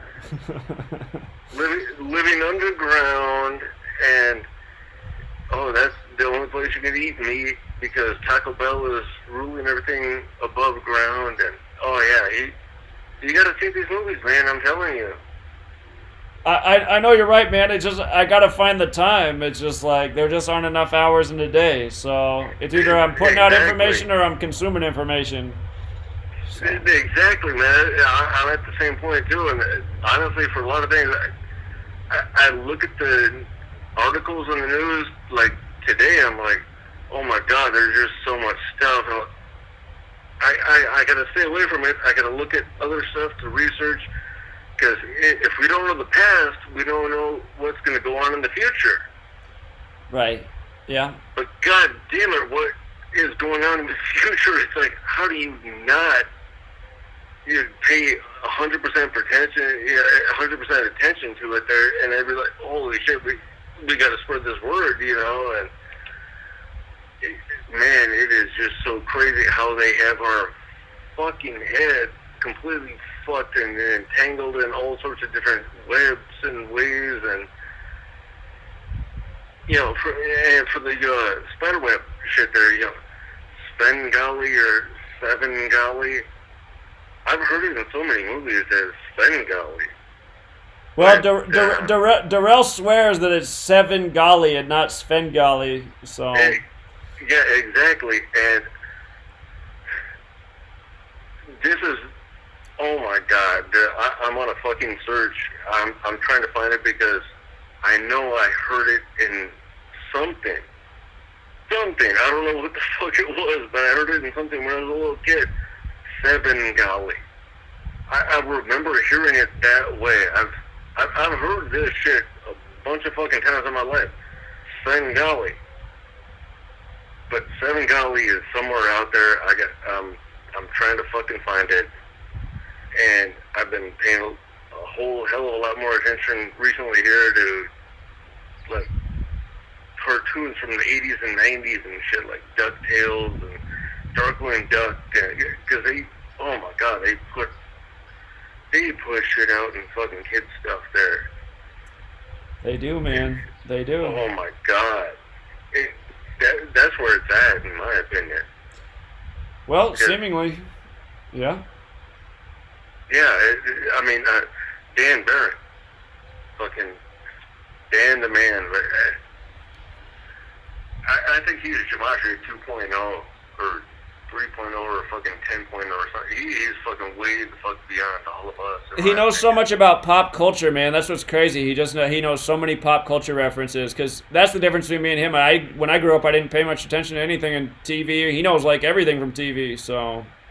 Yeah, exactly. And it's like, holy shit, I know a lot of the stuff that he talks about, but then as soon as he talks about certain things, it's like, holy shit, like, I thought I was pretty good with this, but it's like, fuck, he's 10, 20, 50, 1,000 fucking times better. It's amazing.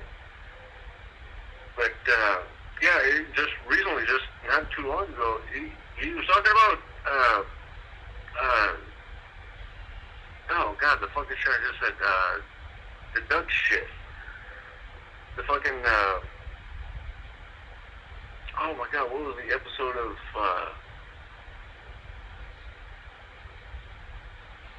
Yeah, I think it was episode 88 there of DuckTales. Man, I've been searching for this for a long fucking time, man, because I saw it way years back. There's Scrooge McDuck sitting there in this cartoon episode there of DuckTales, and I'm sure everybody knows when you go to whatever doctor place there, you see like, you know, the eye testing thing there, like I is one, and then it, you know, the big ass letter, and then it gets smaller as it goes down. And yeah, this was, I don't know who first found it, but holy shit, man, it says right on there, research, or look into Illuminati, or research Illuminati, or however it's worded. I forget exactly. I'm not going to take time to look it up right now. I know I got to look it up right now, but holy shit, man, yeah, not too long ago, Dan Behrendt put it up there, and yeah, it's episode, the 88th episode of DuckTales, and it's called Yuppie Ducks, kind of like these yuppie rich motherfuckers ruling over us and all that shit there, but, and it's about, a sickness and a virus and all that, and of course, Scrooge McDuck, he goes to the doctor, and holy shit, yeah, right there in the background, research Illuminati. Huh. Crazy. That's what's right there on the fucking eye exam, where it should be an eye exam, and I'm just blown the fuck away. Blown the fuck away so much that I actually bought it, and I bought all the fucking DuckTales shit. And, yeah, holy shit, it's right fucking there. So the 88th episode of DuckTales, on the screen they put up research Illuminati. Oh yeah, it's oh my god, let me do just a quick little search here. Let's see, Illuminati. I remember when I was a kid, I hated that cartoon. These kids that lived across the street from me, they like to watch it. I never all these shows that kids watch, I was just like, come on, man, let's go outside and throw the ball around. That's what, yeah, exactly, because they put everything in fucking kids shows. And kids aren't going to see shit, you know what I mean? Right, I mean, when that cartoon was on, I wasn't even 10 years old. I didn't know what the Illuminati was. Yeah, and so when you're, when you're growing up and you don't know shit about any of all this stuff, you don't know anything. Who are the adults that are going to go back and look at this? The way I look at it here is, okay, well, maybe you blaze up a bit, and then you, let's watch some cartoons while I'm blazed up, and have a good night before I just go to sleep, and then have to get up and go back to my slave job. That kind of seems like what goes on for a lot of people, because I know that goes on for a lot of people that I know. So, hey, are you saying that Dan Behrendt's the one who found this, or did you find it? No, Dan, well, I don't know who first found it. It's the first one that found it, but Dan Behrendt, he pointed this out just a little while ago. Well, he's always digging up all sorts of stuff, and I'm just like, how is he, like, what is possessing him to even watch these things? But somehow he does it, so I guess it's a reminder that the stuff is everywhere. I mean, you just watch things with your eyes open, and you're like, God, there's something else right there. Who would have thought? So. Yeah, and Dan Behrendt, he was the first one to catch on to this here. Because I know I've seen this years back before it too, and that's exactly what he mentioned in his video there. He was like, somebody that had caught this and all that, and look at this, and then him being the absolute amazing, he's goddamn, he's like Gematria 2.0. Well, I know that he's always talking about the Mighty Ducks and Emilio Estevez and how many things they're connected to. So it makes sense that he would find the DuckTales thing. So. Yeah, he does amazing work. That's why, I always call him Gematria 2.0.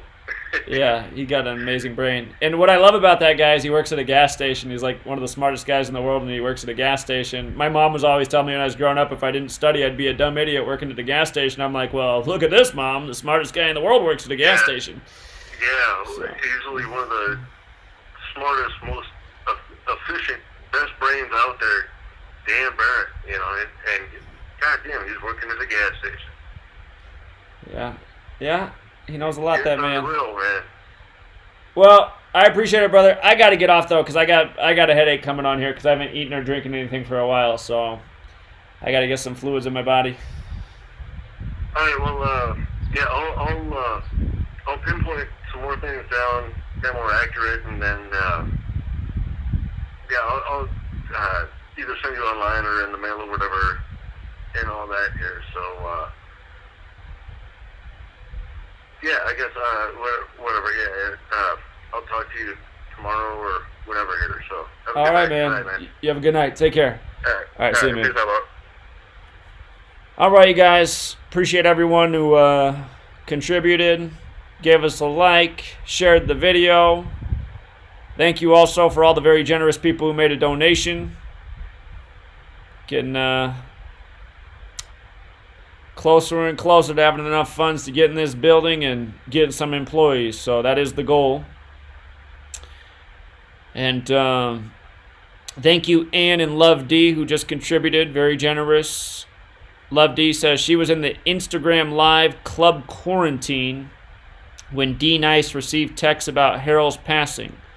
Club Quarantine equals 59. DJ's real name, Derek Jones, 59, etc.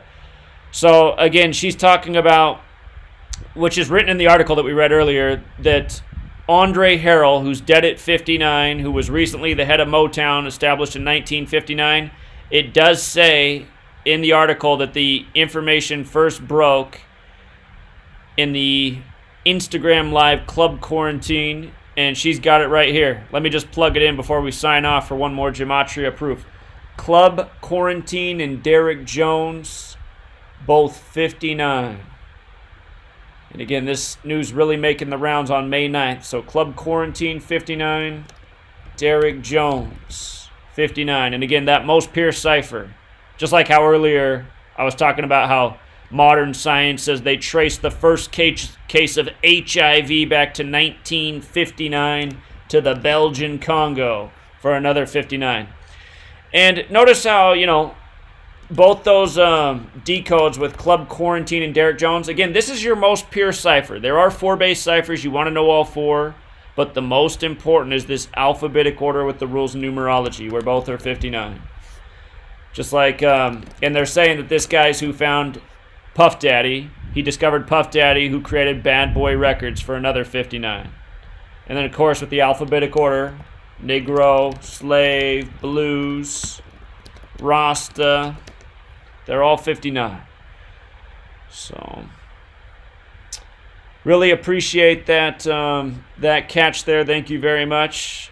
Great, great finishing note from Love D. Nice, generous tip. And again, just further proof of the relevance of the code. It's a shame that we can't get more channels to talk about this. And Nigel, thank you. I see your donation. I'll get some rest. I assure you I will. There just aren't enough hours in the day. But yeah, I get headaches easy. I get a lot of headaches. That's my one health flaw. I've always gotten a lot of headaches. Some things might be genetic. I guess my mom's mom gets a lot of headaches too, so maybe I get it from her. But, you know, I just want to say one last thing before I get off. It's funny. When Kobe Bryant died, there was a person who brought a lot of new people to this work because he told his followers to look up the word Gematria. And I think he spelled it out. And I did go back and see the video because all these people were coming and commenting that he's from the show. I was like, who is this person? He must have a lot of people. Like, every comment is him. But I went back and watched his video, and in the video he said that I was CIA, which is not true. I am not CIA. But I just want to show you something interesting about this guy's channel before I sign off. So he has a newer channel called Spiritual I guess I thought it was Spiritual So. But yeah, it's this. So Spiritual So, and what's interesting is his new thing is trying to get people to have a positive attitude and seek enlightenment and eat healthy and research things and expose wrongdoing, which is all good. But what's interesting is he had this recent change. I think this happened to him in the last year. Because the other day I got you know how when you log into YouTube and you get like a video that pops up, like check this out. The other day I logged into YouTube and it was one of his old videos. Or hold on. No, I did that wrong. This is his channel. So this is his old channel, right?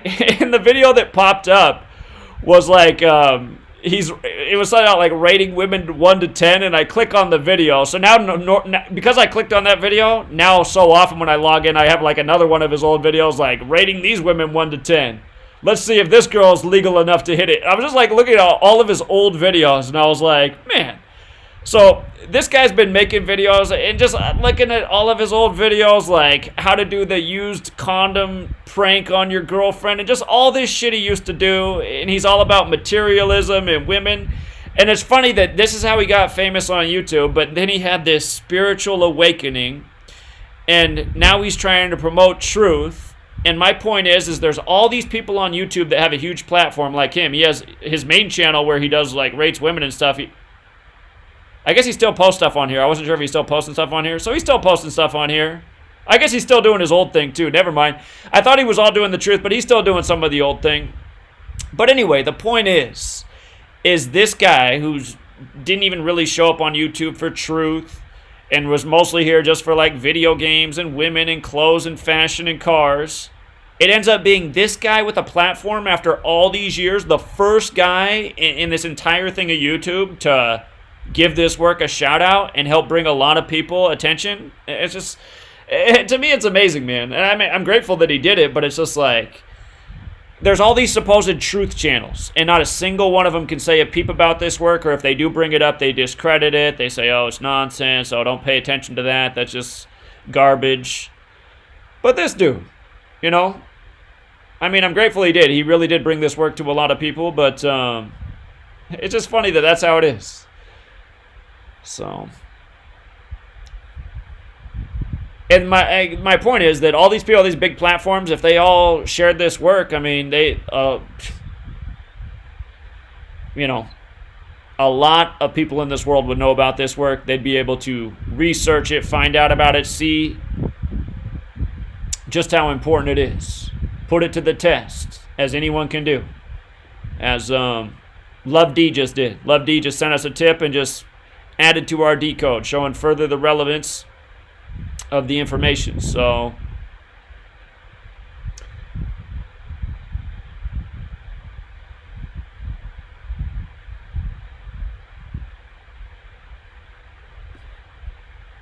anyway,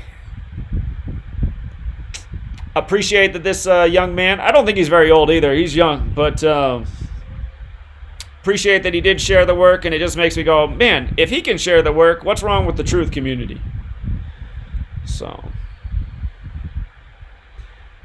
all right, you guys, if you got here late, the first 30 minutes was probably me decoding all the stories that the video was supposed to be about, and then however long we've been going, wow, I guess we've been on for over 4 hours. But the last 3.5 hours have been taking mostly calls, so appreciate everybody, and I see your tip, Rob Cleveland. Thank you. Appreciate that, man. Thank you. Thank you again, everybody. Again, if you can, please give the video a like. Try to help it find some new eyeballs. Again, that's the way the algorithms work. The more likes, comments, shares a video has, the more likely it is to show up in some stranger's feed. So, appreciate everybody. And until next time.